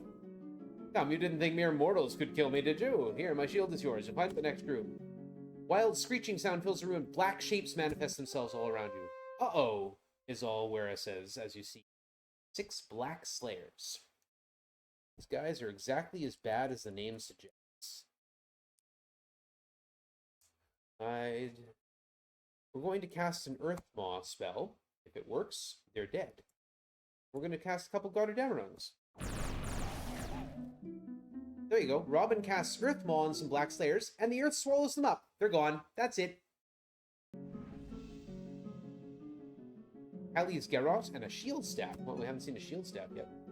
Hordes of Slayers didn't seem interested in attacking the party. They disappear as fast as they appeared, leaving only the dead behind. Whereas twisted form, life drains from as you know he's beyond help. It takes a god to kill a god. Drink deep of his blood. He shudders, very still. Do not leave this place without getting Whereas shields. Important.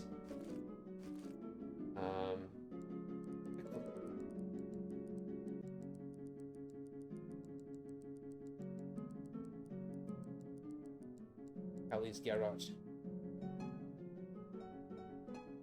Weapon for Stabby, I believe. And I think that finally will do what the, now that we don't need it to, will do what I was hoping the Thief Dagger would do, which is put me at 100% chance to hide in shadows. Don't need it because I'm going to teleport to a spot there where I will get teleported back out. Yeah, I'm about to get a piece of equipment that will let me do that anyways, as long as I don't fight random Gila monsters. And then finally, on to Malefia.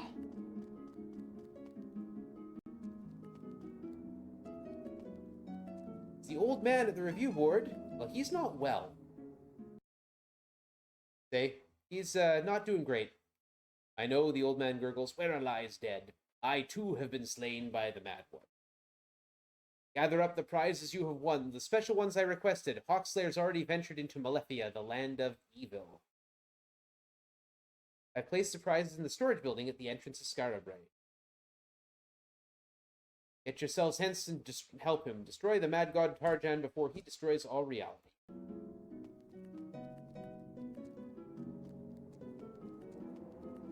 The old man at the review board said, if I want to level up, I can go to any of the places with a town. I can go to Black Scar and do it if I want. We need all these things. We're going to leave behind some of the stuff we don't need. Toss some of those arrows. Keys we don't need. The magic triangle we don't need.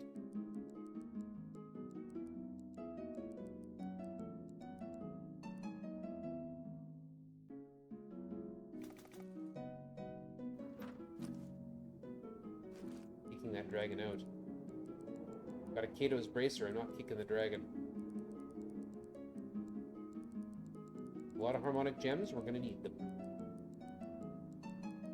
Then arrows we do not need. You okay now?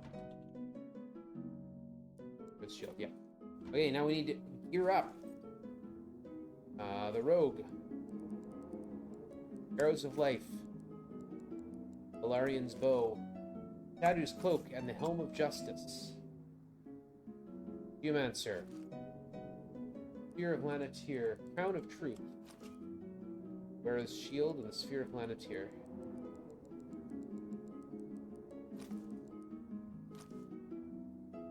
And eventually the Strife Spear. Belt of Illyria for the Bard.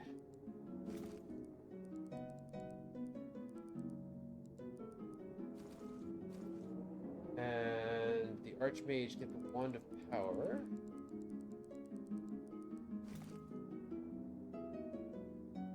And should be good to go. Let's do this thing. Final dungeon. Final dungeon is huge. 22 by 22 by 3. 3 floors. 22 by 22. It's a massive maze. It's interconnected. There are things that move you up and down between the floors. Paths that require you go between floors. Again, if this is the sort of game you like, I entirely encourage you. Check it out. It's a good dungeon. Alright, here we go. First we find, lying sprawled on the cold marble floor, you find a skeleton clad in armor. The back and breastplates are crushed as if some giant grabbed a doll and squeezed it in rage. Clutched in one hand, you see a magnificent weapon, a blackened steel spear with razor edges on the head and silver runes etched on the flatter faces. It is Wera's Strife Spear, which means the skeleton belongs to Hawkslayer. It means you're the only hope for reality. Finally.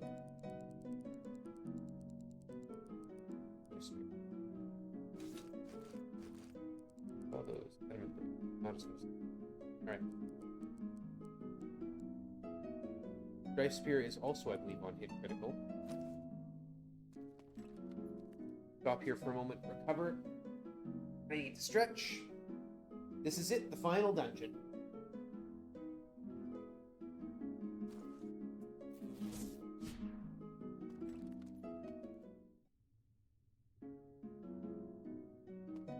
We get teleported here. We're now there.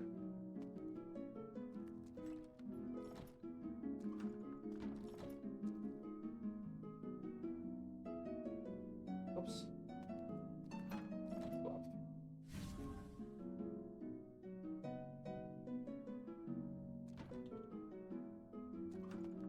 Right there, but no. Going up through here. Two.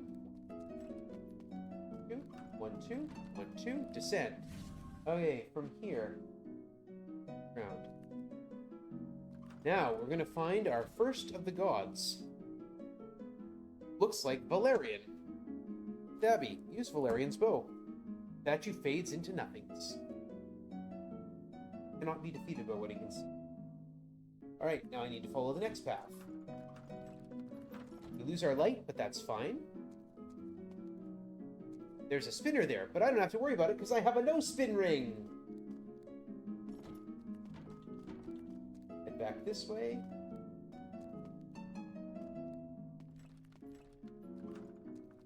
I was super thrilled to get that no-spin ring, by the way. Go up.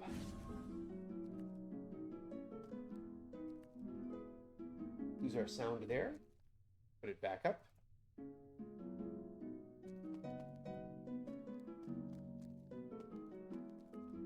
Here's a fight we have to take because it's a silent square with a fight on it. Fortunately, we can just run away.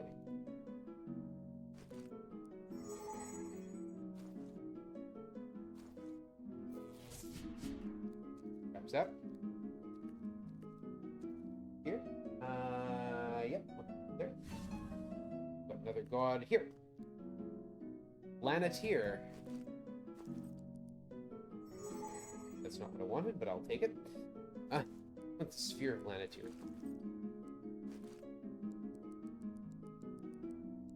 Got the sphere of Lanatir. There it is.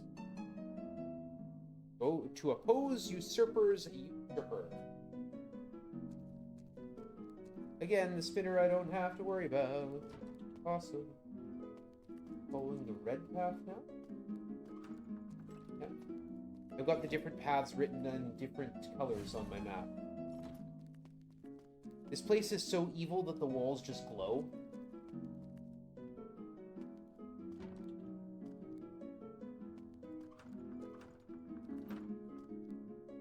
Illyria is the belt of Illyria. Legions, horrid and vast. Not just horrid, but horrid and vast. Green line.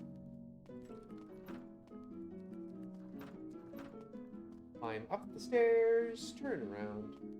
Ignore this would-be fight.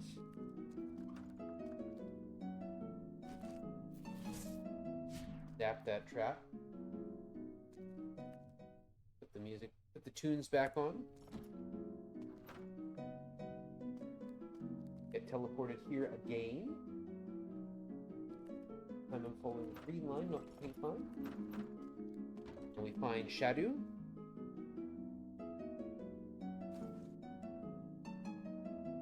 Hold his allies at bay. That was a big clue to how to finish this that I didn't realize my first time running through this, and it cost me a lot of time. Well, I mean, my first time playing it, not speedrunning it. A lot of time and effort. Down, yep.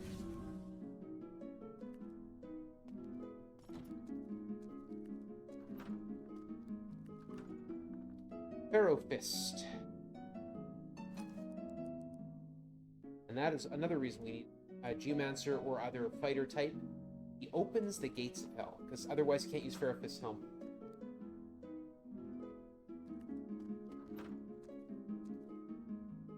Oh, I've lost my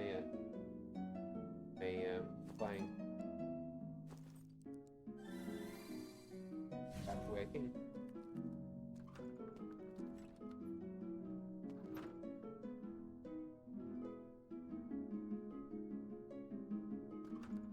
This door.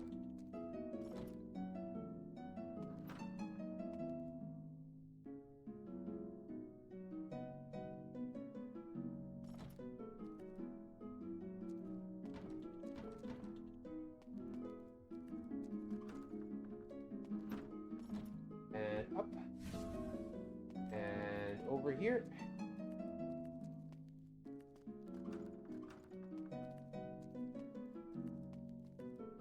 And down through here. I'm going to cast. Eliminates all traps on the floor. And the last one, Wira. That Strife Spear.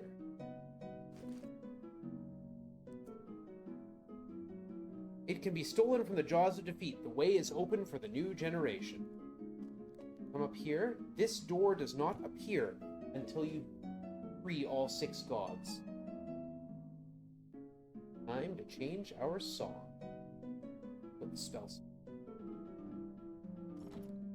You enter the room and stumble on an arcane religious ceremony in progress. The priestess points in your direction. You'll make a perfect sacrifice for the mad one. 1 high priestess, 20 black paladins, 3 rock demons, and 3 pit demons.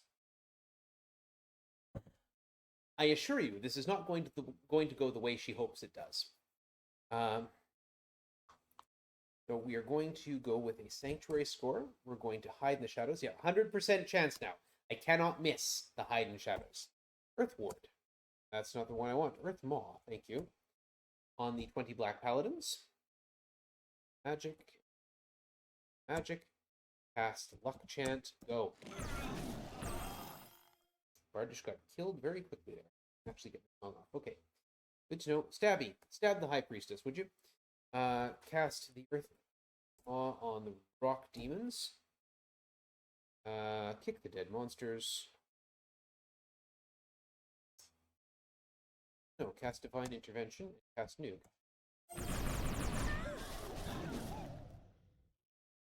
Go. Pit demons. Hide in the shadows. Cast Earth Maw at the pit demons. Kick the dead monsters. There we go. You're done. Unidentified boots. Cool. What do we get? Identify our unidentified boots. Elf boots. Fantastic. Reorder our party. Okay. From here we go. Ooh, there's a spinner here, but I don't have to carry about it because I have a no-spin ring. A no-spin ring makes me happy. Another fight. Going to pause here for a moment. Going to change up our equipment. Robin, going to use, instead of the strife spear, you're going to use your conjure staff. And you're going to use a harmonic gem. Poppaneer, you're going, Poppaneer, you're going to cast Shadow Shield. Healed already. Ready to go. Couple harmonic gems. Not to use them. A crystal key should have been left behind. Anything else on here? Song axe. Oh no, we don't need the song axe right now. The spectre snare. Oh cool. Strife spear. Don't want to.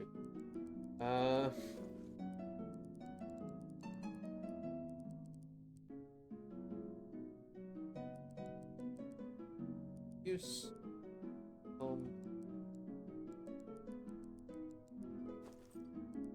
Okay. Let's.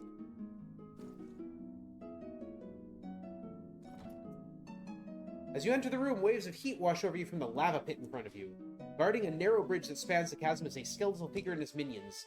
Fools, none shall pass, he screams as you face 10 vortices, 20 Tarjan warriors, 2 black dragons, and 1 Redbeard. I'm going to use that Spectre Snare on Redbeard. Hide in the shadows. Cast Earthmaw on the Tarjan warriors. So vortices are a problem.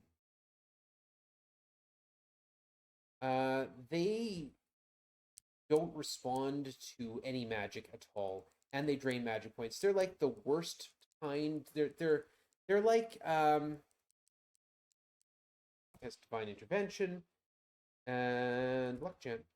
They're like the Magic Eaters, only much worse. The music gives you different effects based on what's being played. Yes, absolutely.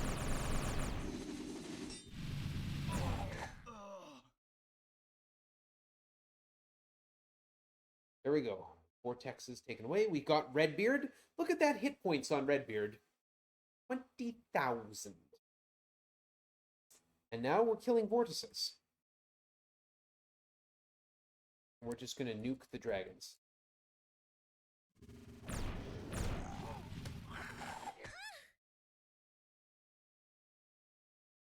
Equipment change. Right. Where is... That's dead.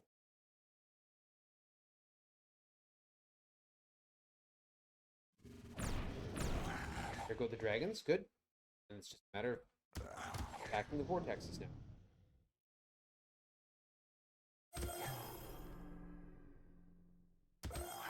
There we are. Titanium bracers. Nice. Put it here. Yep, better than diamond plate. As the party walks into the room, the floor dissipates and the party falls through a few stars.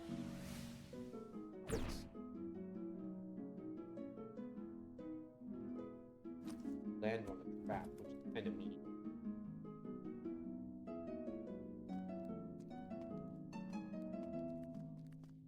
Spell points, these squares restore our spell points. Yeah, the safety song means that I can't get attacked by random encounters. So you're going to hear me use that, heard me use that a lot through the game.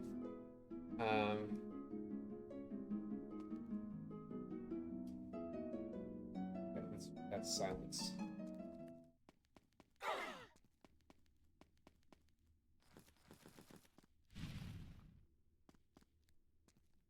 All right, through this door, final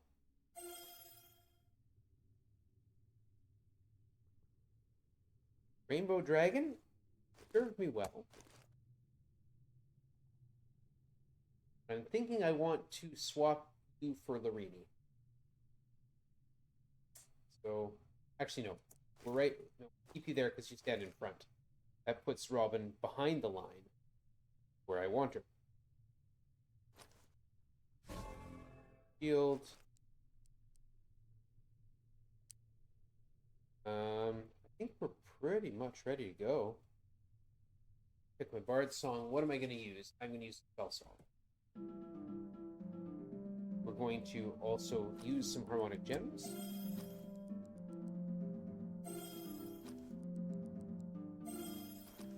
Might as well use them. Can't take them with us. Here's the final 2 fights coming up. I'll tell you what, these often go extremely poorly. These can be brutal fights. So, here we go. A dark-cloaked figure laughs. So you think you could defeat me again, like the way you tricked me at Baron Harkin's castle so many years ago? Now I'll have my revenge on you and take what should rightfully be mine. Now, to be clear here, what he thinks should be rightfully his is all of time and space.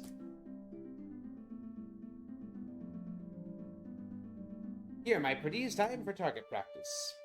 2 High Priestesses, 30 Black Slayers, 30 Rock Demons, and 1 Larini. The problem that exists right here, right now, is those 30 Black Slayers. They're too close, and if they land a hit, they kill. So, Overture, do some damage, hide in the shadow. Actually, nope, we're going to go a different direction. Minstrel Shield, hide in the shadows. Cast Earth Maw on the 30 Rock Demons. Cast a this is Fanscar's Force Focus. I want Farfo on the Black Slayers. Push them away. And Force of Tarjan on the Black Slayers, which will also push them away. I need those Black Slayers out of melee range, and preferably more than 60 feet away. Because at 60 feet, they throw, at 60 feet or closer, they throw a nasty all-attack spell. Get them out there. Like that. Earthmaw on the Rock Demons, good. We're doing good. The start is great. Songs remaining 7. Okay. That is not a good wineskin to be used. Change your equipment. What are you using for a weapon?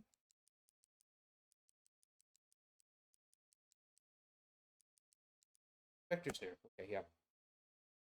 Hide in the shadows.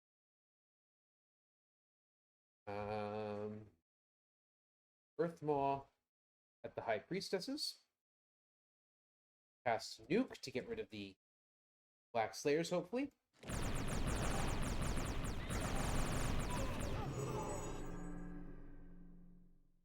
Okay, the Earthmaw did not get rid of the High Priestess.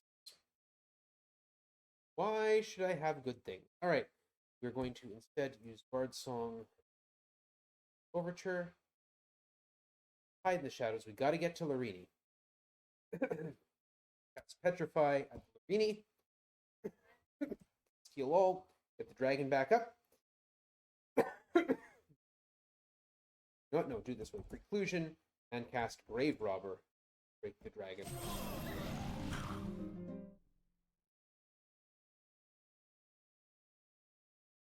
Song LeClaren, hide in the shadows.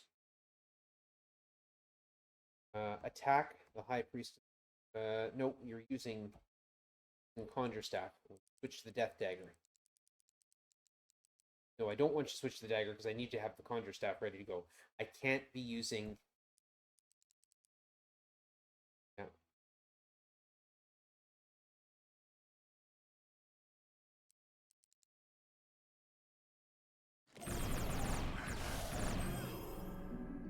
Okay. Black Slayers are too close now. I need to push them back again. Or hide. Back A. That's not going to do any good. That as well. But I need Robin to have magic points for next fight.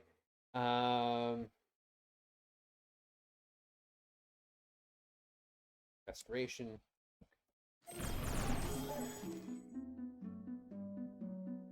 Yeah, hits 9 times for 160 points of damage.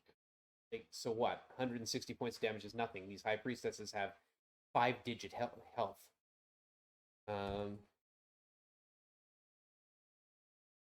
Attack. Larini. Get it out of here. Pass. Nuke. Yep. Save your points. It's just the 2 high priestesses that are left. And Larini.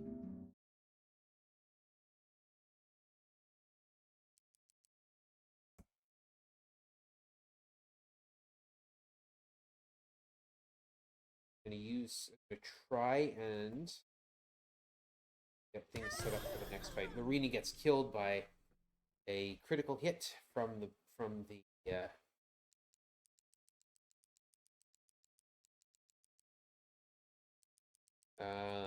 thief. That's the one. What on you? Spectre Snare, Strife Spear. Spectre Snare is good because it also does critical hits. And it provides all sorts of defenses. Hide in the shadow. Attack. And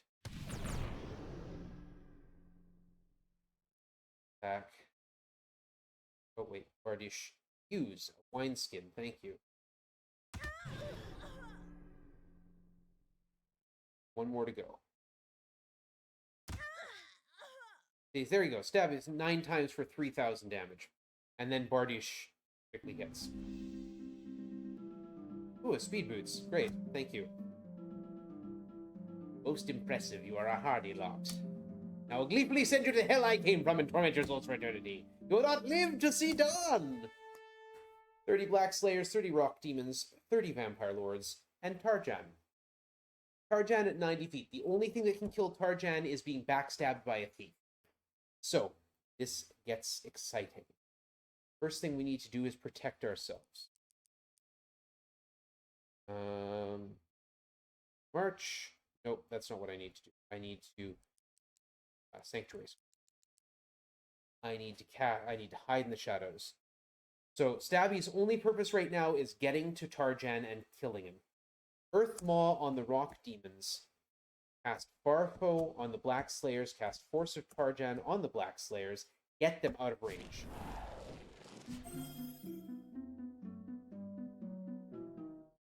Good. Okay, good. The Rock Demons didn't go, though. That's a problem. So we need to shuffle the plan.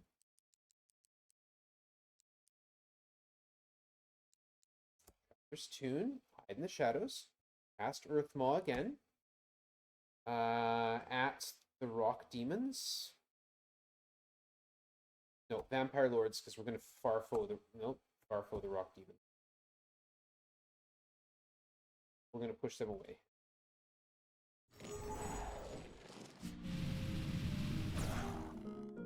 Okay, there go the Vampire Lords. Okay, we're in good shape. It's not terrible. Not terrible by any stretch. Bard Song. Black Slayers are an issue. If the Rock Demons start to get close, we'll push them. Seeker's Ballad. Get a hit.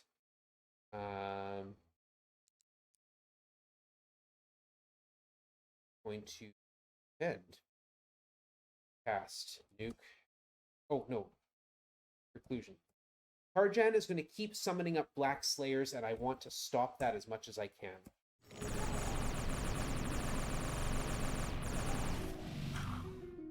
Okay, good. Claren, hide. Cast the Jolt Bolt. Nuke. Nuke.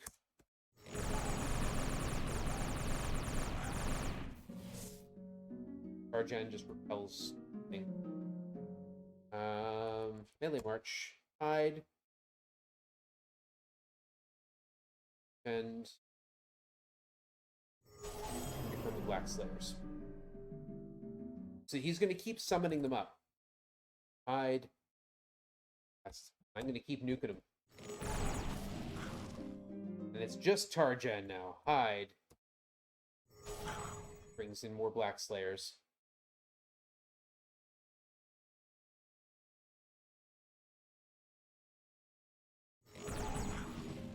The battle doesn't end when I kill Tarjan either. We have to finish everything out. But we've got a straight attack on Tarjan. He's down. One Black Slayer left. Duke. Boom! And that is time. Slowly drift upward. Time and space folds upon itself, and you reach a place made completely and utterly of light. Seated in a glowing throne, a man smiles at you. Though he is youthful and handsome, you recognize him instantly as the old man who sent you upon your quest. Beside him stands your friend, Hawkslayer.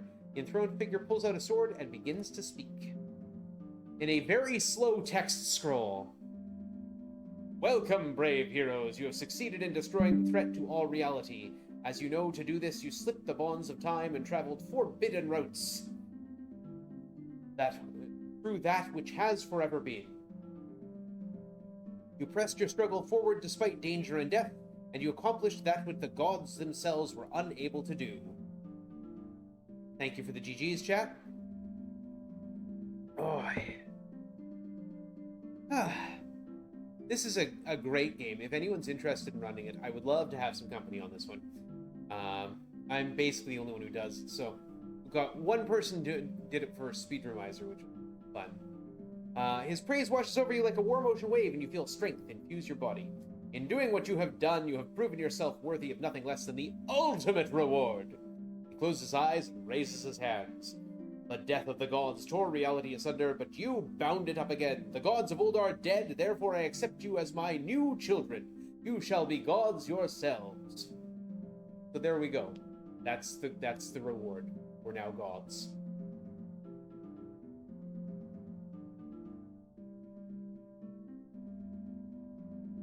And yeah, very slow text scroll. Yeah, this is a fun one. The remake comes from 2018-2019. The original games are from the 80s. His eyes open again and you look upon infinity.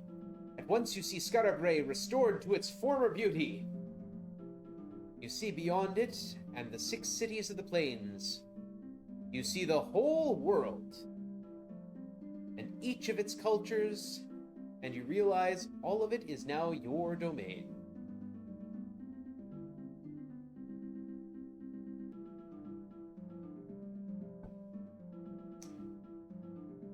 And so it came to pass that 8 new stars burned in the night sky. The least of these, the companion star, was named Hawkslayer after a hero of legend.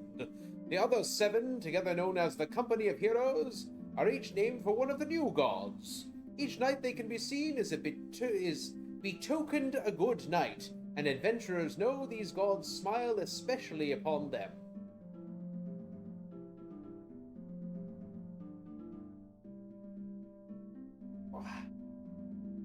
Yeah, it was very fun to route. I love showing it off. I love getting a chance to play it. Really, really Longathon has had me do this, I think, twice now. And I'm happy to do it again. So, I'll do this whenever. Good.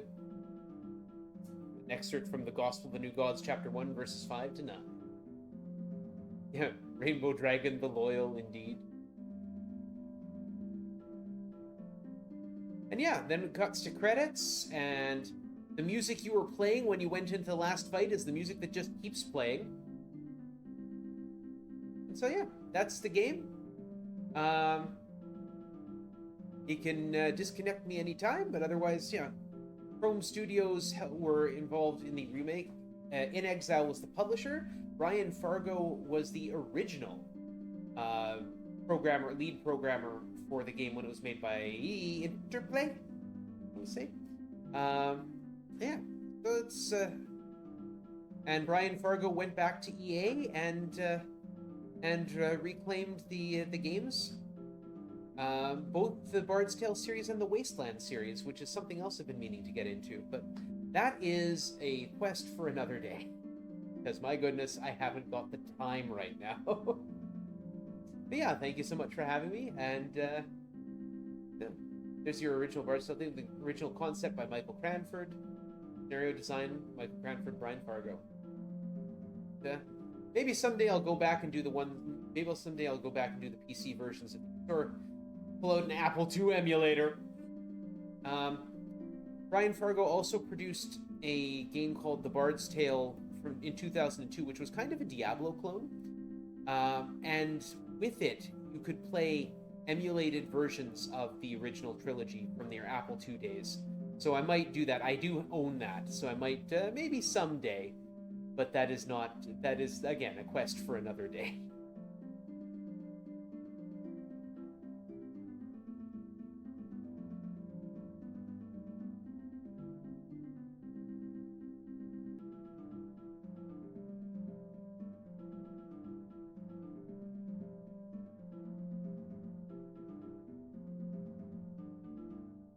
All right.